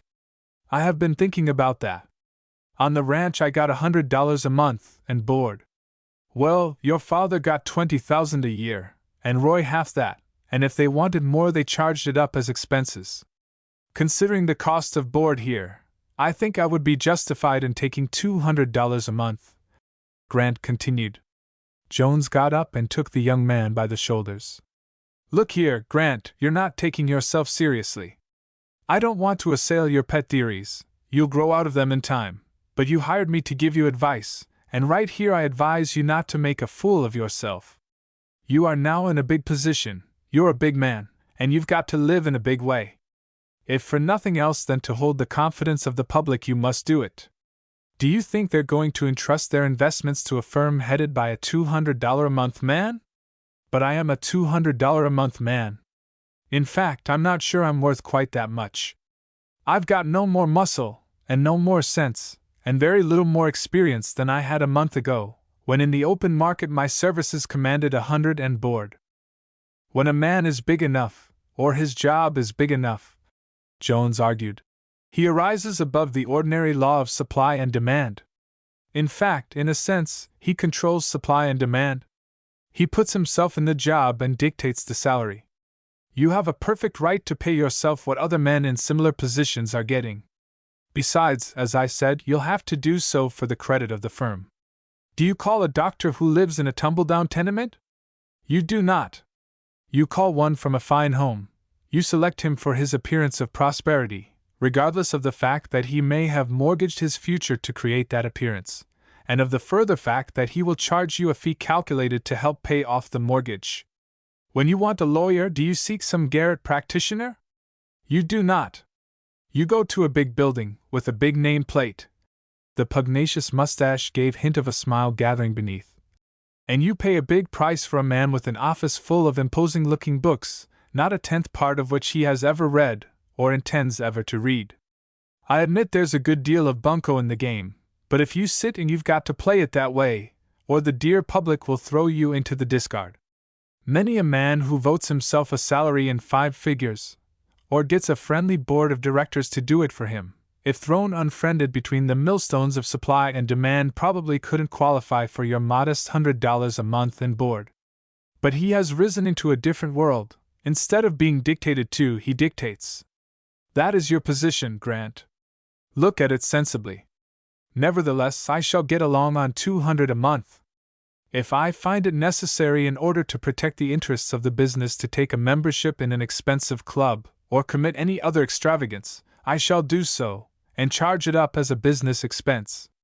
Besides, I think I can be happier that way. And in the meantime, your business is piling up profits. What are you going to do with them? Give them away?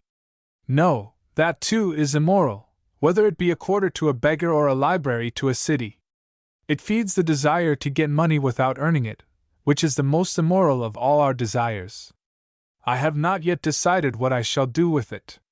I have hired an expert in you to show me how to make money.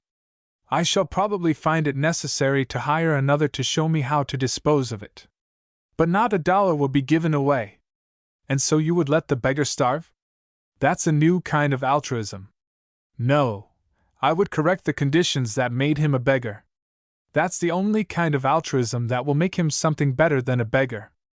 Some people would beg in any case, Grant. They are incapable of anything better. Then they are defectives, and should be cared for by the state. Then the state may practice charity. It is not charity, it is the discharge of an obligation. A father may support his children, but he must not let anyone else do it. Well, I give up, said Jones. You're beyond me. Grant laughed, and extended a cigar box. Don't hesitate, he said. This doesn't come out of the 200. This is entertainment expense. And you must come and see me when I get settled. When you get settled, yes. You won't be settled until you're married, and you might as well do some thinking about that. A man in your position gets a pretty good range of choice. You'd be surprised if you knew the wire-pulling I have already encountered. Ambitious old dames fishing for introductions for their daughters. You may be an expert with rope or branding iron, but you're outclassed in this matrimonial game, and some one of them will land you one of these times before you know it. You should be very proud. And Mr. Jones struck something of an attitude. The youth and beauty of the city are raving about you. About my money, Grant retorted. If my father had had time to change his will, they would every one of them have passed me by with their noses in the air. As for marrying, that's all off. The lawyer was about to aim a humorous sally, but something in Grant's appearance closed his lips. Very well, I'll come and see you if you say when, he agreed. Grant found what he wanted in a little apartment house on a side street, overlooking the lake. Here was a place where the vision could leap out without being beaten back by barricades of stone and brick. He rested his eyes on the distance, and assured the inveigling landlady that the rooms would do, and he would arrange for decorating at his own expense. There was a living room, about the size of his shack on the Dennison ranch, a bathroom, and a kitchenette, and the rent was $22 a month. A decorator was called in to repaper the bathroom and kitchenette, but for the living room Grant engaged a carpenter. He ordered that the inside of the room should be boarded up with rough boards, with exposed scantlings on the walls and ceiling. No doubt the tradesman thought his patron mad, or nearly so, but his business was to obey orders, and when the job was completed it presented a very passable duplicate of Grant's old quarters on the ranch. He had spared the fireplace, as a concession to comfort. When he had gotten his personal effects out of storage, when he had hung rifle, saddle, and lariat from spikes in the wall, had built a little bookshelf and set his old favorites upon it, had installed his bed and the trunk with the big D.G. sitting in his armchair before the fire, with Fidget's nose snuggled companionably against his foot, he would not have traded his quarters for the finest suite in the most expensive club in the city. Here was something at least akin to home. As he was arranging the books on his shelf, the clipping with the account of Zen's wedding fell to the floor. He sat down in his chair and read it slowly through. Later he went out for a walk. It was in his long walks that Grant found the only real comfort of his new life. To be sure, it was not like roaming the foothills. There was not the soft breath of the Chinook, nor the deep silence of the mighty valleys. But there was movement and freedom and a chance to think. The city offered artificial attractions in which the foothills had not competed, faultlessly kept parks and lawns, splashes of perfume and color, spraying fountains and vagrant strains of music. He reflected that some merciful principle of compensation has made no place quite perfect, and no place entirely undesirable. He remembered also the toll of his life in the saddle, the physical hardship, the strain of long hours and broken weather. And here, too, in a different way, he was in the saddle, and he did not know which strain was the greater. He was beginning to have a higher regard for the men in the saddle of business. The world saw only their success, or, it may be, their pretense of success. But there was a different story from all that, which each one of them could have told for himself. On this evening, when his mind had been suddenly turned into old channels by the finding of the newspaper clipping dealing with the wedding of Y.D.'s daughter, Grant walked far into the outskirts of the city, paying little attention to his course. It was late October. The leaves lay thick on the sidewalks and through the parks. There was in all the air that strange, sad, sweet dreariness of the dying summer. Grant had tried heroically to keep his thoughts away from Transley's wife. The past had come back on him, had rather engulfed him, in that little newspaper clipping. He let himself wonder where she was, and whether nearly a year of married life had shown her the folly of her decision. He took it for granted that her decision had been folly, and he arrived at that position without any reflection upon Transley. Only, Zen had been in love with him, Dennison Grant. Sooner or later she must discover the tragedy of that fact, and yet he told himself he was big enough to hope she might never discover it. It would be best that she should forget him, as he had, almost, forgotten her. There was no doubt that would be best. And yet there was a delightful sadness in thinking of her still, and hoping that some day he was never able to complete the thought. He had been walking down a street of modest homes.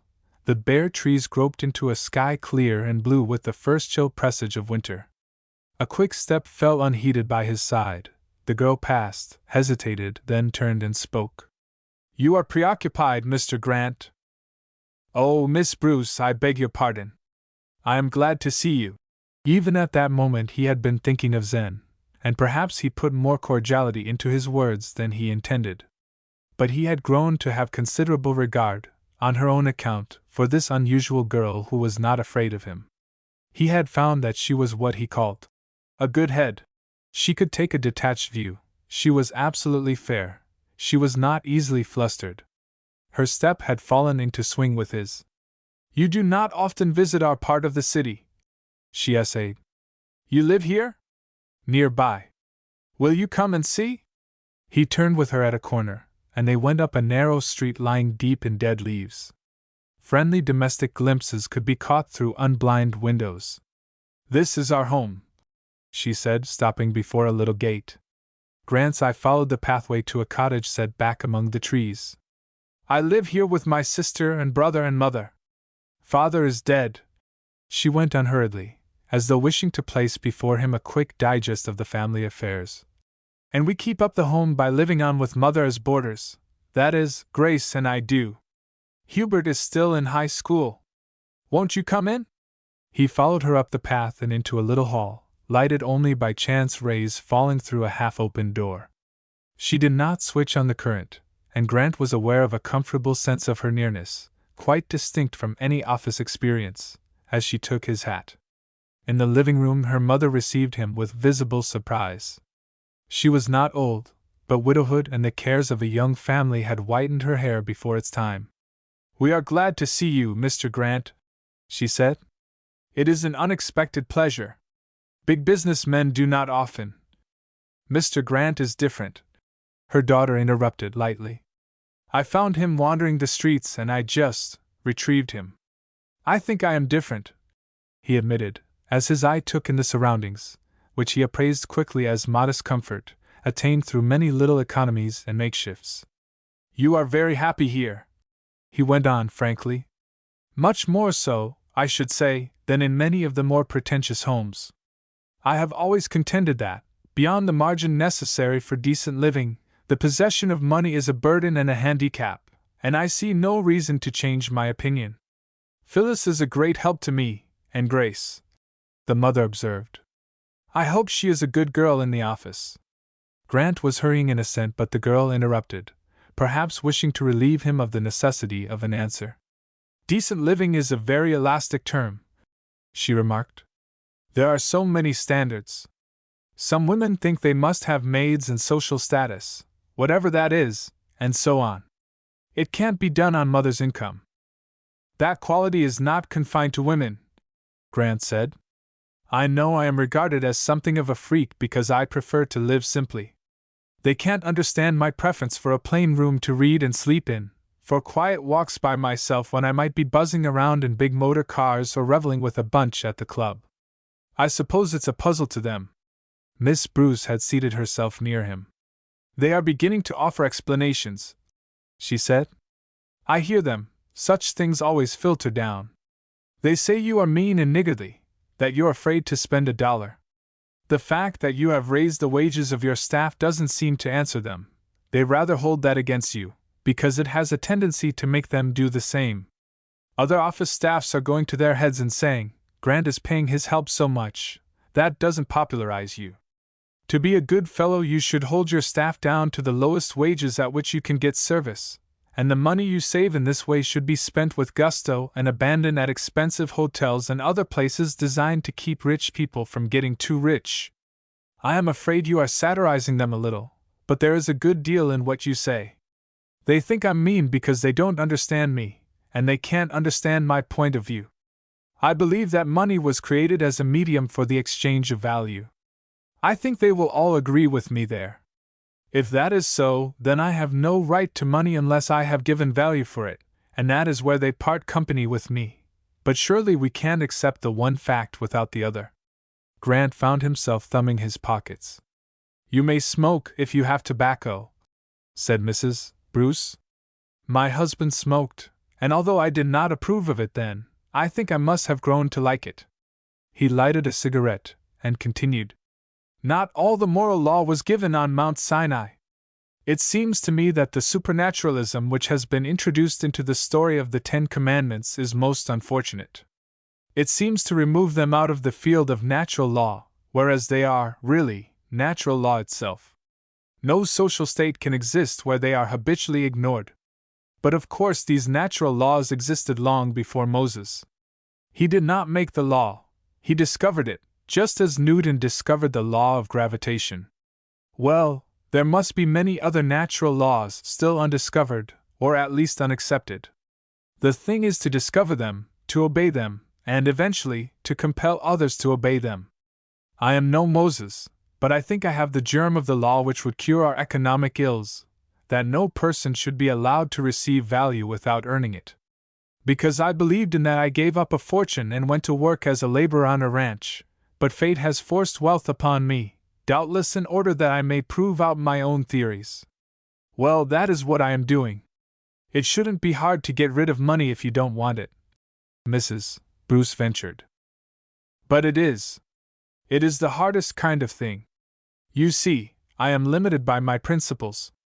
I believe it is morally wrong to receive money without earning it, consequently I cannot give it away, as by doing so I would place the recipient in that position. I believe it is morally wrong to spend on myself money which I have not earned, consequently I can spend only what I conceive to be a reasonable return for my services. Meanwhile, my wealth keeps rolling up. It's a knotty problem, said Phyllis. I think there is only one solution. And that is? Marry a woman who is a good spender. At this moment Grace and Hubert came in from the picture show together, and the conversation turned to lighter topics. Mrs. Bruce insisted on serving tea and cake, and when Grant found that he must go, Phyllis accompanied him to the gate. This all seems so funny, she was saying. You are a very remarkable man. I think I once passed a similar opinion about you. She extended her hand, and he held it for a moment. I have not changed my first opinion, he said, as he released her fingers and turned quickly down the pavement. Chapter 13. Grant's first visit to the home of his private stenographer was not his last, and the news leaked out, as it is sure to do in such cases. The social set confessed to being on the point of being shocked. Two schools of criticism developed over the 5 o'clock tea tables. One held that Grant was a gay dog who would settle down and marry in his class when he had had his fling, and the other that Phyllis Bruce was an artful hussy who was quite ready to sell herself for the grand millions. And there were so many eligible young women on the market, although none of them were described as artful hussies. Grant's behavior, however, placed him under no cloud in so far as social opportunities were concerned. On the contrary, he found himself being showered with invitations, most of which he managed to decline on the grounds of pressure of business. When such an excuse would have been too transparent, he accepted and made the best of it, and he found no lack of encouragement in the one or two incipient amorous flurries which resulted. From such positions he always succeeded in extricating himself, with a quiet smile at the vagaries of life. He had to admit that some of the young women whom he had met had charms of more than passing moment. He might easily enough find himself chasing the rainbow. Mrs. Leckard carried the warfare into his own office. The late Mr. Leckard had left her to face the world with a comfortable fortune and 3 daughters, of whom the youngest was now married and the oldest was a forlorn hope. To place the second was now her purpose, and the best bargain on the market was young Grant. Caroline, she was sure, would make a very acceptable wife, and the young lady herself confessed a belief that she could love even a bold Westerner whose bank balance was expressed in 7 figures. The fact that Grant avoided social functions only added zest to the determination with which Mrs. Leckard carried the war into his own office. She chose to consult him for advice on financial matters, and she came accompanied by Caroline, a young woman rather prepossessing in her own right. The two were readily admitted into Grant's private office, where they had opportunity not only to meet the young man in person, but to satisfy their curiosity concerning the Bruce girl. "I am Mrs. Leckard, Mr. Grant," the lady introduced herself. "This is my daughter Caroline. We wish to consult you on certain financial matters, privately if you please." Grant received them cordially. "I shall be glad to advise you if I can," he said. Mrs. Leckard cast a significant glance at Phyllis Bruce. "Miss Bruce is my private stenographer. You may speak with perfect freedom." Mrs. Leckard took up her subject after a moment's silence. "Mr. Leckard left me not entirely unprovided for," she explained. "Almost $1 million in bonds and real estate made a comfortable protection for me and my 3 daughters against the buffetings of a world which, as you may have found, Mr. Grant, is not over-considerate. The buffetings of the world are an excellent training for the world's affairs." Maybe so," his visitor conceded. "However, there are other trainings of finer quality, Mr. Grant, than those which have to do with subsistence. I have been able to give my daughters the best education that money could command, and if I do say it, I permit myself some gratification over the result. Greta is comfortably and happily married, a young man of some distinction in the financial world, a Mr. Powers, Mr. Newton Powers, you may happen to know him. Madge, I think, is always going to be her mother's girl. Caroline is still heart-free, although one can never tell." "Oh, mother!" the girl protested, blushing daintily. "I said you could never tell, Mr. Grant, while handsome young men like yourself are at large." Mrs. Leckard laughed heartily, as much as to say that her remark must be regarded only as a little pleasantry. "But you will think I am a gossipy old body," she continued briskly. "I really came to discuss certain financial matters. Since Mr. Leckard's death I have taken charge of all the family business affairs with, if I may confess it, some success.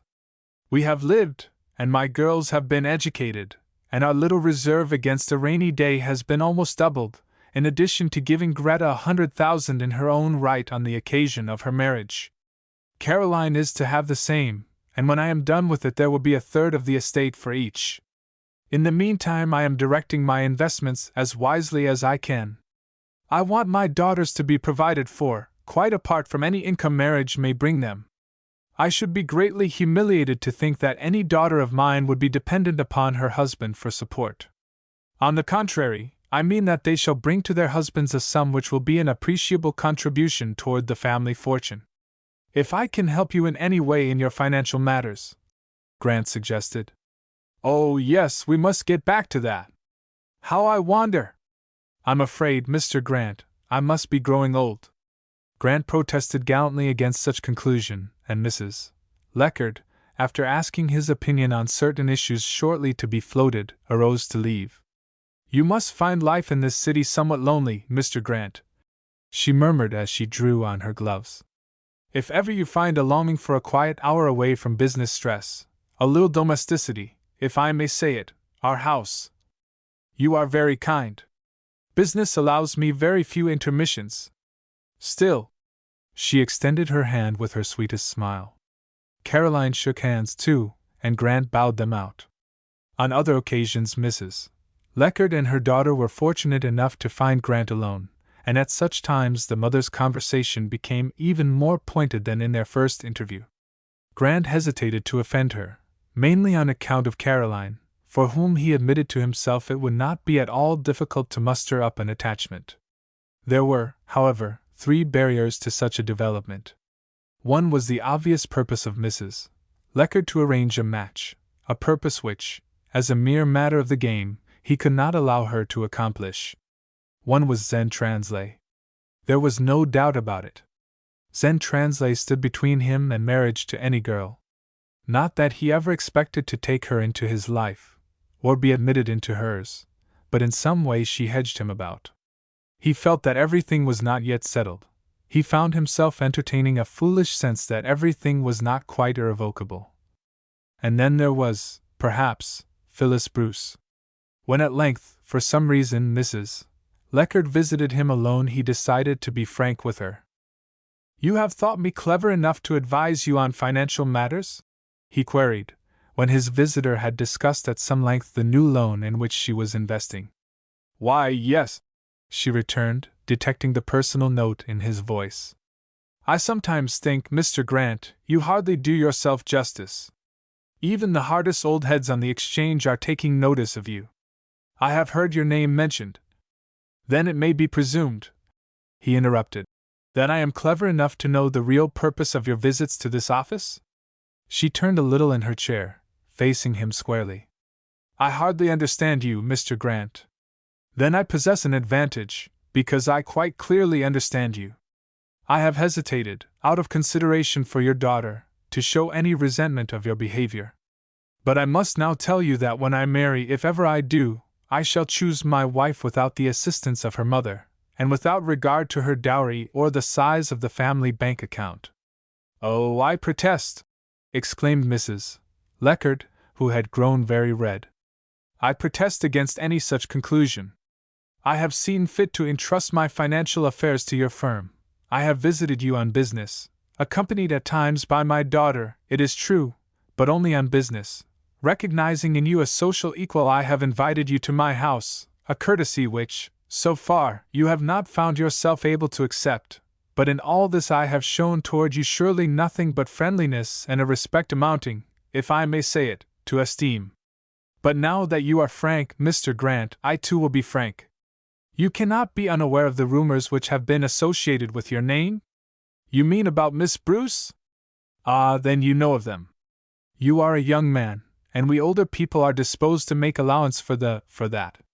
But you must realize the great mistake you would be making should you allow this matter to become more than a rumor.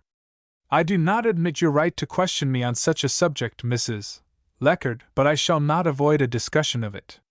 Suppose, for the sake of argument, that I were to contemplate marriage with Miss Bruce. If she and her relatives were agreeable, what right would anyone have to object? It would be a great mistake," Mrs. Leckert insisted, avoiding his question. "She is not in your class." "What do you mean by class?" "Why, I mean socially, of course. She lives in a different world. She has no standing in a social way. She works in an office for a living." "So do I," he interrupted. "And your daughters do not.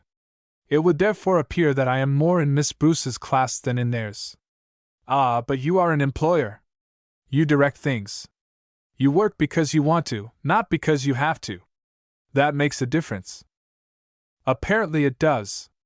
Well, if I had my way, everybody would work, whether he wanted to or not.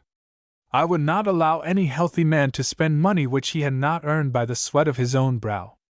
I am convinced that that is the only economic system which is sound at the bottom, but it would destroy class, as at present organized, so class must fight it.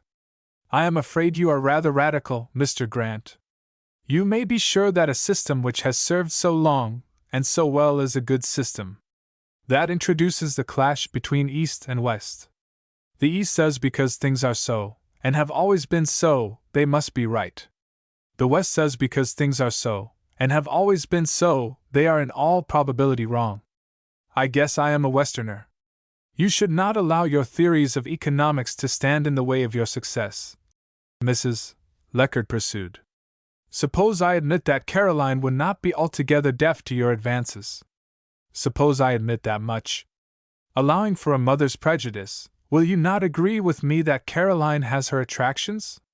She is well-bred, well-educated, and not without appearance. She belongs to the smartest set in town.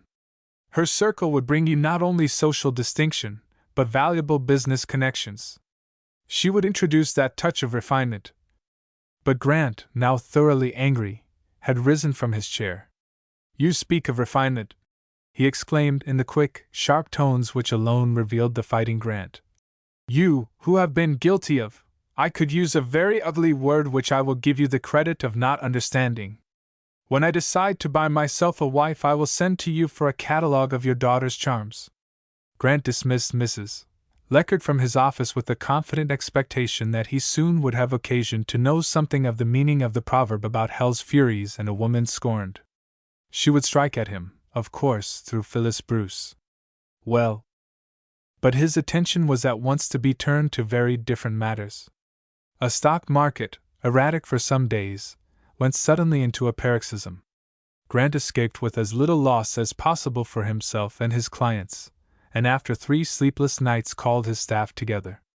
They crowded into the boardroom, curious, apprehensive, almost frightened, and he looked over them with an emotion that was quite new to his experience. Even in the aloofness which their standards had made it necessary for him to adopt there had grown up in his heart, quite unnoticed, a tender, sweet foliage of love for these men and women who were a part of his machine. Now, as he looked in their faces, he realized how, like little children, they leaned on him, how, like little children, they feared his power and his displeasure, how, perhaps, like little children, they had learned to love him, too. He realized, as he had never done before, that they were children, that here and there in the mass of humanity is one who is born to lead, but the great mass itself must be children always, doing as they are bid. My friends, he managed to say, we suddenly find ourselves in tremendous times. Some of you know my attitude toward this business in which we are engaged. I did not seek it. I did not approve of it. I tried to avoid it. Yet, when the responsibility was forced upon me, I accepted that responsibility. I gave up the life I enjoyed, the environment in which I found delight, the friends I loved. Well, our nation is now in a somewhat similar position. It has to go into a business which it did not seek, of which it does not approve, but which fate has thrust upon it. It has to break off the current of its life and turn it into undreamed of channels, and we, as individuals who make up the nation, must do the same. I have already enlisted, and expect that within a few hours I shall be in uniform. Some of you are single men of military age. You will, I am sure, take similar steps. For the rest, the business will be wound up as soon as possible, so that you may be released for some form of national service. You will all receive 3 months' salary in lieu of notice. Mr. Murdoch will look after the details. When that has been done, my wealth, or such part of it as remains, will be placed at the disposal of the government. If we win, it will be well invested in a good cause. If we lose, it would have been lost anyway. We are not going to lose. It was one of the younger clerks who interrupted. He stood up and for a moment looked straight at his chief. In that instant's play of vision there was surely something more than can be told in words, for the next moment he rushed forward and seized one of Grant's hands in both his own. There was a moment's handclasp, and the boy had become a man. I'm going, Grant, he said. I'm going, now! He turned and made his way out of the room, leaving his chief breathless in a rapture of joy and pride. Others crowded up. They too were going, now. Even old Murdoch tried to protest that he was as good a man as ever. It seemed to Grant that the drab everyday costumings of his staff had fallen away, and now they were heroes, they were gods. No one knew just how the meeting broke up, but Grant had a confused remembrance of many handclasps and some tears. He was not sure that he had not, perhaps, added one or two to the flow, but they were all tears of friendship and of an emotion born of high resolve. The most wonderful thing was that the youngster had called him Grant. As he stood in his own office again, trying to get the events of these last few days into some sort of perspective, Phyllis Bruce entered. He motioned dumbly to a chair, but she came and stood by his desk. Her face was very white, and her lips trembled with the words she tried to utter. "I can't go," she managed to say at length. "Can't go? I don't understand." "Hubert has joined," she said. "Hubert the boy.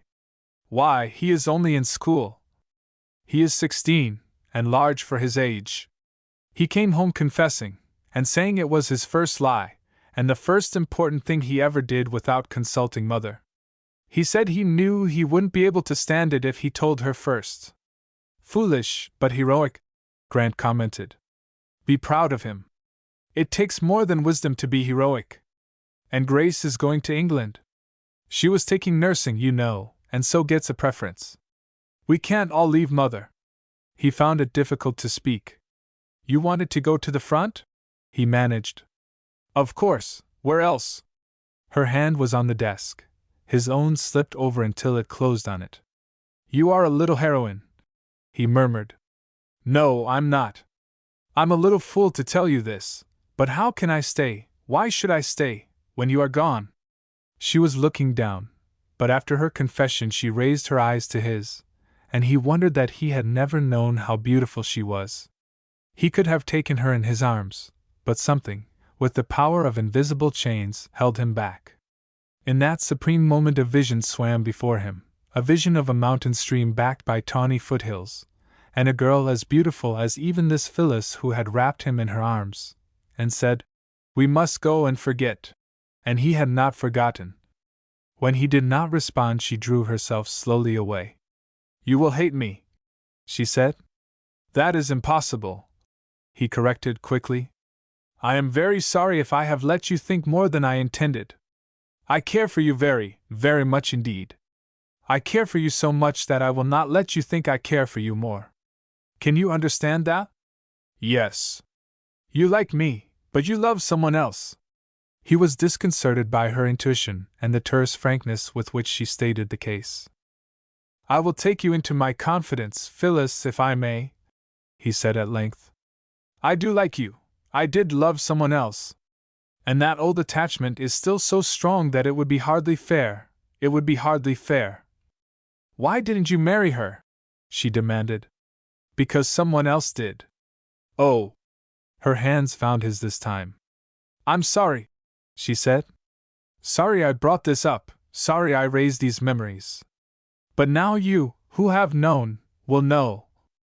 I know," he murmured, raising her fingers to his lips.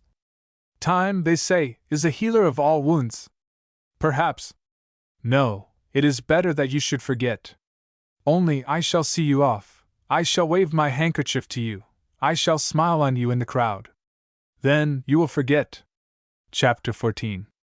4 years of war add only 4 years to the life of a man according to the record in the family Bible, if he happened to spring from stock in which that sacred document is preserved.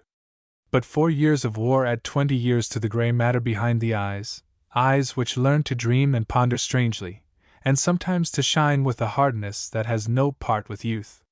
When Captain Grant and Sergeant Linder stepped off the train at Grant's old city there was, however, little to suggest the aging process that commonly went on among the soldiers in the Great War. Grant had twice stopped an enemy bullet, but his fine figure and sunburned health now gave no evidence of those experiences. Linder counted himself lucky to carry only an empty sleeve. They had fallen in with each other in France, and the friendship planted in the foothills of the range country had grown, through the strange prunings and graftings of war, into a tree of very solid timber. Linder might have told you of the time his captain found him with his arm crushed under a wrecked piece of artillery, and Grant could have recounted a story of being dragged unconscious out of no man's land, but for either to dwell upon these matters only aroused the resentment of the other, and frequently led to exchanges between captain and sergeant totally incompatible with military discipline. They were content to pay tribute to each other, but each to leave his own honors unheralded.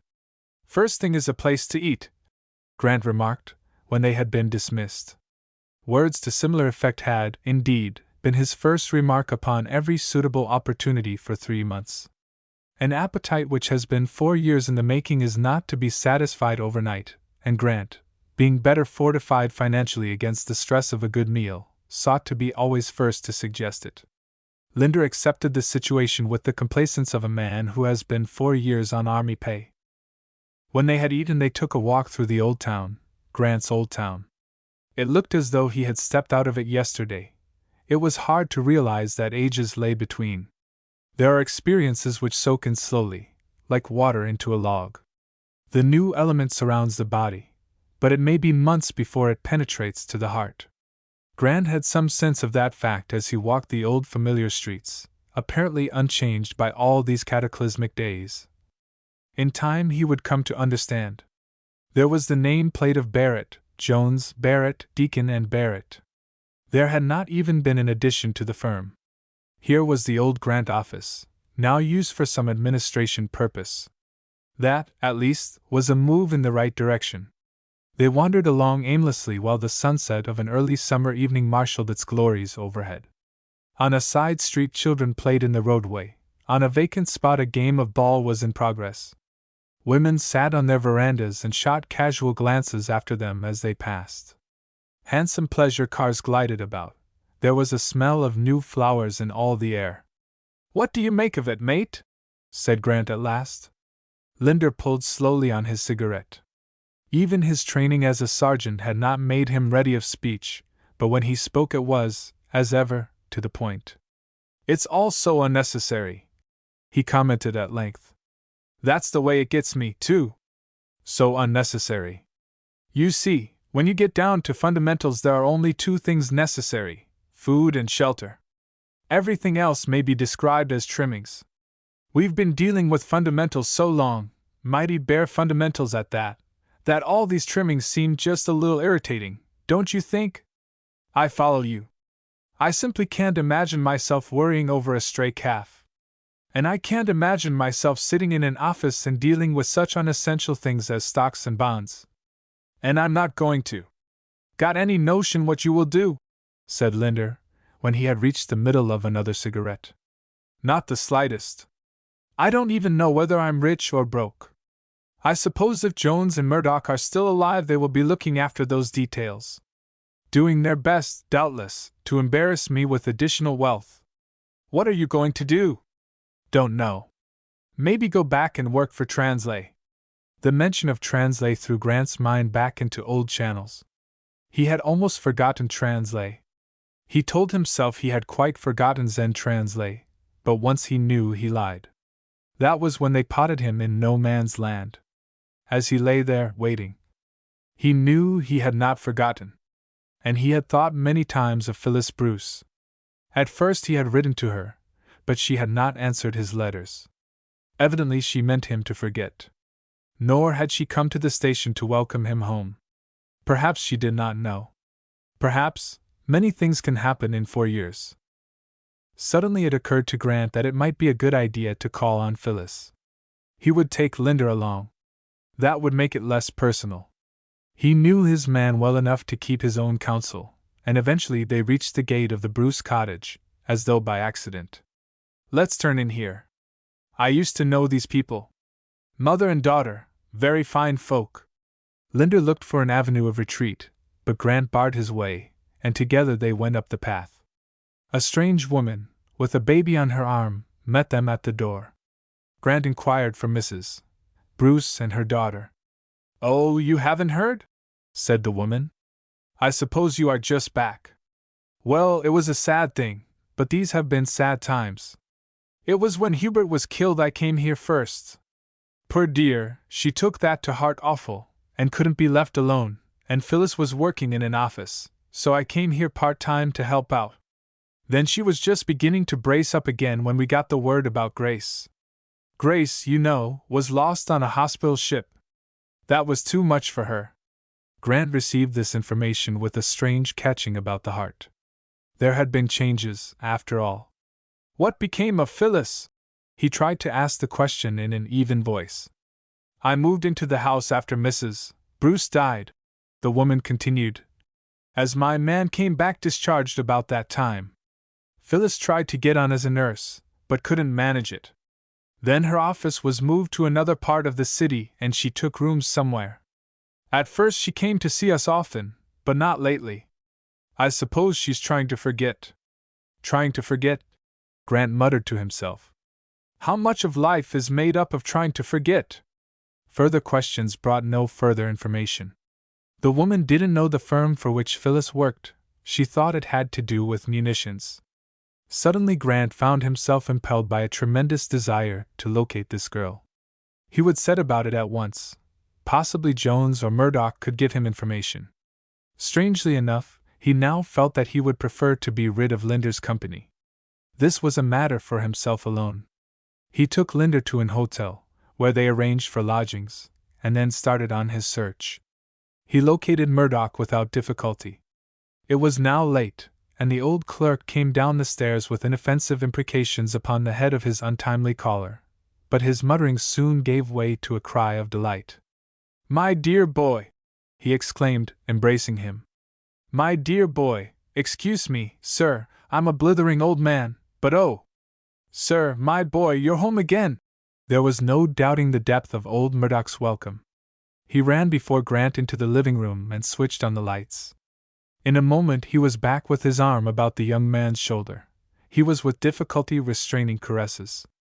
"Sit you down, Mr. Grant. Here, this chair, it's easier. I must get the women up. This is no night for sleeping. Why didn't you send us word?" "There is a tradition that official word is sent in advance," Grant tried to explain. "Ah, a tradition. There's a tradition that a Scotsman is a dour body without any sentiment. Well, I must call the women." He hurried up the stairs and Grant settled back into his chair. So this was the home of Murdoch, the man who really had earned a considerable part of the Grant fortune. He had never visited Murdoch before. He had never thought of him in a domestic sense. Murdoch had always been to him a man of figures, of competent office routine, of almost too respectful deference. The light over the center table fell subdued through a pinkish shade. The corners of the room lay in restful shadows. The comfortable furniture showed the marks of years. The walls suggested the need of new paper. The well-worn carpet had been shifted more than once for economy's sake. Grant made a hasty appraisal of these conditions. Possibly his old clerk was feeling the pinch of circumstances. Murdoch, returning, led in his wife, a motherly woman who almost kissed the young soldier. In the welcome of her greeting it was a moment before Grant became aware of the presence of a fourth person in the room. "I am very glad to see you safely back," said Phyllis Bruce. "We have all been thinking about you a great deal." "Why, Miss Phyllis, it was you I was looking for." The frank confession came before he had time to suppress it, and having said so much, it seemed better to finish the job. "Yes, Phyllis is making her home with us now," Mrs. Murdoch explained. "It is more convenient to her work." Grant wondered how much of this arrangement was due to Mrs. Murdoch's sympathy for the bereaved girl, and how much to the addition which it made to the family income.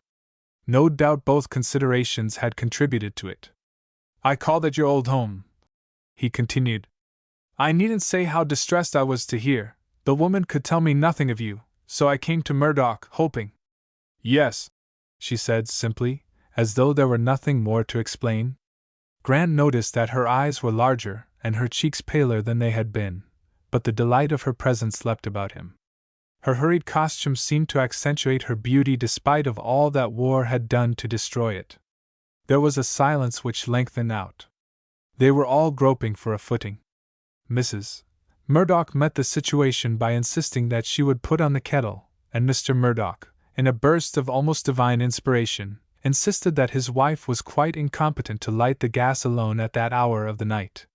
When the old folks had shuffled into the kitchen, Grant found himself standing close to Phyllis Bruce. "Why didn't you answer my letters?" he demanded, plunging to the issue with the directness of his nature. "Because I had promised to let you forget," she replied. There was a softness in her voice which he had not noted in those bygone days. She seemed more resigned and yet more poised. The strange wizardry of suffering had worked new wonders in her soul. Suddenly, as he looked upon her, he became aware of a new quality in Phyllis Bruce, the quality of gentleness. She had added this to her unique self-confidence, and it had toned down the angularities of her character. To Grant, straight from his long exile from fine womanly domesticity, she suddenly seemed altogether captivating. "But I didn't want to forget," he insisted. "I wanted not to forget you." She could not misunderstand the emphasis he placed on that last word, but she continued as though he had not interrupted. "I knew you would write once or twice out of courtesy. I knew you would do that. I made up my mind that if you wrote 3 times, then I would know you really wanted to remember me. I did not get any third letter. But how could I know that you had placed such a test, such an arbitrary measurement, upon my friendship? It wasn't necessary for you to know. If you had cared enough, you would have kept on writing." He had to admit to himself that there was just enough truth in what she said to make her logic unanswerable. His delight in her presence now did not alter the fact that he had found it quite possible to live for 4 years without her, and it was true that upon 1 or 2 great vital moments his mind had leapt, not to Phyllis Bruce, but to Zen Translay. He blushed at the recollection. It was an impossible situation, but it was true. He was framing some plausible argument about honorable men not persisting in a correspondence when Murdoch bustled in again. "Mother is going to set the dining-room table," he announced, "and the coffee will be ready presently. Well, sir, you do look well in uniform. You will be wondering how the business has gone? Not half as much as I am wondering some other things," he said, with a significance intended for the ear of Phyllis. "You see, I was just talking it over with a pal today, a very good comrade whom I used to know in the West, and who pulled me out of no man's land where I would have been lying yet if he hadn't thought more of me than he did of himself. I was talking it over with him today, and we agreed that business isn't worth the effort. Fancy sitting behind a desk, wondering about the stock market, when you've been accustomed to leaning up against a parapet wondering where the next shell is going to burst. If that is not from the sublime to the ridiculous, it is at least from the vital to the inconsequential. You can't expect men to take a jump like that." "No, not as a jump," Murdoch agreed. "They'll have to move down gradually. But they must remember that life depends quite as much on wheat fields as it does on trenches, and that all the machinery of commerce and industry is as vital in its way as is the machinery of war. They must remember that, or instead of being at the end of our troubles we will find ourselves at the beginning." "I suppose," Grant conceded. "But it all seems so unnecessary. No doubt you have been piling up more money to be a problem to my conscience." "Your peculiar conscience, I might almost correct, sir. Your responsibilities do seem to insist upon increasing. Following your instructions, I put the liquid assets into government bonds. Interest, even on government bonds, has a way of working while you sleep. Then, you may remember, we were carrying a large load of certain steel stocks. These I did not dispose of at once, with the result that they, in themselves, have made you a comfortable fortune. I suppose I should thank you for your foresight, Murdoch. I was rather hoping you would lose my money and so relieve me of an embarrassing situation.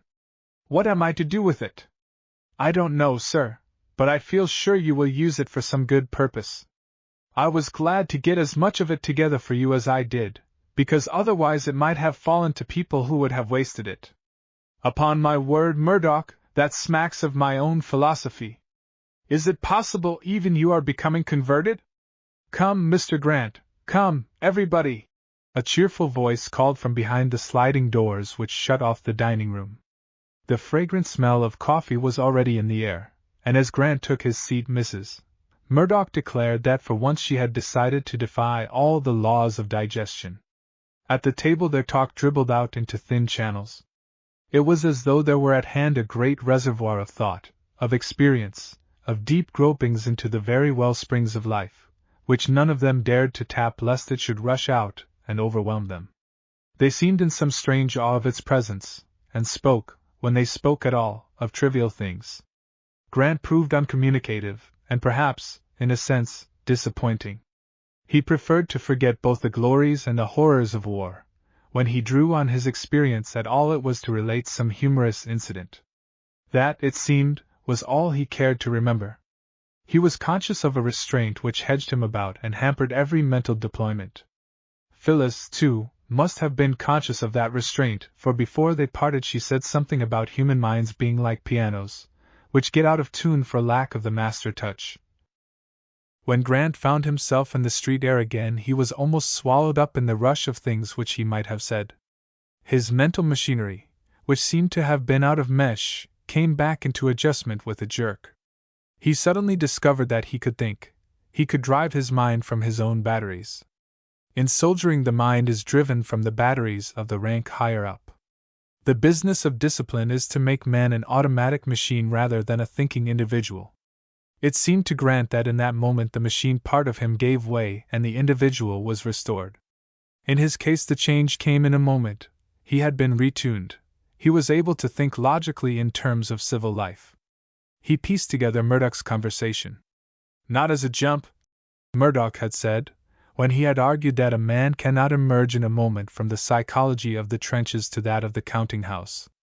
Undoubtedly that would be true of the mass. They would experience no instantaneous readjustment.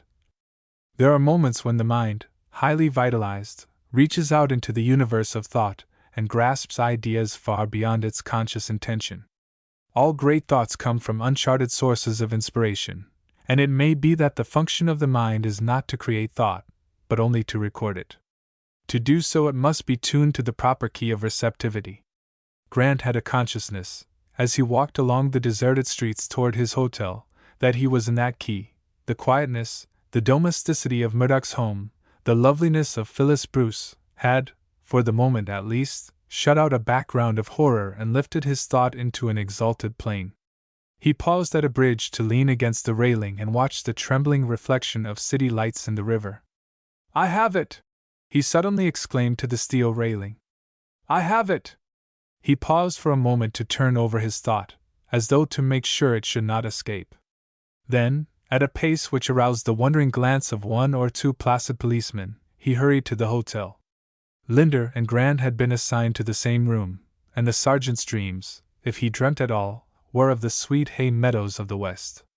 Grant turned on the light and looked down into the face of his friend. A smile, born of fields afar from war's alarms, was playing about his lips. Even in his excitement Grant could not help reflecting what a wonderful thing it is to sleep in peace. Then, "I have it!" he shouted. "Linder, I have it!"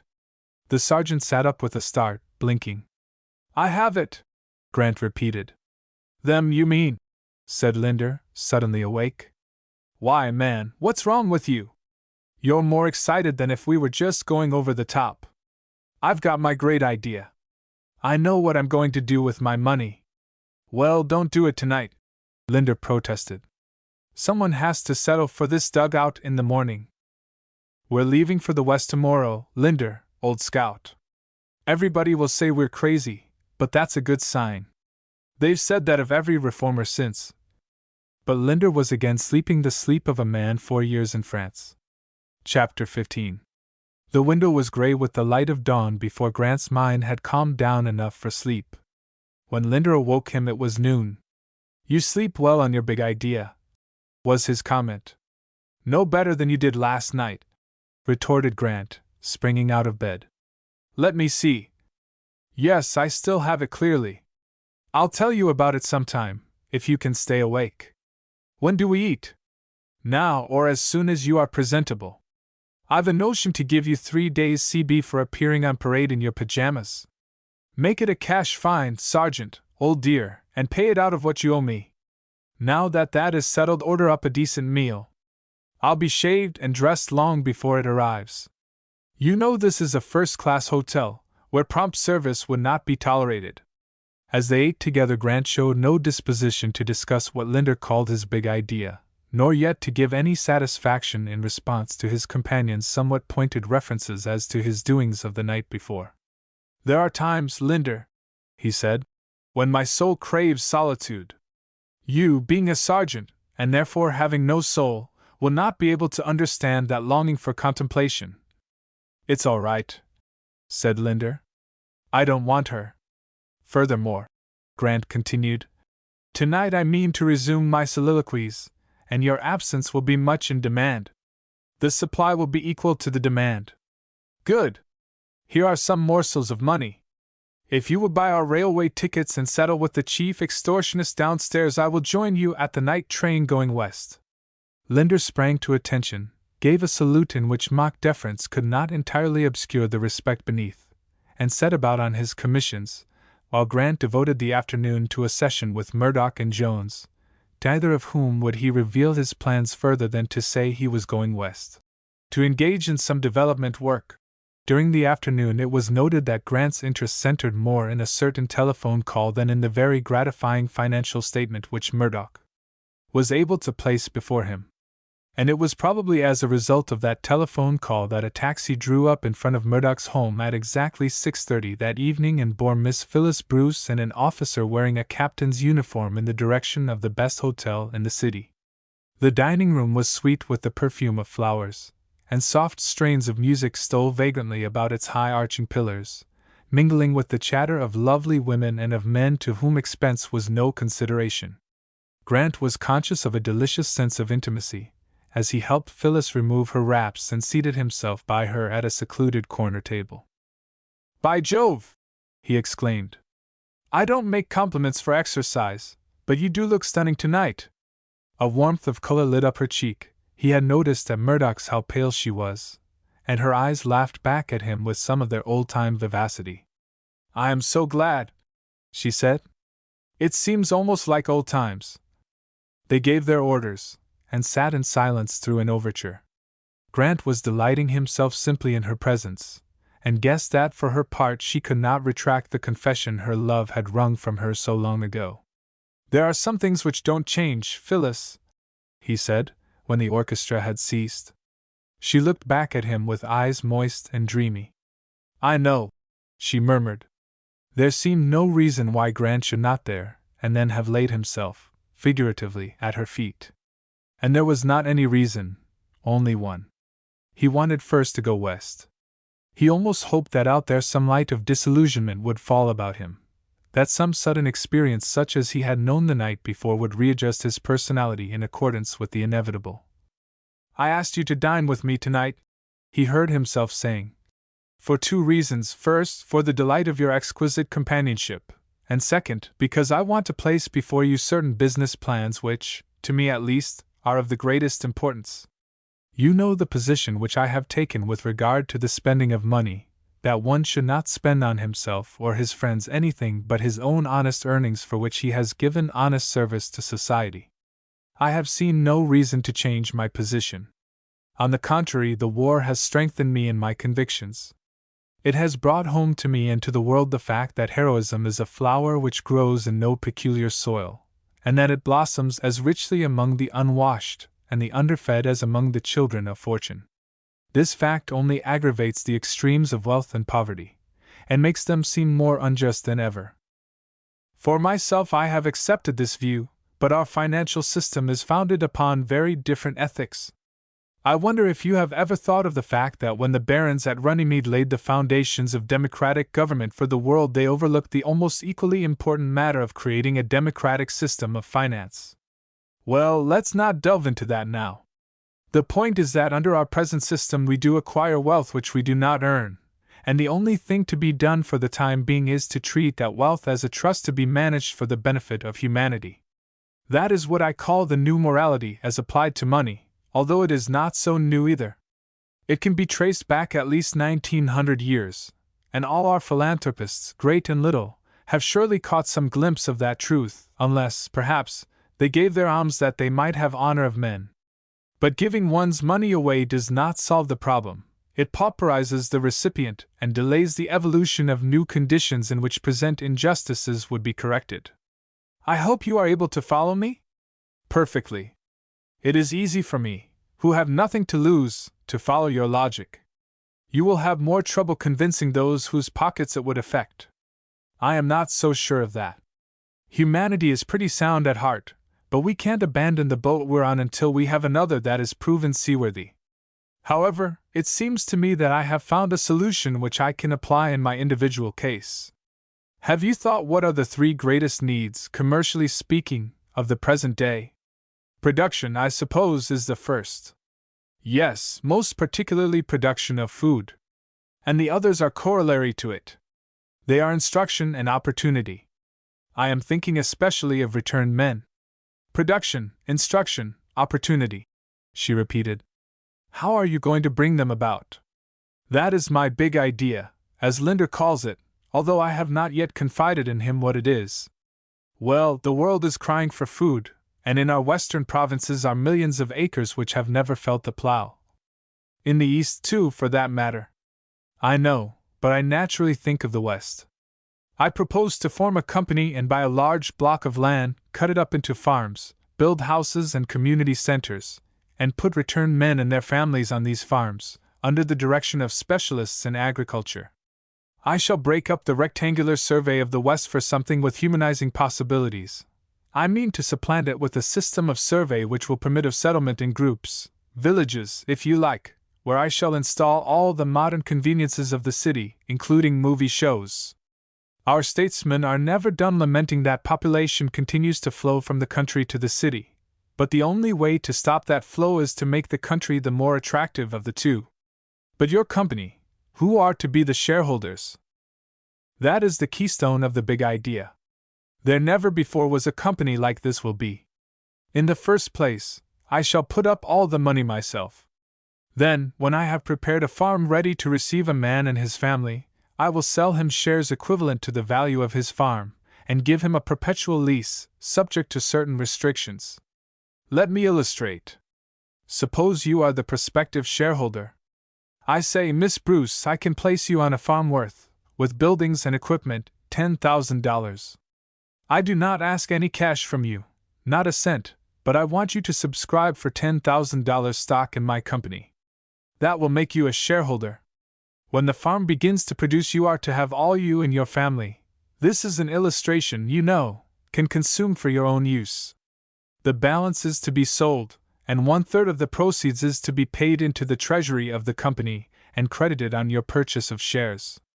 When you have paid for all your shares in this way, you will have no further payments to make, except such levy as may be made by the company for running expenses. You, as a shareholder of the company, will have a voice with the other shareholders in determining what that levy shall be. You and your descendants will be allowed possession of that farm forever, subject only to your obeying the rules of the company. You. But why the company? It simply amounts to buying the land on payments to be made out of each year's crop, except that you want me to pay for shares in the company instead of for the land itself. That, as I told you, is the keystone of my big idea. If I sold you the land, you would be master of it. You could do as you liked with it. You could let it lie idle. You could allow your buildings and machinery to get out of repair. You could keep scrub stock. All your methods of husbandry might be slovenly or antiquated. You could even rent or sell the land to someone who might be morally or socially undesirable in the community. On the other hand, you might be peculiarly successful, when you would proceed to buy out your less successful neighbors, or make loans on their land, and thus create yourself a land monopolist. But as a shareholder in the company, you will be subject to the rules laid down by the company.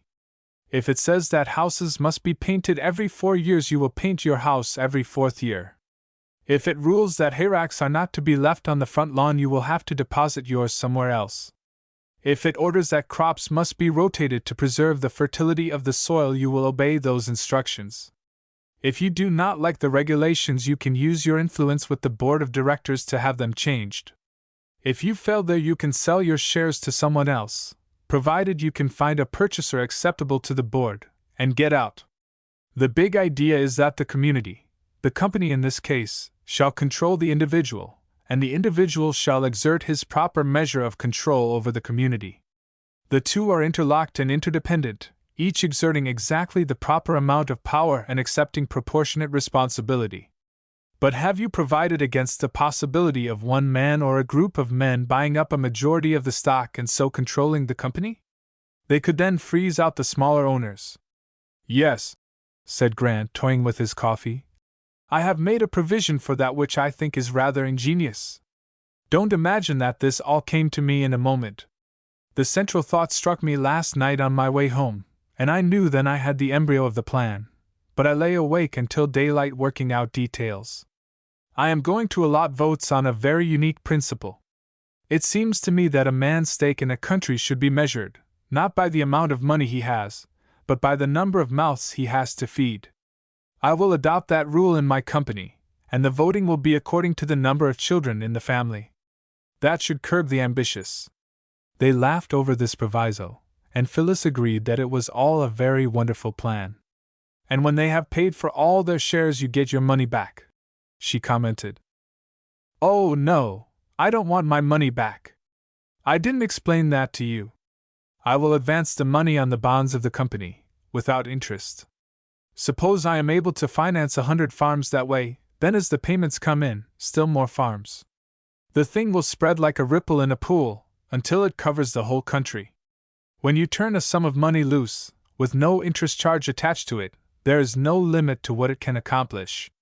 But what will you do with your bonds eventually? They will be perfectly secured. I don't see that you are getting rid of your money at all, except the interest, which you are giving away. That, Phyllis, is where autocracy and democracy meet. All progress is like the swinging of a pendulum, with autocracy at one end of the arc and democracy at the other, and progress is the mean of their opposing forces.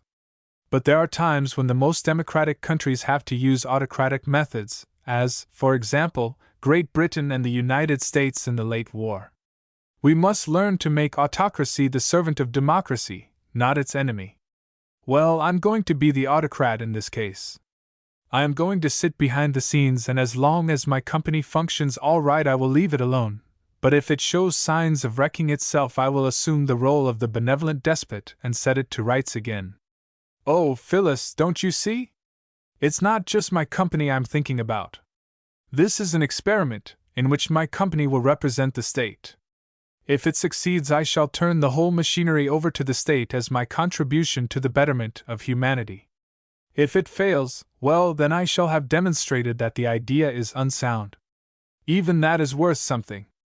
I like to think of the great inventors, experimenting with the mysterious forces of nature. Their business is to find the natural laws that govern material things.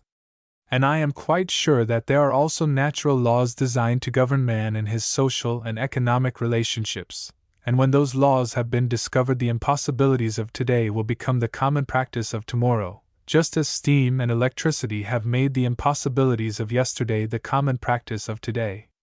The first need is to find the law, and to what more worthy purpose could a man devote himself? When I landed here yesterday, when I walked again through these old streets, I was a being without purpose. I was like a battery that had dried up.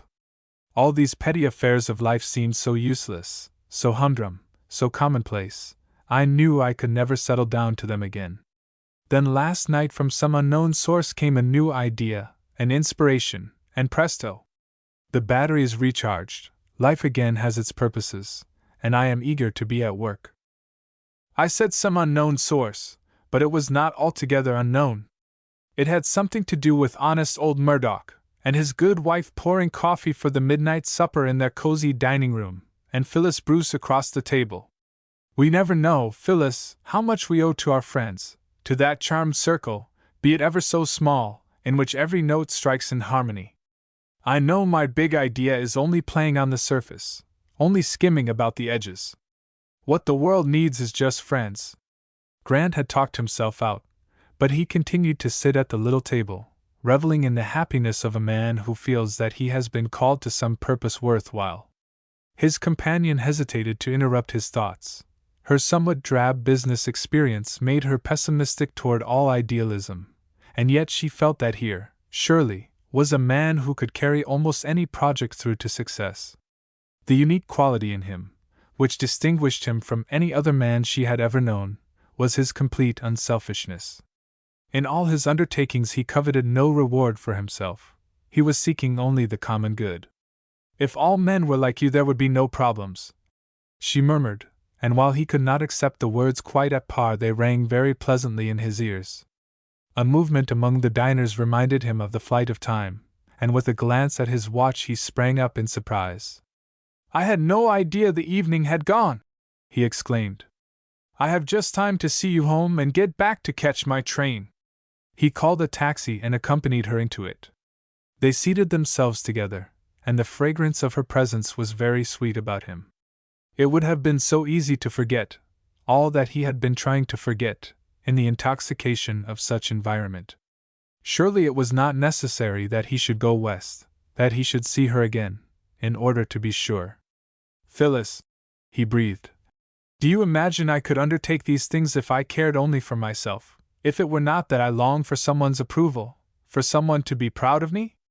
The strongest man is weak enough for that, and the strongest man is stronger when he knows that the woman he loves." He would have taken her in his arms, but she resisted, gently, firmly. "You have made me think too much of you, Dennison," she whispered. Chapter 16. On the way west, Grant gradually unfolded his plan to Linder, who accepted it with his customary stoicism. "I'm not very strong for a scheme that hasn't got any profits in it," Linder confessed. "It doesn't sound human." "I don't notice that you have ever figured very high in profits on your own account," Grant retorted. "Your usefulness has been in making them for other people.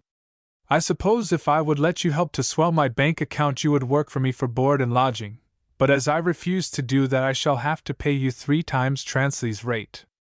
I don't know what he paid you, but I suspect that for every $1 you earn for yourself you earn 2 for him, so I am going to base your scale accordingly.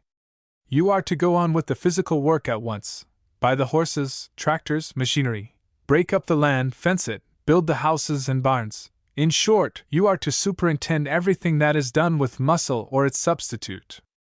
I will bring Murdoch out shortly to take charge of the clerical details and the general organization. As for myself, after I have bought the land and placed the necessary funds to the credit of the company I propose to keep out of the limelight, I will be the heart of the undertaking, Murdoch will be the head, and you are to be the hands, and I hope you 2 conspirators won't give me palpitation. You think it a mistake to work without profits, but Murdoch thinks it a sin. When I lay my plans before him I am quite prepared to hear him insist upon calling in an alienist." "It's your money," Linder assented laconically. "What are you going to do?" "I'm going to buy a half section of my own, and I'm going to start myself on it on identically the same terms that I offer to the shareholders in my company. I want to prove by my own experience that it can be done, but I must keep away from the company. Human nature is a clinging vine at best, and I don't want it clinging about me. You will notice that my plan, unlike most communistic or socialist ventures, relieves the individual of no atom of responsibility. I give him the opportunity, but I put it up to him to make good with that opportunity. I have not overlooked the fact that a man is a man, and never can be made quite into a machine." The 2 friends discussed at great length the details of the big idea, and upon arrival in the West Linder lost no time in preparing blueprints and charts descriptive of the improvements to be made on the land and the order in which the work was to be carried on.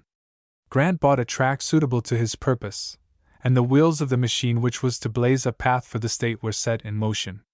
When this had been done, Grant turned to the working out of his own individual experiment. During the period in which these arrangements were being made, it was inevitable that Grant should have heard more or less of Transley. He had not gone out of his way to seek information of the contractor, but it rather had been forced upon him. Transley's name was frequently heard in the offices of the businessmen with whom he had to do. It was mentioned in local papers with the regularity peculiar to celebrities in comparatively small centers. Transley, it appeared, had become something of a power in the land. Backed by old Y.D.'s capital, he had carried some rather daring ventures through to success. He had seized the panicky moments following the outbreak of the war to buy heavily on the wheat and cattle markets, and increases in prices due to the world's demand for food had made him one of the wealthy men of the city. The desire of many young farmers to enlist had also afforded an opportunity to acquire their holdings for small considerations, and Transley had proved his patriotism by facilitating the ambitions of as many men in this position as came to his attention. The fact that even before the war ended the farms which he acquired in this way were worth several times the price he paid was only an incident in the transactions. But no word of Transley's domestic affairs reached Grant, who told himself that he had ceased to be interested in them, but kept an alert ear nevertheless. It would seem that Translay rather eclipsed his wife in the public eye.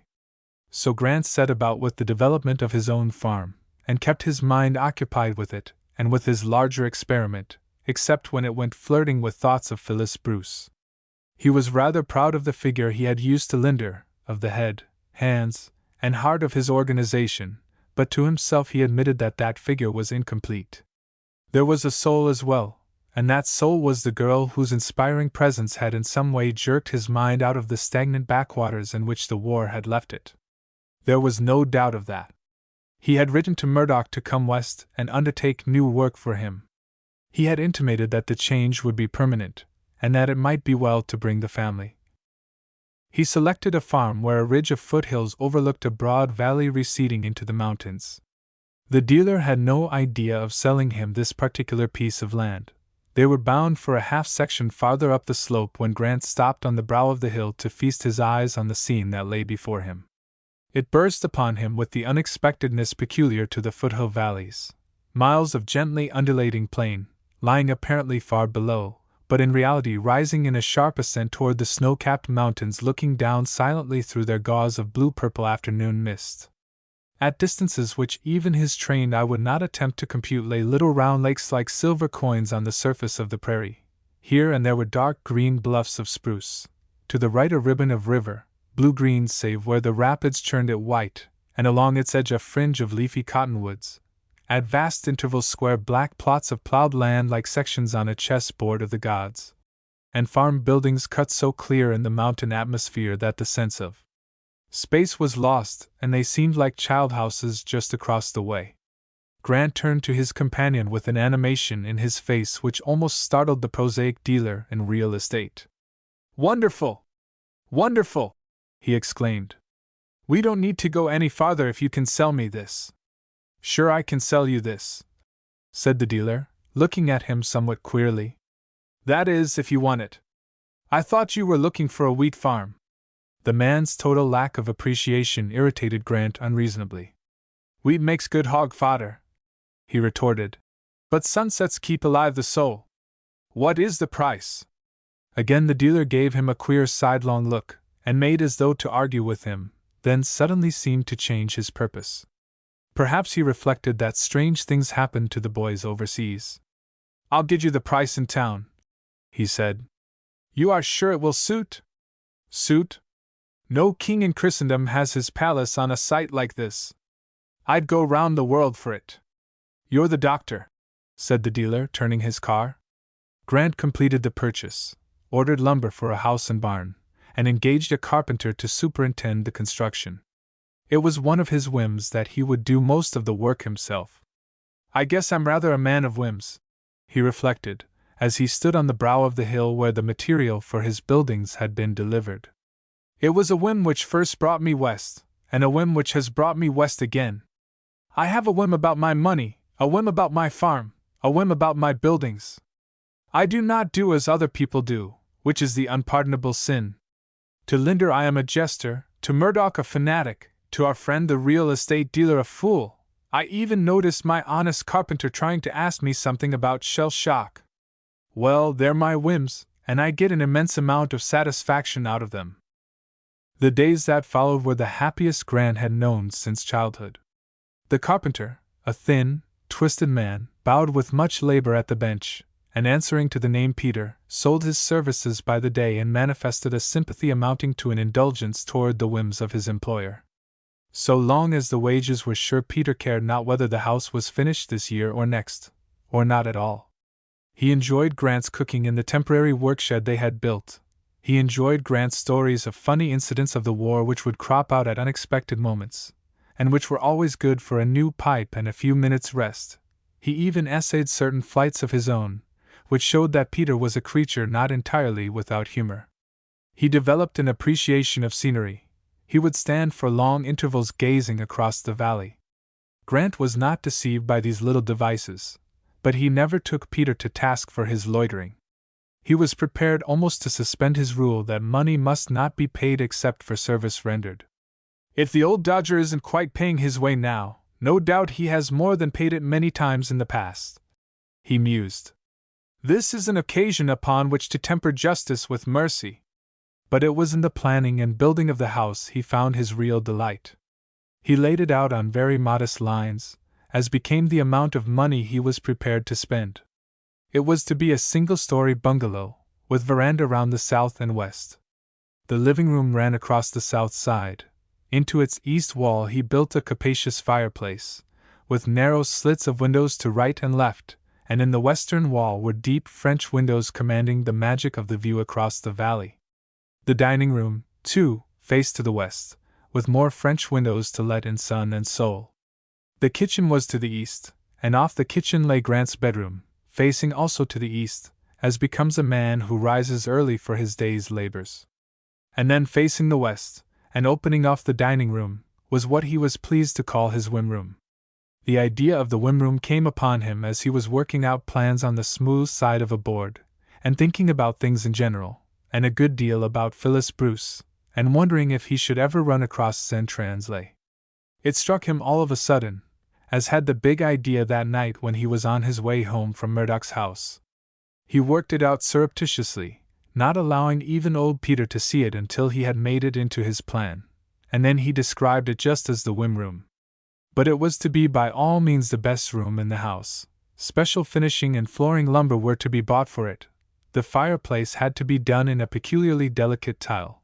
The French windows must be high and wide and of the most brilliant transparency. The ring of the saw, the trill of the plane, the thwack of the hammer, were very pleasant music in his ears.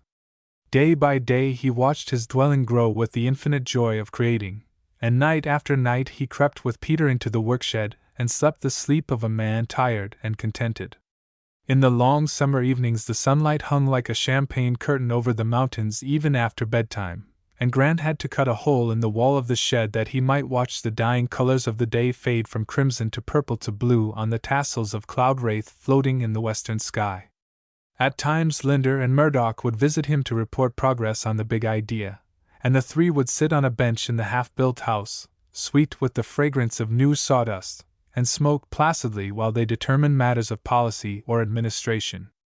It had been something of a disappointment to Grant that Murdoch had not considered Phyllis Bruce one of the family. He had left her, regretfully, in the East, but had made provision that she was still to have her room in the old Murdoch home.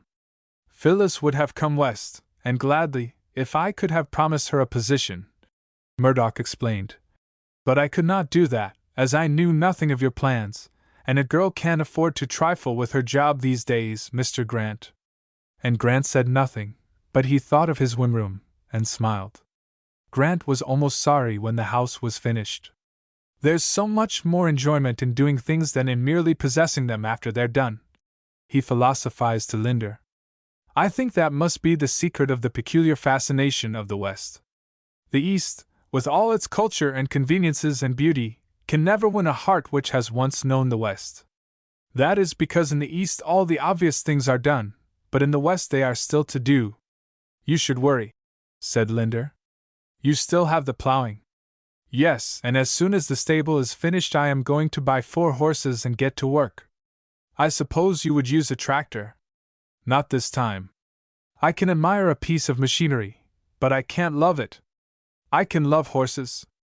You'll be housing them in the whim room, Linder remarked dryly, and had to jump to escape the hammer which his chief shied at him. But the plowing was really a great experience.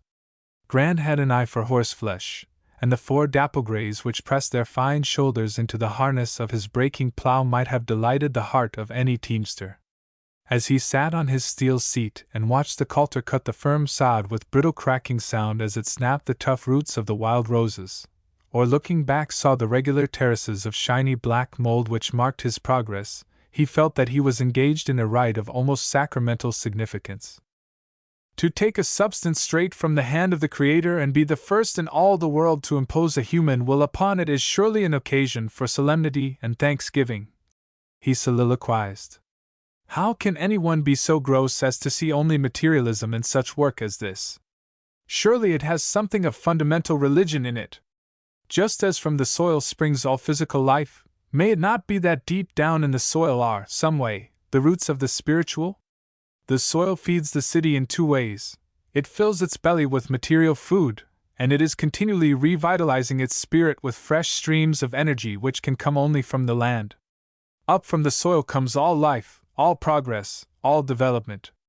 At that moment Grant's plowshare struck a submerged boulder, and he was dumped precipitately into that element which he had been so generously apostrophizing. The well-trained horses came to a stop as he gathered himself up, none the worse, and regained his seat. "That was a spill," he commented. "Ditched not only myself, but my whole train of thought. Never mind, perhaps I was dangerously close to the development of a new whim, and I am well supplied in that particular already. Hello, whom have we here?" The horses had come to a stop a short distance before the end of the furrow, and Grant, glancing ahead, saw immediately in front of them a little chap of 4 or 5 obstructing the way. He stood astride of the furrow with widespread legs bridging the distance from the virgin prairie to the upturned sod. He was hatless, and curls of silky yellow hair fell about his round, bright face. His hands were stuck obtrusively in his trouser pockets. "Well, son, what's the news?" said Grant, when the two had measured each other for a moment. "I got braces," the boy replied proudly. "Don't you see?"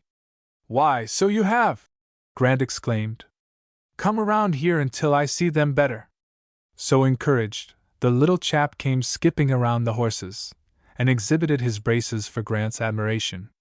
But he had already become interested in another subject. "Are these your horses?" he demanded. "Yes." "Will they bite?" "Why, no, I don't believe they would. They have been very well brought up." "What do you call them?" "This one is Prince, on the left, and the others are Queen, and King, and Knave. I call him Knave because he's always scheming, trying to get out of his share of the work, and I make him walk on the plowed land, too." "That serves him right," the boy declared. "What's your name?" "Why, what's yours?" "Wilson." "Wilson what?" "Just Wilson." "What does your mother call you?" "Just Wilson. Sometimes Daddy calls me Bill." "Oh. What's your name?" "Call me the Man on the Hill." "Do you live on the hill?"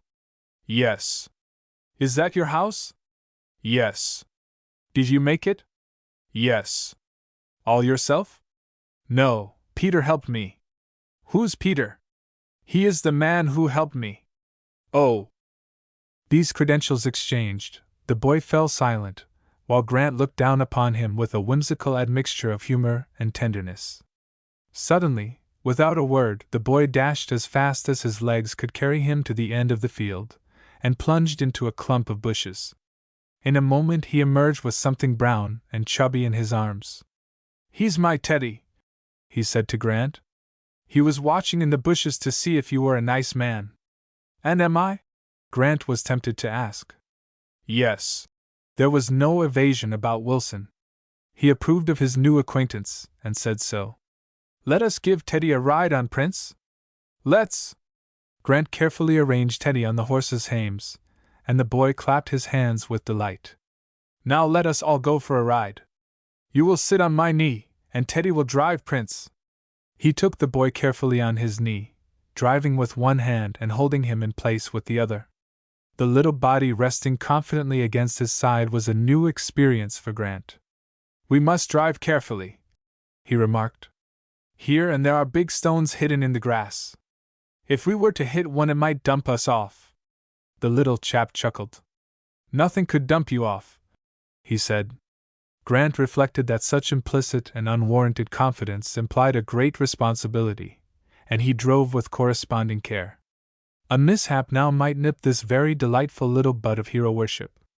They turned the end of the furrow with a fine jingle of loose trace chains, and Prince trotted a little on account of being on the outer edge of the semicircle. The boy clapped his hands again as Teddy bounced up and down on the great shoulders. "Have you a little boy?" he asked, when they were started again. "Why, no," Grant confessed, laughing at the question. "Why?" There was no evading this childish inquisitor. He had a way of pursuing a subject to bedrock. "Well, you see, I've no wife." "No mother?" "No, no wife." "You see." "But I have a mother." "Of course, and she is your daddy's wife. You see, they have to have that." Grant found himself getting into deep water, but the sharp little intellect had cut a corner, and was now ahead of him. "Then I'll be your little boy," he said, and clambering up to Grant's shoulder pressed a kiss on his cheek. In a sudden burst of emotion Grant brought his team to a stop, and clasped the little fellow in both his arms. For a moment everything seemed misty. "And I have lived to be 32 years old and have never known what this meant," he said to himself. "Daddy's hardly ever home, anyway," the boy added naively. "Where is your home?" "Down beside the river. We live there in summer." And so the conversation continued and the acquaintanceship grew as man and boy plied back and forth on their mile-long furrow. At length it occurred to Grant that he should send Wilson home. The boy's long absence might be occasioning some uneasiness. They stopped at the end of the field and carefully removed Teddy from his place of prestige, but just at that moment a horsefly buzzing about caused Prince to stamp impatiently, and the big hoof came down on the boy's foot. Wilson sent up a cry proportionate to the possibilities of the occasion, and Grant in alarm tore off the boot and stocking. Fortunately the soil had been soft, and the only damage done was a slight bruise across the upper part of the foot.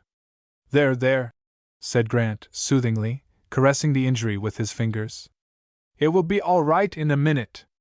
Prince didn't mean to do it, and besides, I've seen much worse than that at the war." At the mention of war the boy suspended a cry half uttered. "Were you at the war?" he demanded. "Yes." "Did you kill a German?" "I've seen a German killed," said Grant, evading a question which no soldier cares to discuss. "Did you kill him in the tummy?" the boy persisted. "We'll talk about that tomorrow. Now you hop up onto my shoulders, and I'll tie the horses and then carry you home." He followed the boy's directions until they led him to a path running among pleasant trees down by the river. Presently he caught a glimpse of a cottage in a little open space, its brown shingled walls almost smothered in a riot of sweet peas. "That's our house. Don't you like it?" said the boy, who had already forgotten his injury. "I think it is splendid." And Grant, taking his young charge from his shoulder, stepped up onto the porch and knocked at the screen door. In a moment it was opened by Zen Translay. Chapter 17. Sitting on his veranda that evening while the sun dropped low over the mountains and the sound of horses munching contentedly came up from the stables, Grant for the 20th time turned over in his mind the events of a day that was to stand out as an epochal one in his career. The meeting with the little boy and the quick friendship and confidence which had been formed between them, the mishap, and the trip to the house by the river, these were logical and easily followed. But why, of all the houses in the world, should it have been Zen Translay's house? Why, of all the little boys in the world, should this have been the son of his rival, and the only girl he had ever, the girl he had loved most in all his life? Surely events are ordered to some purpose. Surely everything is not mere haphazard chance. The fatalism of the trenches forbade any other conclusion, and if this was so, why had he been thrown into the orbit of Zen Translay? He had not sought her. He had not dreamt of her once in all that morning while her child was winding innocent tendrils of affection about his heart. And yet, how the boy had gripped him! Could it be that in some way he was a small incarnation of the Zen of the YD, with all her clamorous passion expressed now in childish love and hero worship? Had some intelligence above his own guided him into this environment, deliberately inviting him to defy conventions and blaze a path of broader freedom for himself, and for her? These were questions he wrestled with as the shadows crept down the mountain slopes, and along the valley at his feet. For neither Zen nor himself had connived at the situation which had made them, of all the people in the world, near neighbors in this silent valley. Her surprise on meeting him at the door had been as genuine as his. When she had made sure that the boy was not seriously hurt, she had turned to him, and instinctively he had known that there are some things which all the weight of passing years can never crush entirely dead. He loved to rehearse her words, her gestures, the quick play of sympathetic emotions as one by one he reviewed them. I am surprised, I had not known." She had become confused in her greeting, and a color that she would have given worlds to suppress crept slowly through her cheeks. "I am surprised, too, and delighted," he had returned. "The little boy came to me in the field, boasting of his braces." Then they had both laughed, and she had asked him to come in and tell about himself. The living room, as he recalled it, was marked by the simplicity appropriate to the summer home, with just a dash of elegance in the furnishings to suggest that simplicity was a matter of choice and not of necessity. After soothing Wilson's sobs, which had broken out afresh in his mother's arms, she had turned him over to a maid and drawn a chair convenient to Grant's. "You see, I am a farmer now," he had said, apologetically regarding his overalls. "What changes have come? But I don't understand. I thought you were rich, very rich, and that you were promoting some kind of settlement scheme. Frank has spoken of it. All of which is true. You see, I am a man of whims. I choose to live joyously. I refuse to fit into a ready-made niche in society. I do what other people don't do, mainly for that reason. I have some peculiar notions." "I know. You told me." And it was then that their eyes had met, and they had fallen into a momentary silence. "But why are you farming?" she had exclaimed brightly. "For several reasons. First, the world needs food. Food is the greatest safeguard, I would almost say the only safeguard, against anarchy and chaos. Then I want to learn by experience, to prove by my own demonstrations that my theories are workable, or that they're not. And then, most of all, I love the prairies and the open life. It's my whim, and I follow it." "You are very wonderful," she had murmured. And then, with startling directness, "Are you happy?" "As happy as I have any right to be. Happier than I have been since childhood." She had risen and walked to the mantelpiece. Then, with an apparent change of impulse, she had turned and faced him. He had noted that her figure was rounder than in girlhood, her complexion paler, but the sunlight still danced in her hair, and her reckless force had given way to a poise that suggested infinite resources of character. "Frank has done well, too," she had said. "So I have heard. I am told that he has done very well indeed. He has made money, and he is busy and excited over his pursuit of success, what he calls success. He has given it his life. He thinks of nothing else." She had stopped suddenly, as though her tongue had trapped her into saying more than she had intended. "What do you think of my summer home?" she had exclaimed abruptly. "Come out and admire the sweet peas." And with a gay little flourish she had led him into the garden. "They tell me Western flowers have a brilliance and a fragrance which the East, with all its advantages, cannot duplicate. Is that true? I believe it is. The East has greater profusion, more varieties, but the individual qualities do not seem to be so well developed. I see you know something of Eastern flowers," she had said, and he fancied he had caught a note of banter, or was it inquiry, in her voice. Then, with another abrupt change of subject, she had made him describe his house on the hill. But he had said nothing of the whim room. "I must go," he had exclaimed at length. "I left the horses tied in the field." "So you must. I shall let Wilson visit you frequently, if he is not a trouble." Then she had chosen a couple of blooms and pinned them on his coat, laughingly overriding his protest that they consorted poorly with his costume. And she had shaken hands and said good-bye in the manner of good friends parting. The more Grant thought of it, the more was he convinced that in her case, as in his own, the years had failed to extinguish the spark kindled in the foothills that night so long ago. He reminded himself continually that she was Transley's wife, and even while granting the irrevocability of that fact, he was demanding to know why fate had created for them both an atmosphere charged with unspoken possibilities. He had turned her words over again and again, reflecting upon the abrupt angles her speech had taken. In their few minutes' conversation 3 times she had had to make a sudden tack to safer subjects. What had she meant by that reference to Eastern and Western flowers?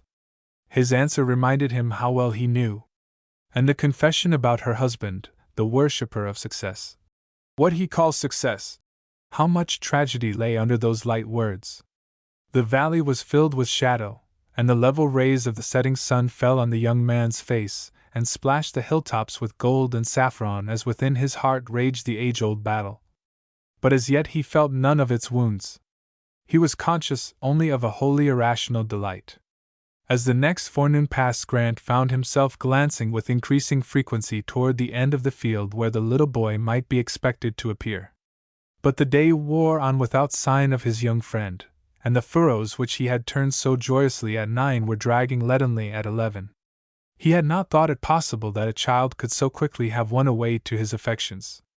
He fell to wondering as to the cause of the boy's absence. Had Zen, after a night's reflection, decided that it was wiser not to allow the acquaintance to develop? Had Translay, returning home, placed his veto upon it? Or, and his heart paused at this prospect, had the foot been more seriously hurt than they had supposed? Grant told himself that he must go over that night and make inquiry. That would be the neighborly thing to do. But early that afternoon his heart was delighted by the sight of a little figure skipping joyously over the furrows toward him. He had his hat crumpled in one hand, and his teddy bear in the other, and his face was alive with excitement. He was puffing profusely when he pulled up beside the plow, and Grant stopped the team while he got his breath. My! What is the hurry? I see the foot is all better. We got a pig! The lad gasped, when he could speak. A pig? Yes, sir. A live one, too.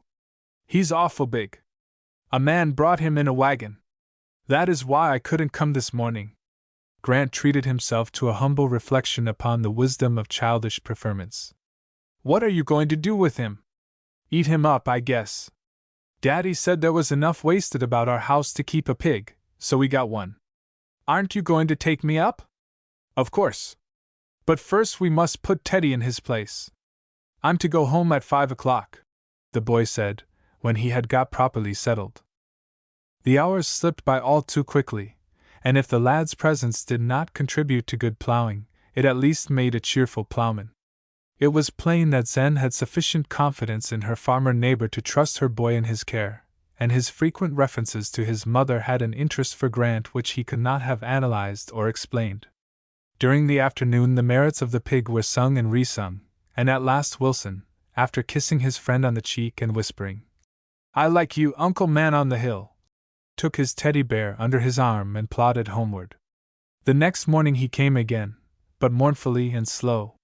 There were tear stains on the little round cheeks. "Why, son, what had happened?" said Grant, his abundant sympathies instantly responding. "Teddy's spoiled," the child sobbed. "I set him on the side of the pig pen, and he fell in, and the big pig ate him up. He didn't exactly eat him up either, just kind of chewed him, like. Well, that certainly is too bad. But then, you're going to eat the pig some day, so that will square it, won't it?" "I guess it will," said the boy, brightening. "I never thought of that. But we must have a Teddy for Prince. See, he is looking around, waiting for it." Grant folded his coat into the shape of a dummy and set it up on the hames, and all went merrily again. That afternoon, which was Saturday, the boy came thoughtfully and with an air of much importance. Delving into a pocket he produced an envelope, somewhat crumpled in transit. It was addressed, "The Man on the Hill." Grant tore it open eagerly and read this note. "Dear Man on the Hill, that is the name Wilson calls you, so perhaps you will let me use it, too. Frank is to be home tomorrow, and will you come and have dinner with us at 6? My father and mother will be here, and possibly 1 or 2 others.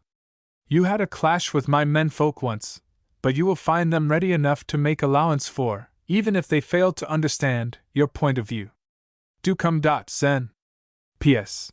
It just occurs to me that your associates in your colonization scheme may want to claim your time on Sunday. If any of them come out, bring them along. Our table is an extension one, and its capacity has never yet been exhausted." Although Grant's decision was made at once, he took some time for reflection before writing an acceptance. He was to enter Zen's house on her invitation, but under the auspices, so to speak, of husband and parents. That was eminently proper. Zen was a sensible girl. Then there was a reference to that ancient squabble in the hay meadow. It was evidently her plan to see the hatchet buried and friendly relations established all around. Eminently proper and sensible. He turned the sheet over and wrote on the back, "Dear Zen, delighted to come. May have a couple of friends with me, one of whom you have seen before. Prepare for an appetite long denied the joys of home cooking. D.G. It was not until after the child had gone home that Grant remembered he had addressed Transley's wife by her Christian name. That was the way he always thought of her, and it slipped onto paper quite naturally. Well, it couldn't be helped now. Grant unhitched early and hurried to his house and the telephone. In a few minutes he had Linder on the line. "Hello, Linder? I want you to go to a store for me and buy a teddy bear." The chuckle at the other end of the line irritated Grant. Linder had a strange sense of humor. "I mean it. A big teddy, with electric eyes and a deep bass growl, if they make 'em that way. The best you can get. Fetch it out tomorrow afternoon, and come decently dressed for once. Bring Murdoch along if you can pry him loose." Grant hung up the receiver. "Stupid chap, Linder, some ways," he muttered. "Why shouldn't I buy a teddy bear if I want to?" Sunday afternoon saw the arrival of Linder and Murdoch, with the largest teddy the town afforded. "What is the big idea now?" Linder demanded, as he delivered it into Grant's hands. "It is for a little boy I know who has been bereaved of his first teddy by the activities of the family pig. You will renew some pleasant acquaintanceships, Linder. You remember Transley and his wife, Zen of the Y.D. You don't say? Thanks for that tip about dressing up. I may explain," Linder continued, turning to Murdoch. "There was a time when I might have been and also ran in the race for Y.D.'s daughter, only Transley beat me on the getaway." "You!" Grant exclaimed, incredulously. "You, too!" Linder returned, a great light dawning. "Well, Mr. Grant," said Murdoch, "I brought you a good cigar, bought at the company's expense. It comes out of the organization fund. You must be sick of those cheap cigars. Since the war it is nothing but players," Grant returned, taking the proffered cigar. "They tell me it has revolutionized the tobacco business. However, this does smell a bit all right. How goes our venture, Murdoch? Have I any prospect of being impoverished in a worthy cause?" "None whatever. Your foreman here is spending every dollar in a way to make you two in spite of your daft notion, begging your pardon, sir, about not taking profits. The subscribers are coming along for stock, but fingering it gently, as though they can't well believe there's no catch in it. They say it doesn't look reasonable, and I tell them no more it is. And then they buy it? Aye, they do. That's human nature. There's as many members booked now as can be accommodated in the first colony. I suppose they reason that they will be sure of their winter's housing, anyway. You don't seem to have much faith in human nature, Murdoch. Nor have I, not in that kind of human nature which is always wanting something for nothing." Linder's report was more cheerful. The houses and barns were built, and were now being painted, the plowing was done, and the fences were being run. By the use of a triangular system of survey, 12 farm homes had been centralized in one little community, where a community building would be erected which would be used as a school in daytime, a motion picture house at night, and a church on Sunday. A community secretary would have his office here, and would have charge of a select little library of fiction, poetry, biography, and works of reference. The leading periodicals dealing with farm problems, sociology, and economics, as well as lighter subjects, would be on file. In connection with this building would be an assembly room suitable for dances, social events, and theatricals, and equipped with a player piano and concert-sized talking machine. Arrangements were being made for a weekly exchange of records, for a weekly musical evening by artists from the city, for a semi-monthly vaudeville show, and for Sunday meetings addressed by the best speakers on the more serious topics of the time. "What has surprised me in making these arrangements," Linder confessed, "is the comparatively small outlay they involve. The building will cost no more than many communities spend on school and church, which they use 30 hours a week and 3 hours a week respectively. This one can be used 168 hours a week, if needed. Lecturers on many subjects can be had for paying their expenses. In some cases they are employed by the government, and will come without cost. Amateur theatrical companies from the city will be glad to come in return for an appreciative audience and a dance afterward, with a good fill-up on solid farm cooking. Even some of the professionals can be had on these terms. Of course, before long we will produce our own theatricals. Then there is to be a plunge bath big enough to swim in, open to men and women alternate nights, and to children every day. There will be a pool room, card room, and refreshment buffet, also a quiet little room for women's social events, and an emergency hospital ward. I think we should hire a trained nurse who would not be too dignified to cook and serve meals when there's no business doing in the hospital. You know how everyone gets hankering now and then for a meal from home, not that it's any better, but it's different. I suppose there are farmers' wives who don't get a meal away from home once a year. I'm going to change all that, if I have to turn cook myself. Bully for you, Linder, said Grant, clapping him on the shoulder. I believe you actually are enthusiastic for once. I understand my orders are to make the country give the city a run for its money, and I'm going to do it, or break you. If all I've mentioned won't do it, I've another great scheme in storage. Good. What is it? I am inventing a machine that will make a noise like a trolley car and a smell like a sewer. That will add the last touch in city refinements. When the laugh over Linder's invention had subsided, Murdoch broached another. The office work is becoming pretty heavy, Mr. Grant, and I'm none too confident in the help I have. Now if I could send for Miss Bruce. What do you think you should pay her? I should say she is worth $100 a month. Then she must be worth $200. Wire her to come and start her at that figure. Chapter 18. Promptly at 6, Linder drew his automobile up in front of the Translay summer home with Grant and Murdoch on board. Wilson had been watching, and rushed down upon them, but before he could clamber up on Grant a great teddy bear was thrust into his arms and sent him, wild with delight, to his mother. Look, mother! Look what the man on the hill brought! See! He has fire in his eyes! Translay and Whitey met the guests at the gate. How do, Grant? Glad to see you, old man, said Translay, shaking his hand cordially. The wife has had so many good words for you I am almost jealous. What ho, Linder! By all that's wonderful! You old prairie dog, why did you never look me up? I was beginning to think the Boche had got you. Grant introduced Murdoch, and Whitey received them as cordially as had Translay. Glad to see you fellows back, he exclaimed. ILS said the Western men you'd put a crimp in the Kaiser, spite all hell and high water. One thing the war has taught us, said Grant modestly, is that men are pretty much alike, whether they come from west or east or north or south. No race has a monopoly of heroism. Well, come on in. Translay beckoned, leading the way. Dinner will be ready sharp on time, 20 minutes late.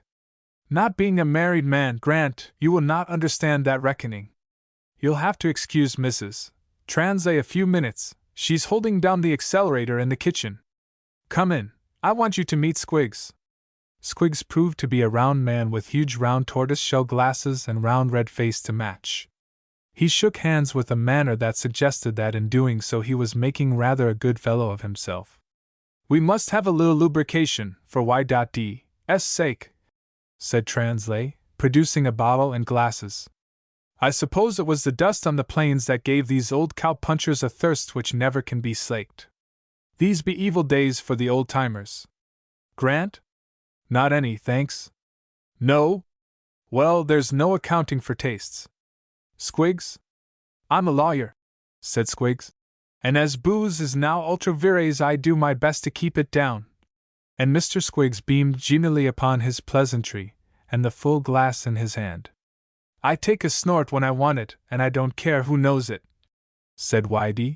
I allus did, and I reckon I'll keep on to the finish. It didn't snuff me out in my youth and innocence, anyway. Just the same, I'm admittin' it's bad medicine in unskillful hands.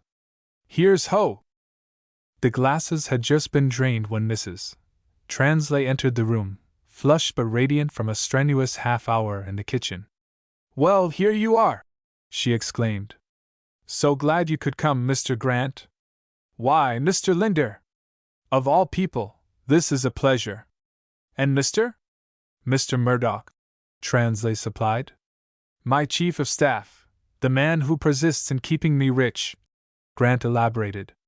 I mustn't keep you waiting longer. Dinner is ready. Dad, you are to carve. Hanged if I will.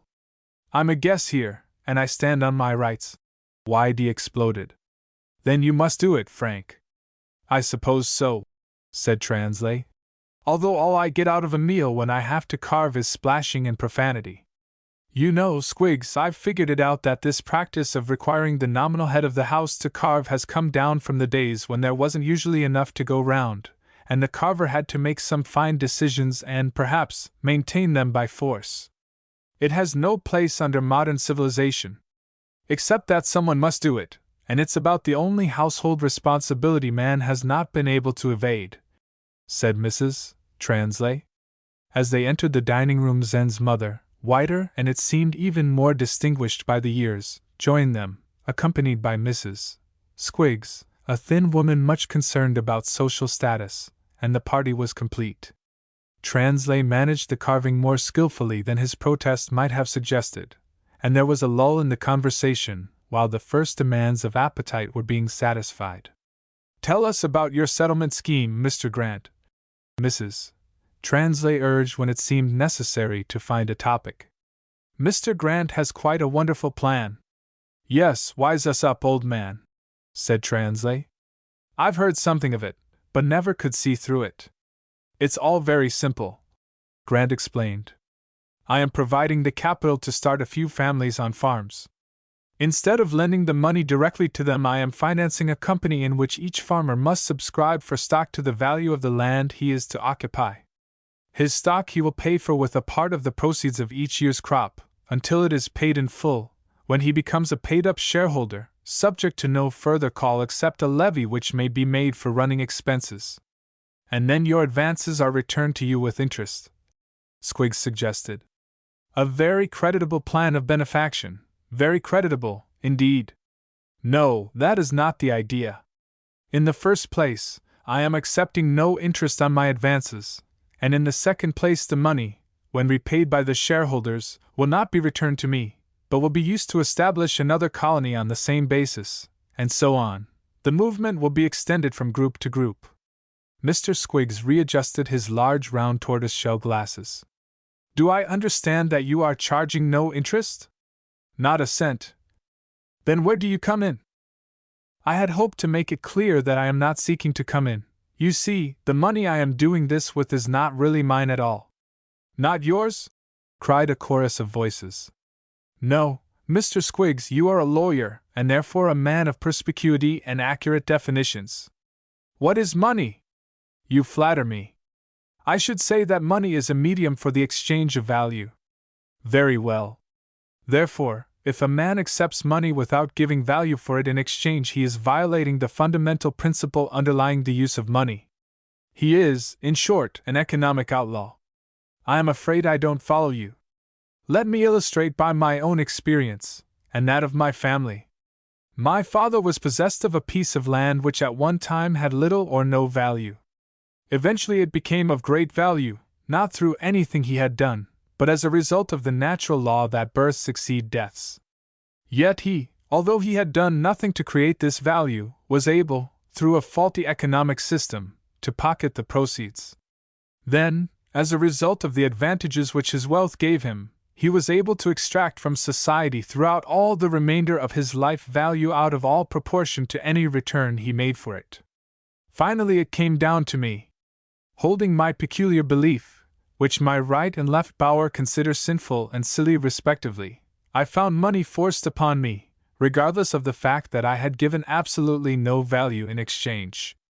Now if money is a medium for the exchange of value and I receive money without giving value for it, it is plain that someone else must have parted with money without receiving value in return. The thing is basically immoral. Your father couldn't take it with him. But why should I have it? I never contributed a fingerweight of service for it. From society the money came and to society it should return. You should worry, said Translay. Society isn't worrying over you. Some more of the roast beef? No, thank you. But to come down to date. It seems that I cannot get away from this wealth which dogs me at every turn. Before enlisting I had been margining certain steel stocks, purely in the ordinary course of affairs. With the demands made by the war on the steel industry, my stocks went up in price, and my good friend Murdoch was able to report that it had made a fortune for me while I was overseas.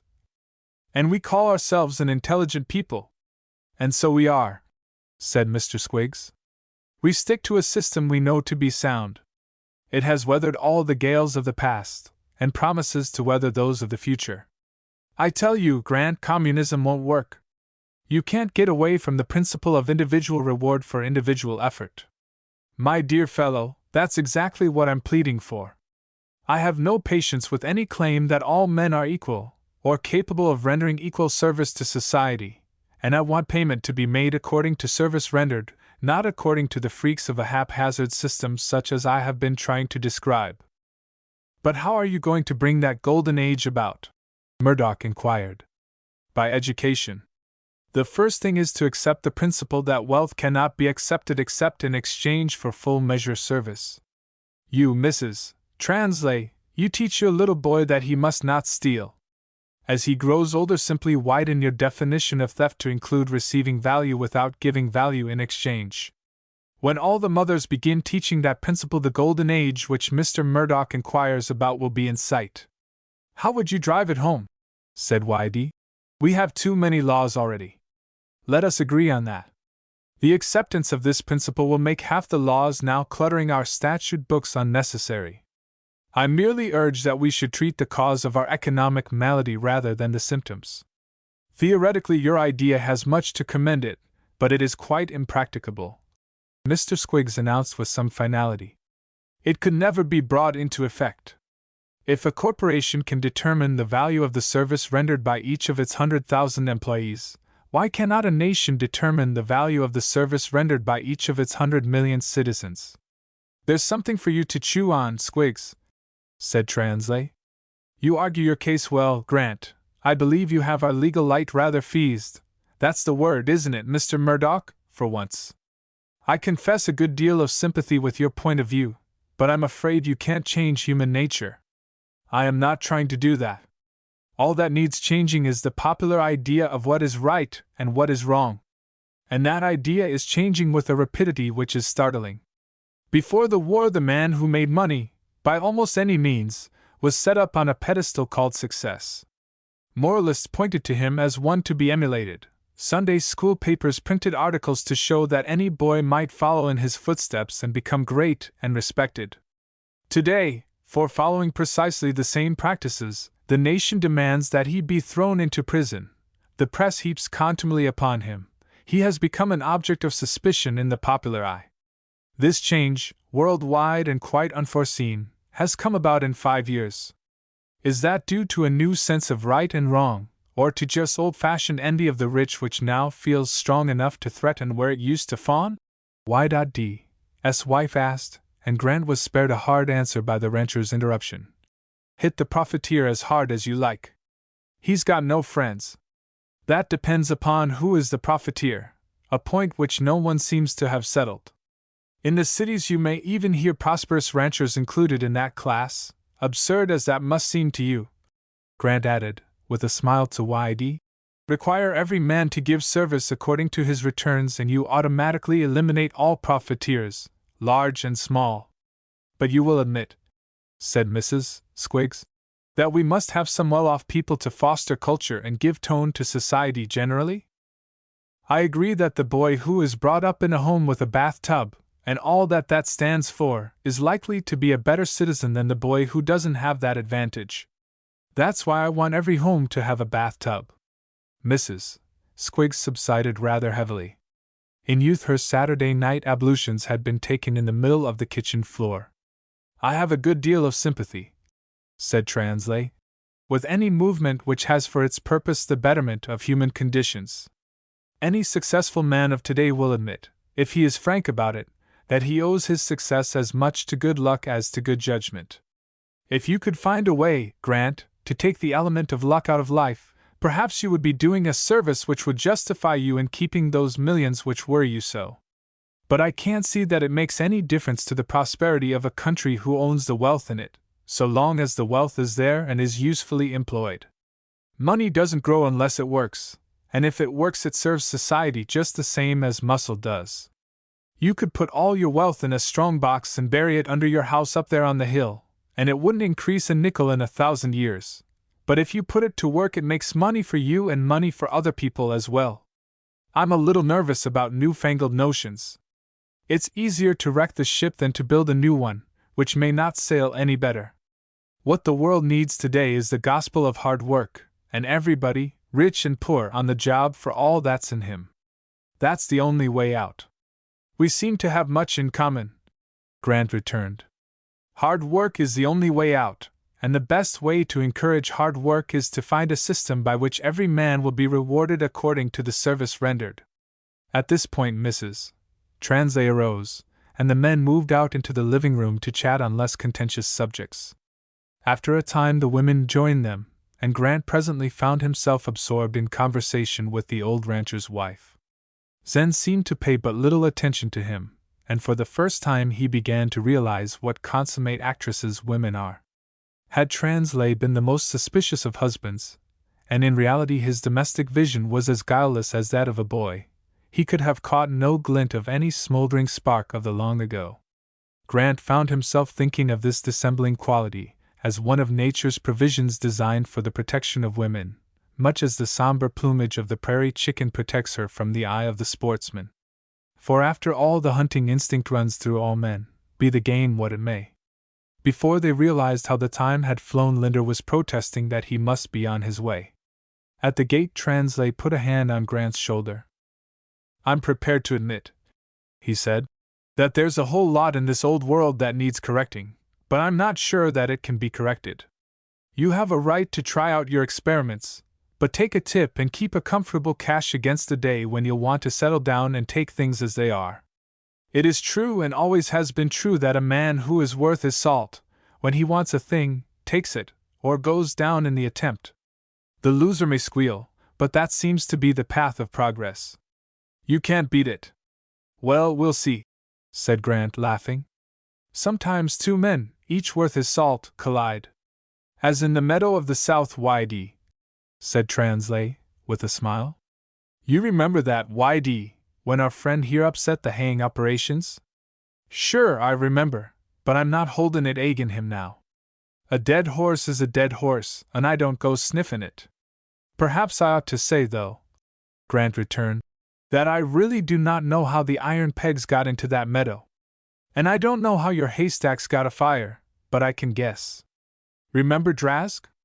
A little locoed, and just the critter to pull off a fool stunt like that. When the fire swept up the valley, instead of down, he made his getaway and has never been seen since.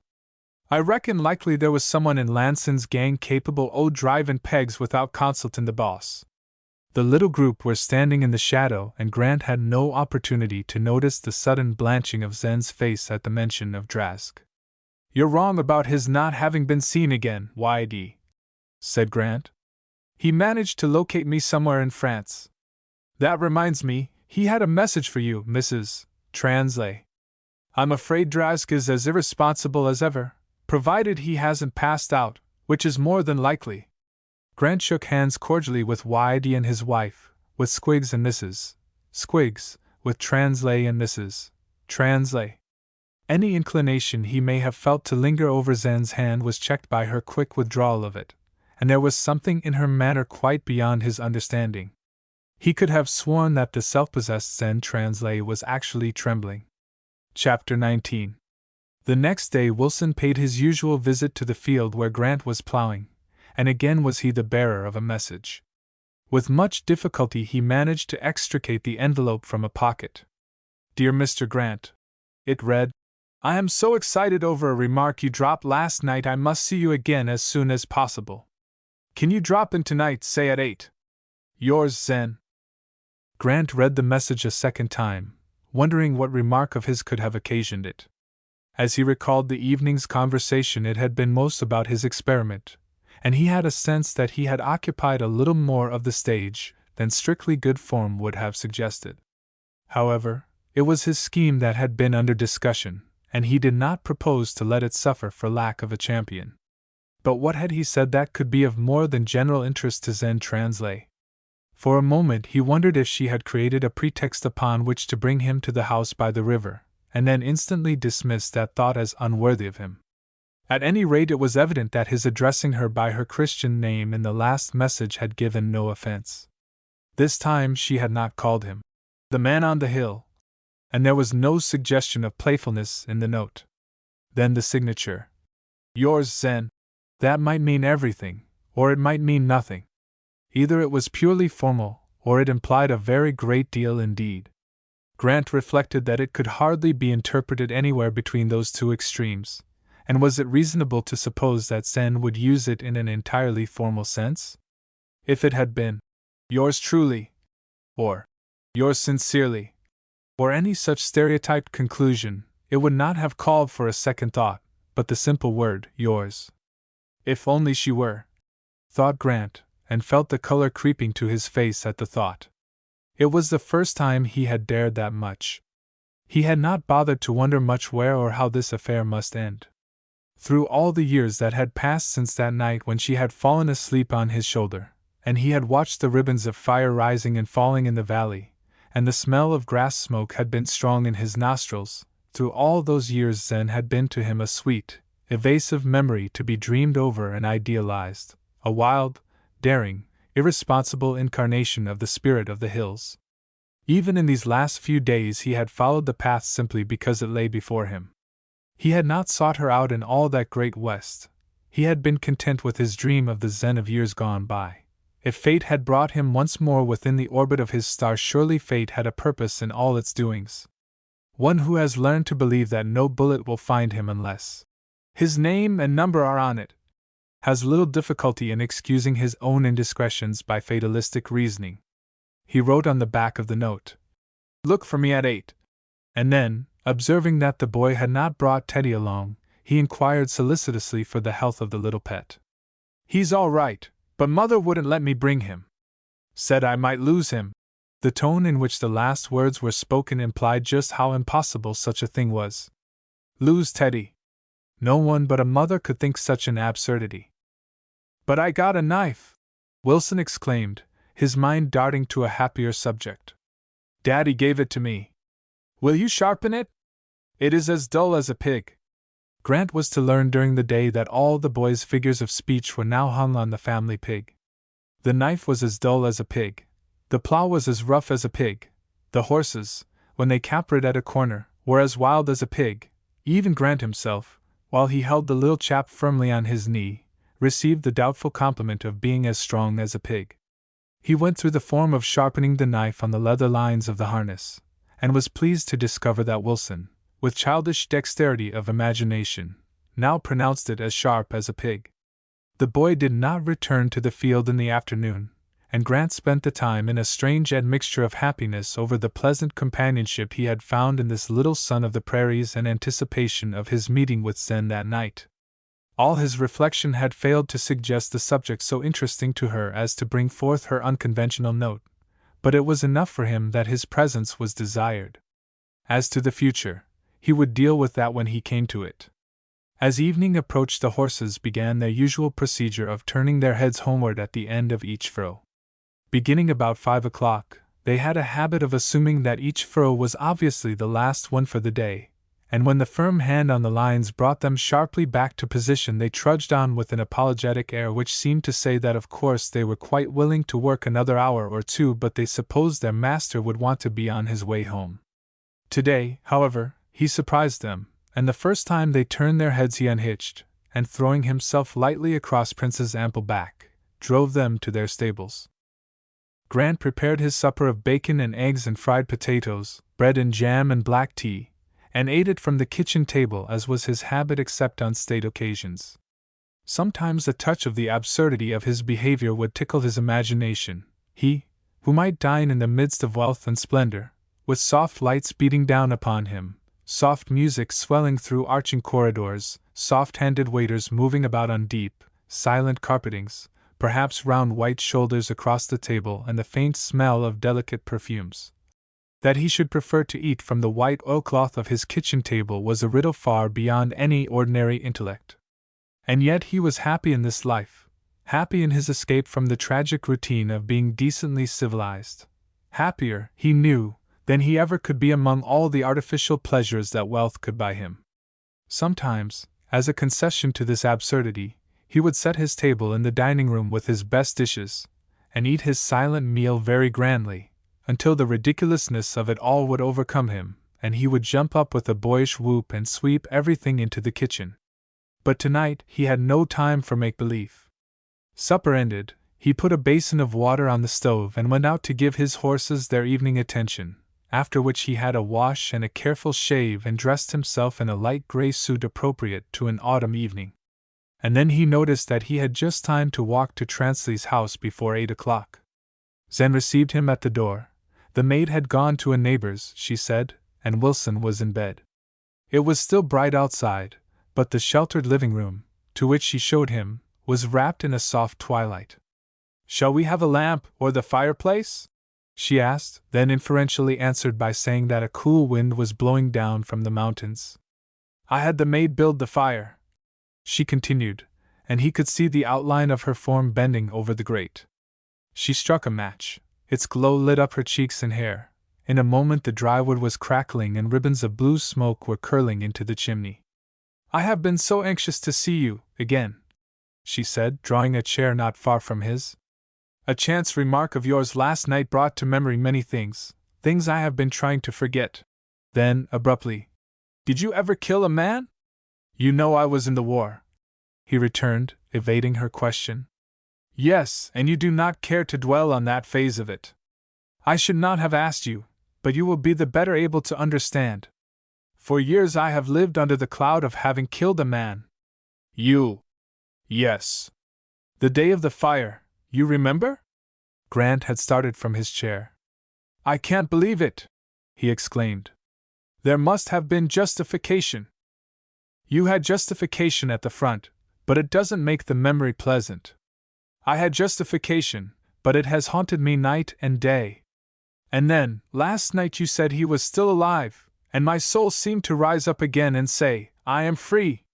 "Who?" "Drask." "Drask?" "Yes. I thought I had killed him that day of the fire. It is rather an unpleasant story, and you will excuse me repeating the details, I know.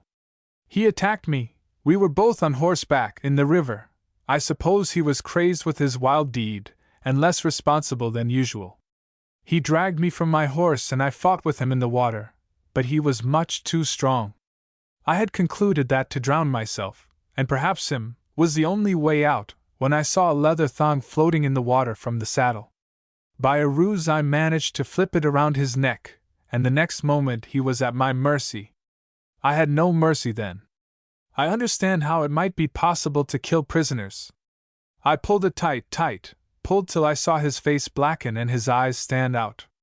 He went down, but still I pulled. And then after a little I found myself on shore. I suppose it was the excitement of the fire that carried me on through the day, but at night, you remember, there came a reaction, and I couldn't keep awake. I suddenly seemed to feel that I was safe, and I could sleep." Grant had resumed his seat. He was deeply moved by this strange confidence. He bent his eyes intently upon her face, now shining in the ruddy light from the fireplace. Her frank reference to the event that night seemed to create a new bond between them. He knew now, if ever he had doubted it, that Zen Translay had treasured that incident in her heart even as he had treasured it. "I was so embarrassed after the accident, you know," she continued. "I knew you must know I had been in the water. For days and weeks I expected every hour to hear of the finding of the body. I expected to hear the remark dropped casually by every new visitor at the ranch, 'Drask's body was found today in the river. The mounted police are investigating.' But time went on and nothing was heard of it. It would almost have been a relief to me if it had been discovered. If I had reported the affair at once, as I should have done, all would have been different, but having kept my secret for a while I found it impossible to confess it later. It was the first time I ever felt my self-reliance severely shaken." "But what was his message, and why did you not tell me before?" "Because I attached no value to it, because I was, perhaps, a little ashamed of it. I learned something of his weaknesses at the front." According to Drask's statement of it, he won the war, and could as easily win another, if occasion presented itself. So when he said, "If ever you see Y.D.'s daughter, tell her I'm well, she'll be glad to hear it," I put it down to his usual boasting and thought no more about it. I thought he was trying to impress me with the idea that you were interested in him, which was a very absurd supposition as I saw it. "Well, now you know," she said with a little laugh. "I'm glad it's off my mind." "Of course your husband knows?" "No, that made it harder. I never told Frank." She arose and walked to the fireplace, pretending to stir the logs. When she had seated herself again, she continued, "It has not been easy for me to tell all things to Frank. Don't misunderstand me. He has been a model husband, according to my standards." "According to your standards?" "According to my standards when I married him. If standards were permanent, I suppose happy matings would be less unusual. A young couple must have something in common in order to respond at all to each other's attractions, but as they grow older they set up different standards, and they drift apart." She paused, and Grant sat in silence, watching the glow of the firelight upon her cheek. "Why don't you smoke?" she exclaimed, suddenly springing up. "Let me find you some of Frank's cigars." Grant protested that he smoked too much. She produced a box of cigars and extended them to him. Then she held a match while he got his light. "Your standards have changed?" said Grant, taking up the thread when she had sat down again. "They have. They have changed more than Frank's, which makes me feel rather at fault in the matter. How could he know that I would change my ideal of what a husband should be? Why shouldn't he know? That is the course of development. Without changing ideals there would be stagnation." "Perhaps," she returned, and he thought he caught a note of weariness in her voice. "But I don't blame Frank, now. I rather blame him then. He swept me off my feet, stampeded me. My parents helped him, and I was only half disposed to resist. You see, I had this other matter on my mind, and for the first time in my life I felt the need of protection. Besides, I took a matter-of-fact view of marriage. I thought that sentiment, love, if you like, was a thing of books, an invention of poets and fiction writers. Practical people would be practical in their marriages, as in their other undertakings. To marry Frank seemed a very practical course. My father assured me that Frank had in him qualities of large success. He would make money, he would be a prominent man in circles of those who do things. These predictions he has fulfilled. Frank has been all I expected, then. But you have changed your opinion of marriage, of the essentials of marriage? Do you need to ask that? I was beginning to see the light, beginning to know myself, even before I married him, but I didn't stop to analyze. I plunged ahead, as I have always done, trusting not to get into any position from which I could not find a way out. But there are some positions from which there is no way out. Grant reflected that possibly his experience had been somewhat like hers in that respect. He, too, had been following a path, unconcerned about its end. Possibly for him, too, there would be no way out. "Frank has been all I expected of him," she repeated, as though anxious to do her husband justice. "He has made money. He spends it generously. If I live here modestly, with but one maid, it is because of a preference which I have developed for simplicity. I might have a dozen if I asked it, and I think Frank is somewhat surprised, and it may be disappointed, that I don't ask it. Although not a man for display himself, he likes to see me make display. It's a strange thing, isn't it, that a husband should wish his wife to be admired by other men? Some are successful in that," Grant remarked. "Some are more successful than they intend to be." "Frank, for instance?" he queried pointedly. "I have not sought any man's admiration," she went on, with her astonishing frankness. "I am too independent for that. What do I care for their admiration? But every woman wants love." Grant had changed his position, and sat with his elbows upon his knees, his chin resting upon his hands. "You know Zen," he said, using her Christian name deliberately. "The picture I drew that day by the river? That is the picture I have carried in my mind ever since, shall carry to the end. Perhaps it has led me to be imprudent." "Imprudent?" has brought me here tonight, for example. You had my invitation. True. But why develop another situation which, as you say, has no way out? Do you want to go? No, Zen, no. I want to stay, with you, always. But organized society must respect its own conventions. She arose and stood by his chair, letting her hand fall beside his cheek. You silly boy, she said. You didn't organize society, nor subscribe to its conventions. Still, I suppose there must be a code of some kind, and we shall respect it. You had your chance, Denny, and you passed it up. Had my chance? Yes. I refuse you in words, I know, but actions speak louder. But when you told me you were engaged, what could I honorably do? More, very much more, than you can do now. You could have shown me my mistake. How much better to have learned it then, from you, than later, by my own experience. You could have swept me off my feet, just as Frank did. You did nothing. If I had sought evidence to prove how impractical you are, as compared with my super-practical husband, I would have found it in the way you handled, or rather failed to handle, that situation. What would your super-practical husband do now if he were in my position? He said, drawing her hands into his. I don't know. You do. He says that any man worth his salt takes what he wants in this world. Am I worth my salt? There are different standards of value. Goodness! How late it is! You must go now, and don't come back before, let us say, Wednesday. Chapter 20. Whatever may have been Grant's philosophy about the unwisdom of creating a situation which had no way out, he found himself looking forward impatiently to Wednesday evening. An hour or two at Sen's fireside provided the social atmosphere which his bachelor life lacked, and as Translay seemed unappreciative of his domestic privileges, remaining in town unless his business brought him out to the summer home, it seemed only a just arrangement that they should be shared by one who valued them at their worth. The Wednesday evening conversation developed further the understanding that was gradually evolving between them, but it afforded no solution of the problem which confronted them. Zen made no secret of the error she had made in the selection of her husband, but had no suggestions to offer as to what should be done about it.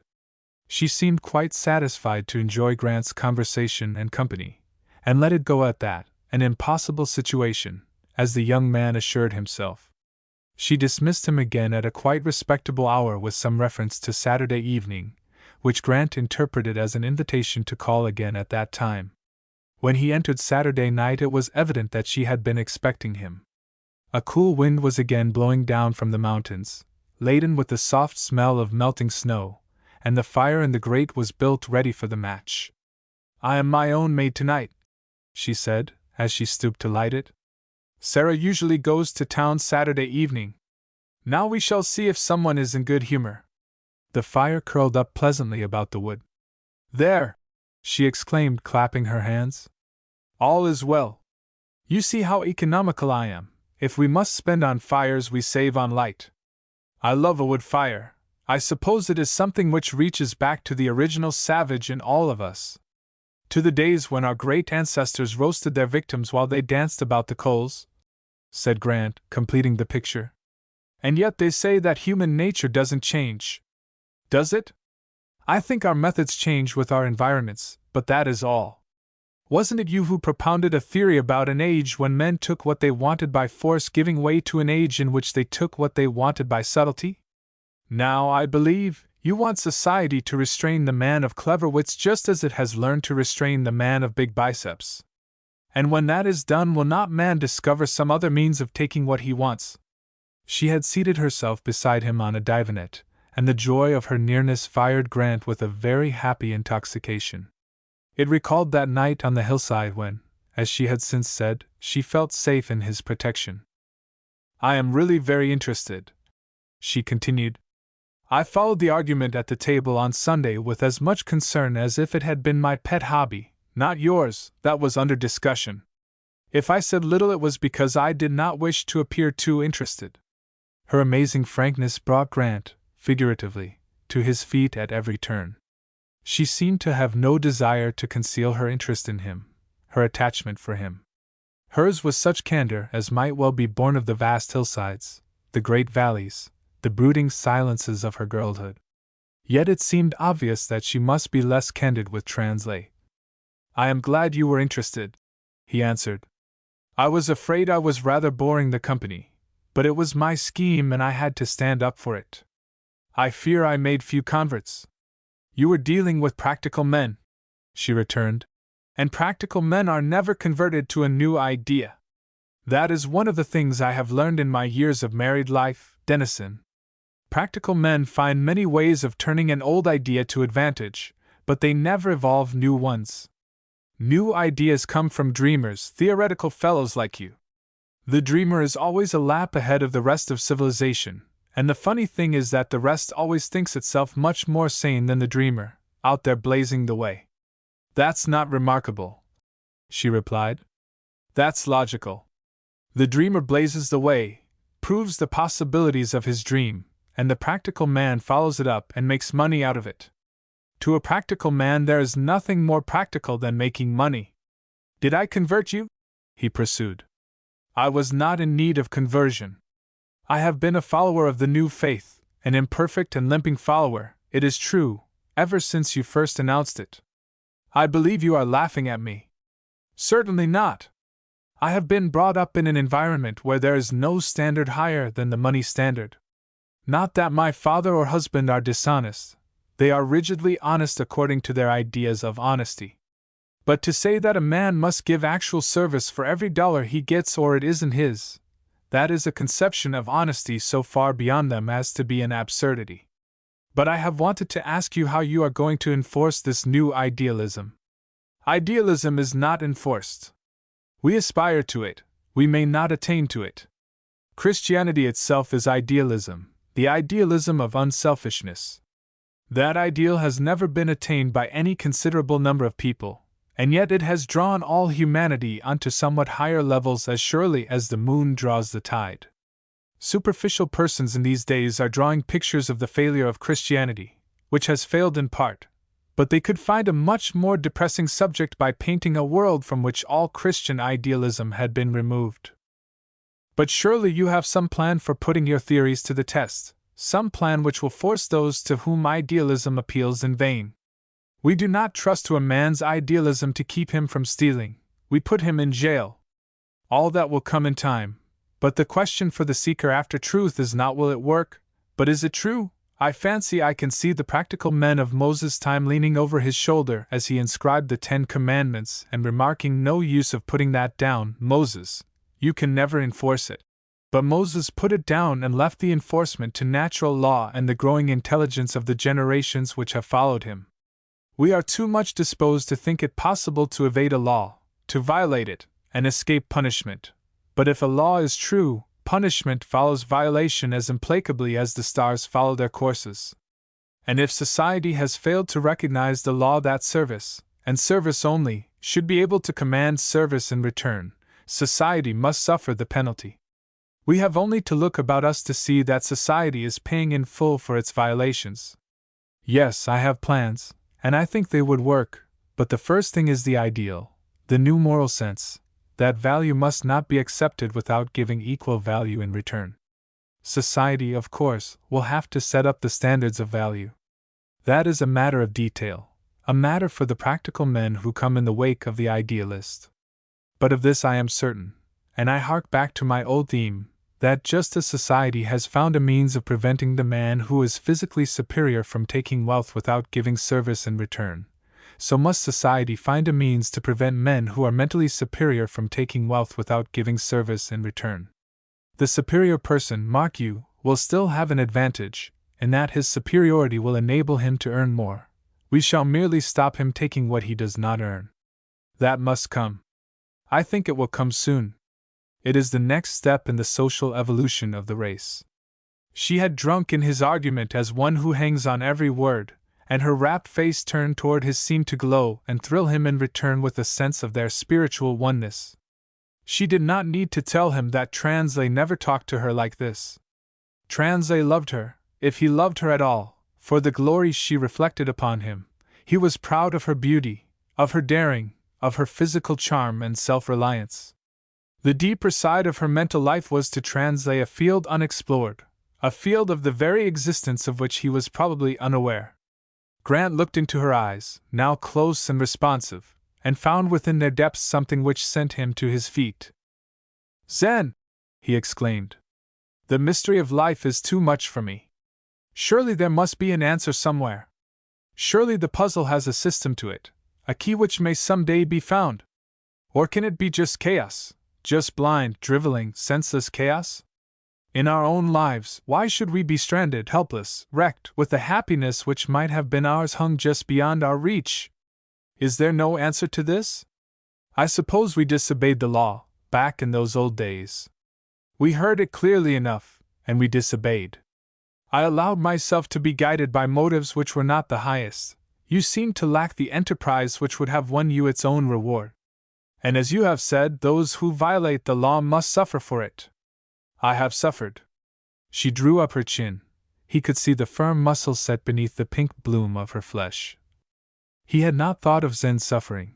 All his thought of her had been very grateful to his vanity, but he had not thought of her suffering. He extended his hands and took hers within them. "I have sometimes wondered," he said, "why there is no second chance, why one cannot wipe the slate clear of everything that has been and start anew. What a world this might be! Would it be any better? Or would we go on making our mistakes over again? That seems to be the only way we learn. But a second chance, the idea seems so fair, so plausible. Suppose you are shooting on the ranges, for instance. You are allowed a shot or two to find your nerve, to get your distance, to settle yourself to the business in hand. But in this business of life you fire, and if some distraction, some momentary influence or folly sends your aim wild, the shot is gone and you are left with all the years that follow to think about it.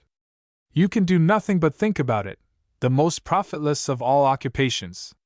For you there is a second chance," she reminded him. "You must have thought of that." "No, no second chance."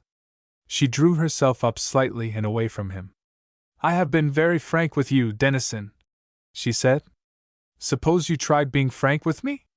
In her eyes was still the fire of Zen of the YD, a woman unconquered and unconquerable. She gave the impression that she accepted the buffetings of life, but no one forced them upon her. She had erred, she would suffer. That was fair, she accepted that. But as Grant gazed on her face, tilted still in some of its old-time recklessness and defiance, he knew that the day would come when she would say that her cup was full, and throwing it to the winds, would start life over, if there can be such a thing as starting life over. And something in her manner told him that day was very, very near. "All right," he said. "I will be frank. Fate has brought within my orbit a second chance, or what would have been a second chance had my heart not been so full of you. She was a girl well worth thinking about. When an employee introduces herself to you with a declaration of independence, you may know that you have met with someone out of the ordinary. I am not speaking of these days of labor scarcity. It takes no great moral quality to be independent when you have the whip hand. But in the days before the war, with 2 applicants for every position, a girl who valued her freedom of spirit more than her job, more than even a very good job, was a girl to think about. And you thought about her? I did. I was sick of the cringing and fawning of which my wealth made me the object. I loathed the deference paid me, because I knew it was paid, not to me, but to my money. I was homesick to hear someone tell me to go to hell. I wanted to brush up against that spirit which says it is as good as anybody else, against the manliness which stands its ground and hits back. I found that spirit in Phyllis Bruce. Phyllis Bruce, rather a nice name. But are the men and women of the East so servile as you suggest? No! That is where I was mistaken. Generations of environment had merely trained them into docility of habit. Underneath they are red-blooded through and through. The war showed us that. Zen, the proudest moment of my life, except one, was when a kid in the office who couldn't come into my room without trembling jumped up and said we will win. And called me Grant. Think of that. Per chap, what was I saying? Oh yes, Phyllis. I grew to like her, very much, but I couldn't marry her. You know why. Zen was looking into the fire with unseeing eyes. I am not sure that I know why, she said at length. You couldn't marry me. It was your second chance. You should have taken it. Would that be playing the game fairly, with her? She rested her fingers lightly on the back of his hand, extending them gently down until they fell between his own. Denny, you big boy, she murmured. Do you suppose every man marries his first choice? It has always seemed to me that a second choice is a makeshift. It doesn't seem quite square. No, I fancy some second choices are really first choices. Wisdom comes with experience, you know.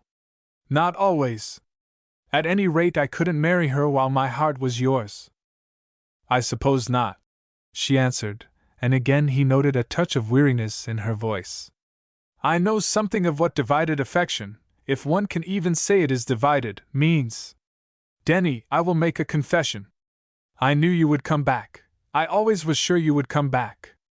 Then I said to myself, I will see this man Grant as he is, and the reality will clear my brain of all this idealism which I have woven about him.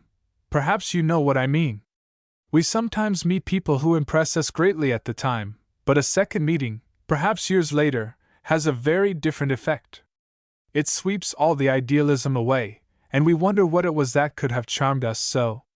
Well, I really hoped for some experience like that with you. If only I could meet you again and find that, after all, you were just like other men, self-centered, arrogant, kind, perhaps, but quite superior. If I could only find that to be true, then the mirage in which I have lived for all these years would be swept away, and my old philosophy that after all it doesn't matter much whom one marries so long as he is respectable and gives her a good living would be vindicated. And so I have encouraged you to come here. I have been most unconventional, I know, but I was always that. I have cultivated your acquaintance, and Denny, I am so disappointed. Disappointed? Then the mirage has cleared away? On the contrary, it grows more distorted every day. I see you towering above all your fellow humans, reaching up into a heaven so far above them that they don't even know of its existence. I see you as really the man on the hill, with a vision which lays all this selfish, commonplace world at your feet. The idealism which I thought must fade away is justified, heightened, by the reality. She had turned her face to him, and Grant, little as he understood the ways of women, knew that she had made her great confession. For a moment he held himself in check. Then from somewhere in his subconsciousness came ringing the phrase, "Every man worth his salt takes what he wants." That was Translay's morality. Translay, the usurper, who had bullied himself into possession of this heart which he had never won and could never hold. Translay, the fool, frittering his days and nights with money. He seized her in his arms, crushing down her weak resistance. He drew her to him until, as in that day by a foothill river somewhere in the sunny past, her lips met his and returned their caress. He cared now for nothing, nothing in the whole world but this quivering womanhood within his arms. You must go, she whispered at length. It is late, and Frank's habits are somewhat erratic. He held her at arm's length, his hands upon her shoulders. Do you suppose that fear, of anything, can make me surrender you now? Not fear, perhaps. I know it could not be fear, but good sense may do it. It was not fear that made me send you home early from your previous calls. It was discretion. Oh, he said, a new light dawning, and he marveled again at her consummate artistry. But I must tell you, she resumed, Frank leaves on a business trip tomorrow night. He will be gone for some time, and I shall motor into town to see him off. I am wondering about Wilson, she hurried on, as though not daring to weigh her words. Sarah will be away. I am letting her have a little holiday, and I can't take Wilson into town with me because it will be so late. Then, with a burst of confession, she spoke more deliberately. That isn't exactly the reason, Dennison. Frank doesn't know I have let Sarah go, and I can't explain. Her face shone pink and warm in the glow of the firelight, and as the significance of her words sank in upon him, Grant marveled at that wizardry of the gods which could bring such homage to the foot of man. A tenderness such as he had never known suffused him. Her very presence was holy. Bring the boy over and let him spend the night with me. We are great chums and we shall get along splendidly. Chapter 21. Grant spent his Sunday forenoon in an exhaustive house-cleaning campaign. Bachelor life on the farm is not conducive to domestic delicacy, and although Grant had never abandoned the fundamentals, he had allowed his interpretation of essential cleanliness to become somewhat liberal. The result was that the day of rest usually confronted him with a considerable array of unwashed pots and pans and other culinary utensils. Today, while the tawny autumn hills seemed to fairly heave and sigh with contentment under a splendor of opalescent sunshine, he scoured the contents of his kitchen until they shone, washed the floor, shook the rugs from the living room and swept the corners, even behind the gramophone, cleared the ashes from the hearth and generally set his house in order, for was not she to call upon him that evening on her way to town? And was not little Wilson, he of the high adventures with Teddy Bear and Knife and Pig, to spend the night with him? When he was able to view his handiwork with a feeling that even feminine eyes would find nothing to offend, Grant did an unwanted thing. He unlocked the whim-room and opened the windows that the fresh air might play through the silent chamber. To the west the mountains looked down in somber placidity, as they had looked down every bright autumn morning since the dawn of time, their shoulders bathed in purple mist, and their snow-crowned summits shining in the sun. For a long time Grant stood drinking in the scene. The fertile valley lying with its square farms like a checkerboard of the gods, with its round little lakes beating back the white sunshine like coins from the currency of the Creator. The ruddy copper-colored patches of ripe wheat, and drowsy herds motionless upon the receding hills. The blue-green ribbon of river with its yellow fringes of cottonwood and bluffs of forbidding spruce, and behind and over all the silent, majestic mountains. It was a sight to make the soul of man rise up and say, "I know I stand on the heights of the eternal." Then, as his eyes followed the course of the river, Grant picked out a column of thin blue smoke, and knew that Zen was cooking her Sunday dinner. The thought turned him to his dusting of the whim-room, and afterwards to his own kitchen. When he had lunched and dressed, he took a stroll over the hills, thinking a great deal, but finding no answer. On his return he descried the familiar figure of Linder in a semi-recumbent position on the porch, and Linder's well-worn car in the yard. "How goes it, Linder?" he said cheerily as he came up. "Is the big idea going to fructify?" "The big idea seems to be all right. You planned it well." "Thanks. But is it going to be self-supporting? I mean in the matter of motive power. Would it run if you and I and Murdoch were wiped out? Everything must have a head. Democracy must find its own head, must grow it out of the materials supplied. If it doesn't do that, it's a failure, and the big idea will end in being the big fizzle. That's why I'm leaving it so severely alone. I want to see which way it's headed." "I could suggest another reason," said Linder pointedly. "Another reason for what?" "For your leaving it so severely alone." "What are you driving at?" demanded Grant, somewhat petulantly. "You are in a taciturn mood today, Linder." "Perhaps I am, Grant, and if so, it comes from wondering how a man with as much brains as you have can be such a damned fool upon occasion." "Drop the riddles, Linder. Let me have it in the face." "It's just like this, Grant, old boy," said Linder, getting up and putting his hand on his friend's shoulder. "I feel that I still have an interest in the chap who saved all of me except what this empty sleeve stands for, and it's that interest which makes me speak about something which you may say is none of my business. I was out here Monday night to see you, and you were not at home. I came out again Wednesday, and you were not at home. I came last night and you were not at home, and had not come back at midnight. Your horses were in the barn, you were not far away. Why didn't you telephone me? If I hadn't cared more for you than I do for my job and the big idea thrown in, I could have settled it that way. But, Grant, I do. I believe you. But why this sudden worry over me? I was merely spending the evening at a neighbor's." "Yes, at Transley's. Transley was in town, and Mrs. Transley is not responsible, where you are concerned." "Linder! I saw it all that night at dinner there. Some things are plain to everyone, except those most involved. Now it's not my job to say to you what's right and wrong, but the way it looks to me is this: what's the use of setting up a new code of morality about money which concerns, after all, only some of us, if you're going to knock down those things which concern all of us? Grant regarded his foreman for some time without answering. "I appreciate your frankness, Linder," he said at length. "Your friendship, which I can never question, gives you that privilege. Man to man, I'm going to be equally frank with you. To begin with, I suppose you will admit that Y.D.'s daughter is a strong character, a woman quite capable of directing her own affairs. The stronger the engine, the bigger the smash if there's a wreck. It's not a case of wrecking, it's a case of trying to save something out of the wreck. Convention, Linder, is a torture-monger. It binds men and women to the stake of propriety and bids them smile while it snuffs out all the soul that's in them. We have pitted ourselves against convention in economic affairs, shall we not? No! It was pure unselfishness which led you into the big idea. That isn't what's leading you now. Well, let me put it another way.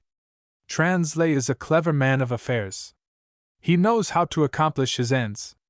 He applied the methods, somewhat modified for the occasion, of a landshark in winning his wife. He makes a great appearance of unselfishness, but in reality he is selfish to the core. He lavishes money on her to satisfy his own vanity, but as for her finer nature, the real zen, her soul if you like, he doesn't even know she has one. He obtained possession by false pretenses. Which is the more moral thing, to leave him in possession or to throw him out? Didn't you yourself hear him say that men who are worth their salt take what they want?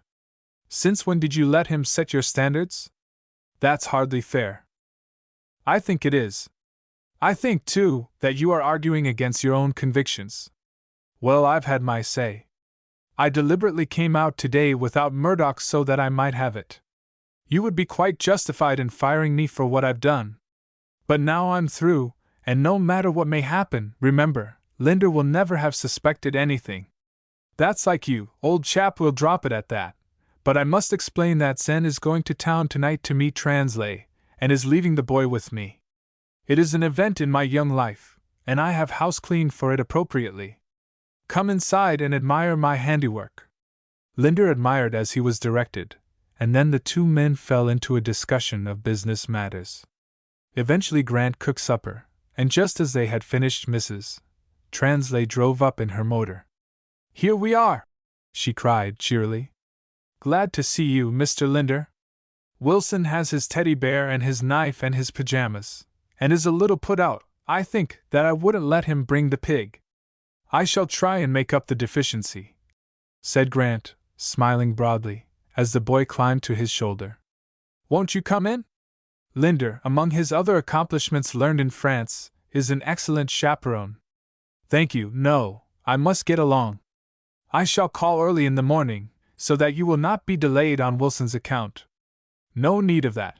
He can ride to the field with me on Prince. He is a great help with the plowing, I'm sure." She stepped up to Grant and drew the boy's face down to hers.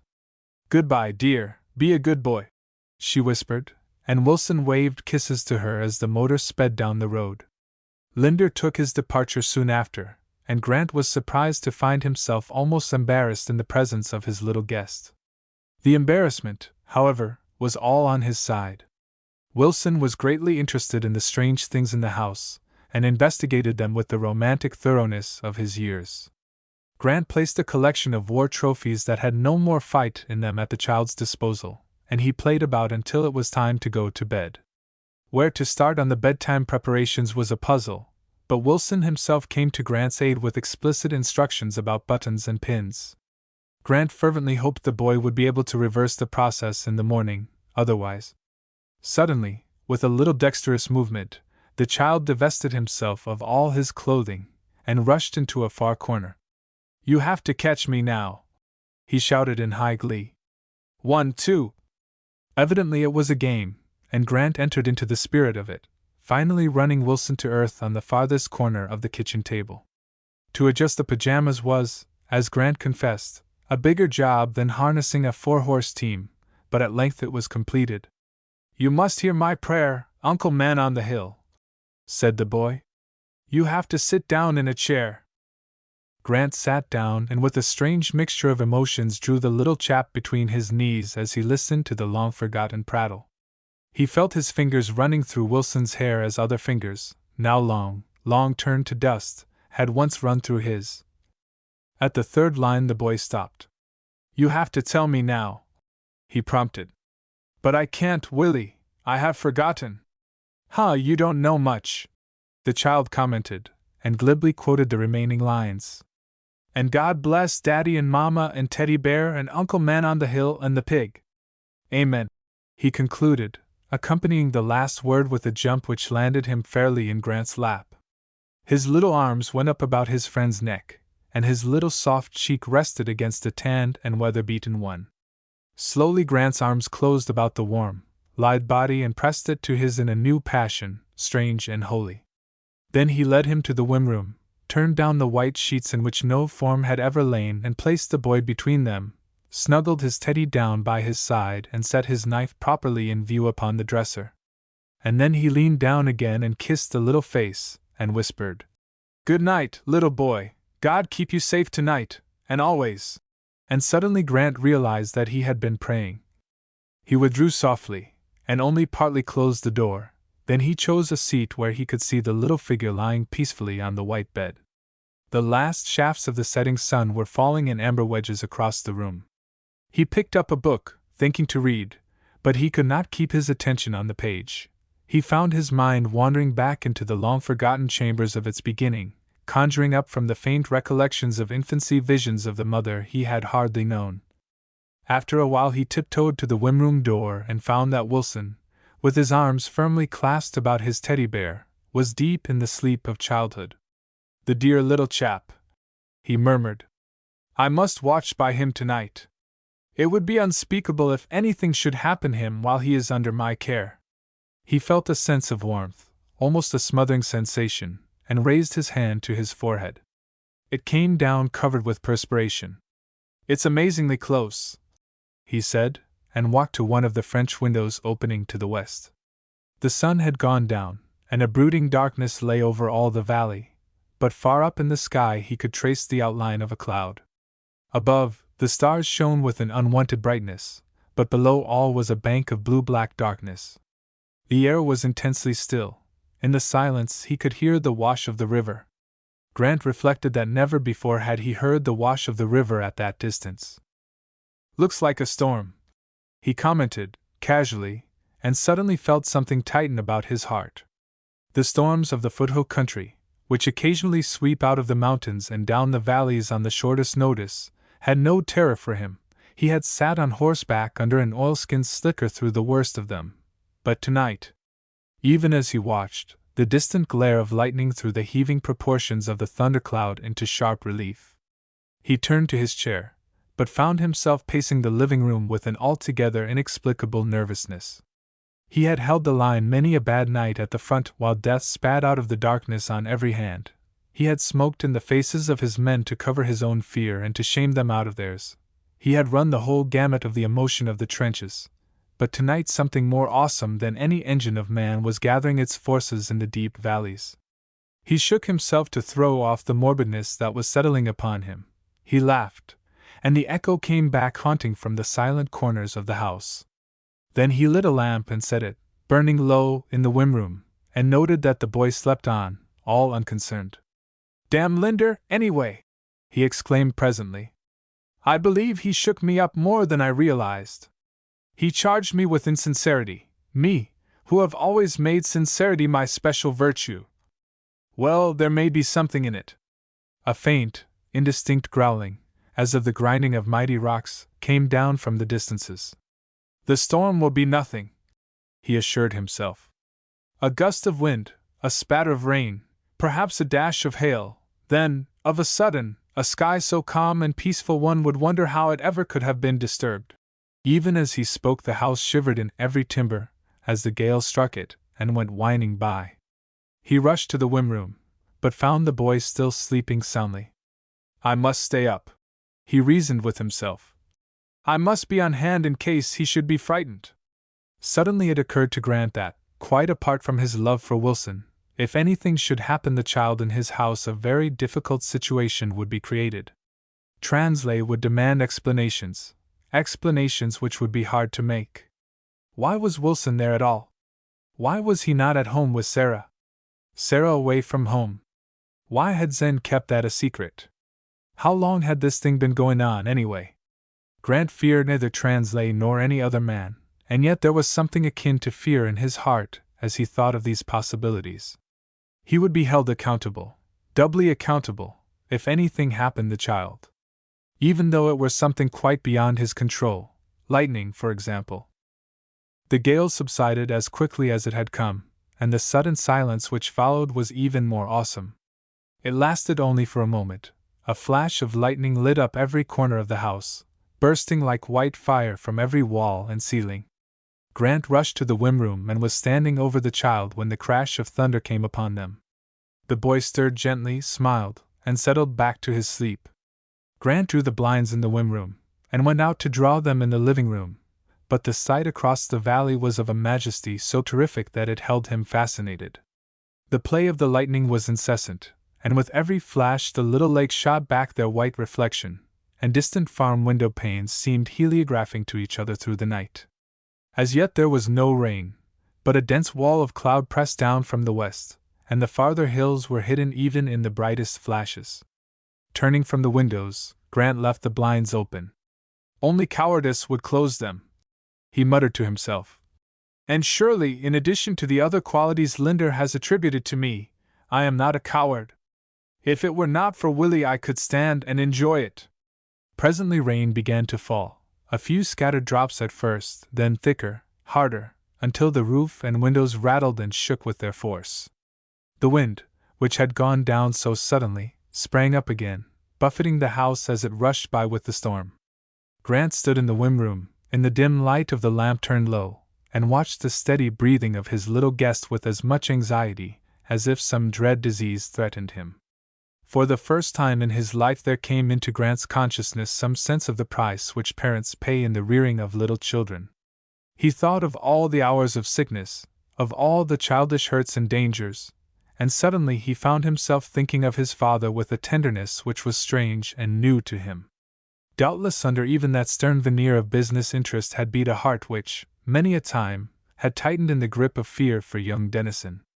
As the night wore on, the storm, instead of spending itself quickly as Grant had expected, continued unabated, but his nervous tension gradually relaxed, and when at length Wilson was awakened by an exceptionally loud clap of thunder, he took the boy in his arms and soothed his little fears as a mother might have done. They sat for a long while in a big chair in the living room, and exchanged such confidences as a man may with a child of 5. After the lad had dropped back into sleep, Grant still sat with him in his arms, thinking. And what he thought was this: he was a long while framing the exact thought. He tried to beat it back in a dozen ways, but it circled around him, gradually closed in upon him and forced its acceptance. Linder called me a fool, and he was right. He might have called me a coward, and again he would have been right. Linder was right. Some way it seemed easy to reach that conclusion while this little sleeping form lay in his arms. Perhaps it had quickened into life that ennobling spirit of parenthood which is all sacrifice and love and self-renunciation. The ends which seemed so all-desirable a few hours ago now seemed sordid and mean and unimportant. Reaching out for some means of self-justification, Grant turned to the big idea. That was his. That was big and generous and noble. But after all, was it his? The idea had come in upon him from some outside source, as perhaps all ideas do, struck him like a bullet, swept him along. He was merely the agency employed in putting it into effect. It had cost him nothing. He was doing that for society. Now was the time to do something that would cost, to lay his hand upon the prize and then relinquish it, for the sake of Wilson Translay. And by God, I'll do it! He exclaimed, springing to his feet. He carried the child back to his bed, and then turned again to watch the storm through the windows. It seemed to be subsiding. The lightning, although still almost continuous, was not so near. The air was cooling off and the rain was falling more steadily, without the gusts and splatters which marked the storm in its early stages. And as he looked out over the black valley, lighted again and again by the glare of heaven's artillery, Grant became conscious of a deep, mysterious sense of peace. It was as though his soul, like the elements about him, caught in a paroxysm of elemental passion, had been swept clean and pure in the fire of its own upheaval. What little incidents turn our lives, he thought. That boy, in some strange way, he has been the means of bringing me to see things as they are, which not even Linder could do. The mind has to be fertilized for the thought, or it can't think it. He brought the necessary influence to bear. It was like the night at Murdoch's house, the night when the big idea was born. Surely I owe that to Murdoch, and his wife, and Phyllis Bruce. The name of Phyllis Bruce came to him with almost a shock. He had been so occupied with his farm and with Zen that he had thought but little of her of late. As he turned the matter over in his mind now, he felt that he had used Phyllis rather shabbily. He recalled having told Murdoch to send for her, but that was purely a business transaction.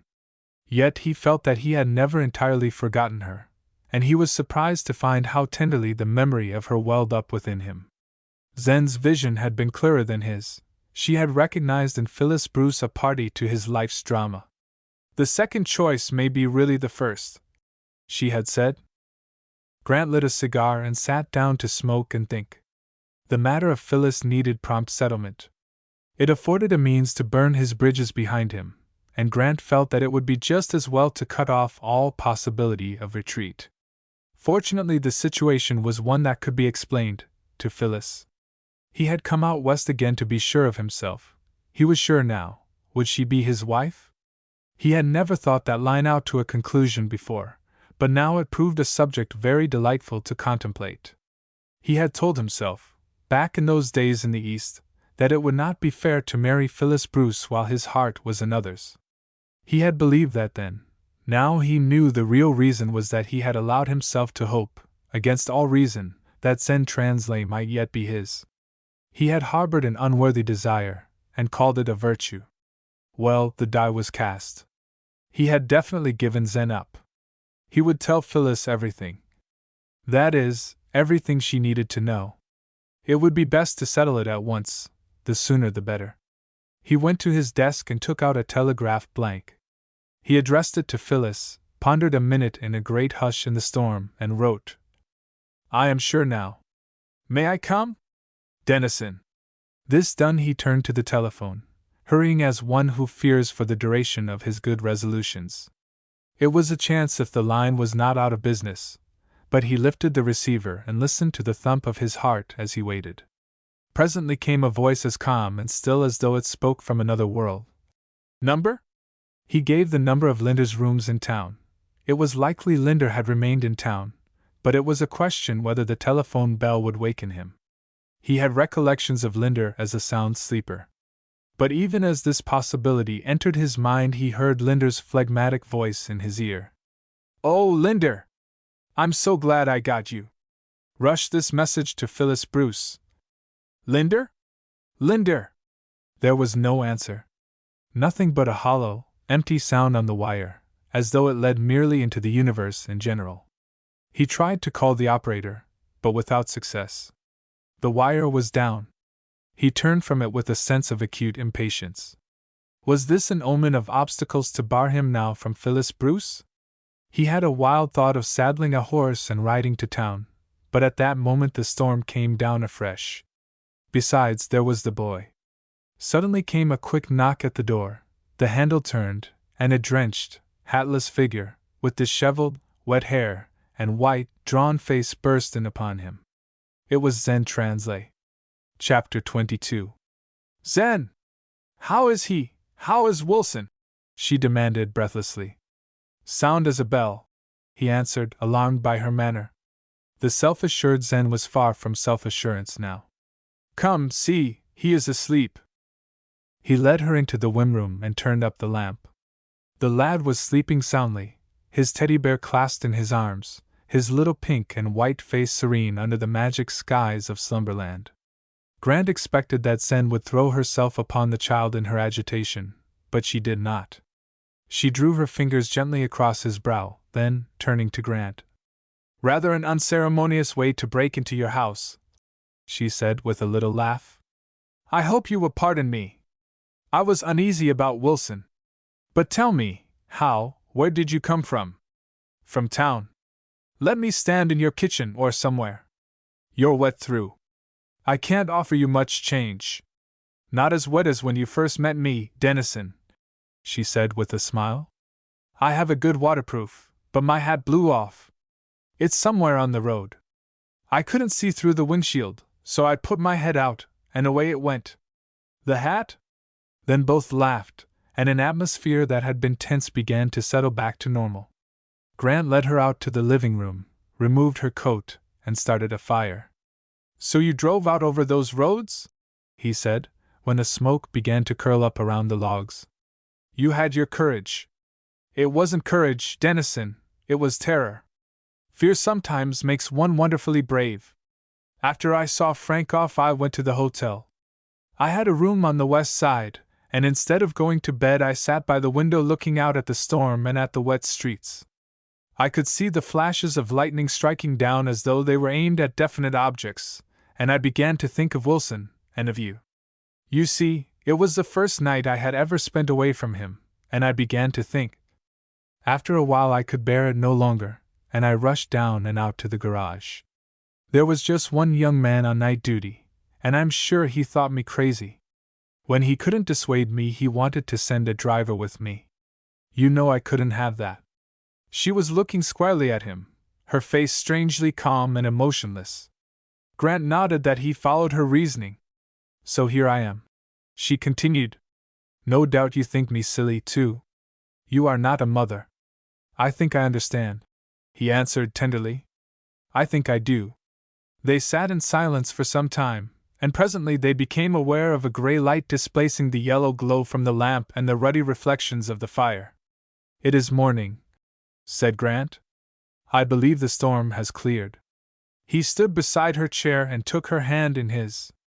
Let us watch the dawn break on the mountains, he said, and together they moved to the windows that overlooked the valley and the grim ranges beyond. Already shafts of crimson light were firing the scattered drift of clouds far overhead. Dennison, she said at length, turning her face to his, I hope you will understand, but I have thought it all over. I have not hidden my heart from you. For the boy's sake, and for your sake, and for the sake of a scrap of paper, that was what the war was over, wasn't it? I know, he whispered. I know. Then you have been thinking too? I am so glad! In the growing light he could see the moisture in her bright eyes glisten, and it seemed to him this wild, daring daughter of the hills had never been lovelier than in this moment of confession and of high resolve. I am so glad, she repeated. For your sake, and for my own. Now again you are really the man on the hill. We have been in the valley of late. You can go ahead now with your high plans, with your big idea. You will marry Miss Bruce and forget. I shall remember with chastened memory, but I shall never forget, he said at length. I shall never forget Zen of the YD and you. What will you do? I have the boy. I did not realize how much I had until tonight. Suddenly it came upon me that he was everything. You won't understand, Dennison, but as we grow older our hearts wrap up around our children with a love quite different from that which expresses itself in marriage.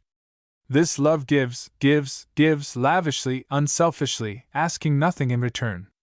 I think I understand, he said again. I think I do. They turned their eyes to the mountains, and as they looked the first shafts of sunlight fell on the white peaks, and set them dazzling like mighty diamond points against the blue bosom of the west. Slowly the flood of light poured down their mighty sides and melted the mauve shadows of the valley. Suddenly a ray of the morning splendor shot through the little window in the eastern wall of the living room and fell fairly upon the woman's head, crowning her like a halo of the Madonna. It is morning on the mountains, and on you, Grant exclaimed. Zen, you are very, very beautiful. He raised her hand and pressed her fingers to his lips. As they stood watching the sunlight pour into the valley, a sharp knock sounded on the door. Come, said Dennison, and the next moment it swung open and Phyllis Bruce entered, followed immediately by Linder.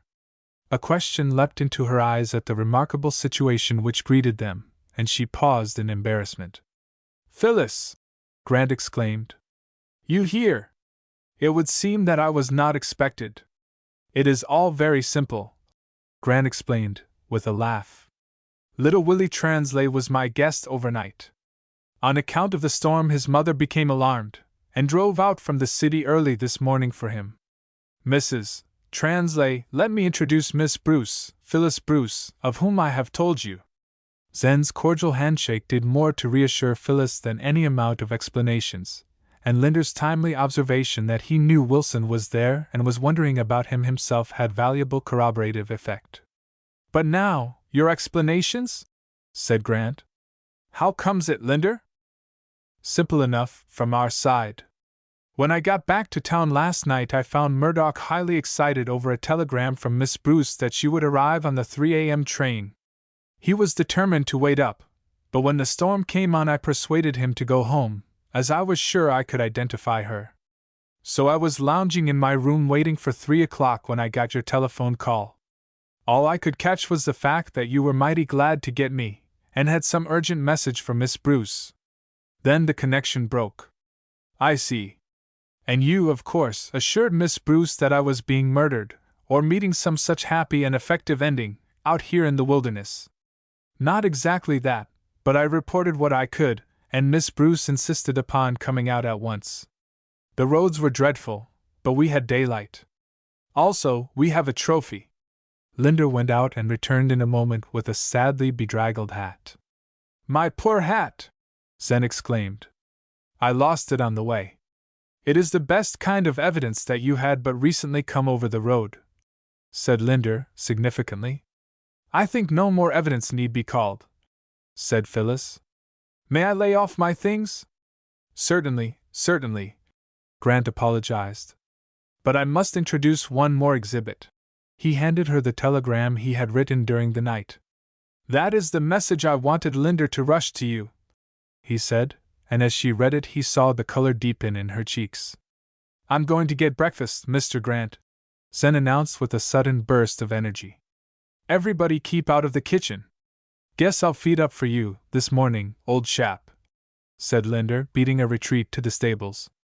And when Phyllis had laid aside her coat and hat, and had straightened her hair a little in the glass above the mantelpiece, she walked straight to Grant, and put both her hands in his. Let me see this boy, Willie Translay, she said. Grant led her into the whim room, where the boy still slept soundly, and drew aside the blinds that the morning light might fall about him. Phyllis bent over the child. Isn't he dear? She said, and stooped and kissed his lips. Then she stood up and looked for what seemed to Grant a very long time at the panorama of grandeur that stretched away to the westward. When may I expect an answer, Phyllis? He said at length. You know why my question has been so long delayed. I shall not attempt to excuse myself. I have been very, very foolish. But today I am very, very wise. May I also be very, very happy? He had taken her hands in his, and as she did not resist he drew her gently to him. Little Willie christened me the man on the hill, he whispered. I have tried to live on the hill, but I need you to keep me from falling off. What about your settlement plan? I thought you wanted me for that. We will give our lives to that, together, Phyllis, to that, and to making this house a home. If God should give us. He did not finish the thought, for the form of Phyllis Bruce trembled against his, and her lips had murmured, Yes. Mr. Grant! Mr. Grant! The telephone is ringing, called the clear voice of Zen Translay. Shall I take the message? Please do, said Dennison, inwardly abjuring the efficiency of the lineman who had already made repairs. It's Mr. Murdoch, and he's highly excited, and he says have you Phyllis Bruce here. Tell him I have, and I'm going to keep her.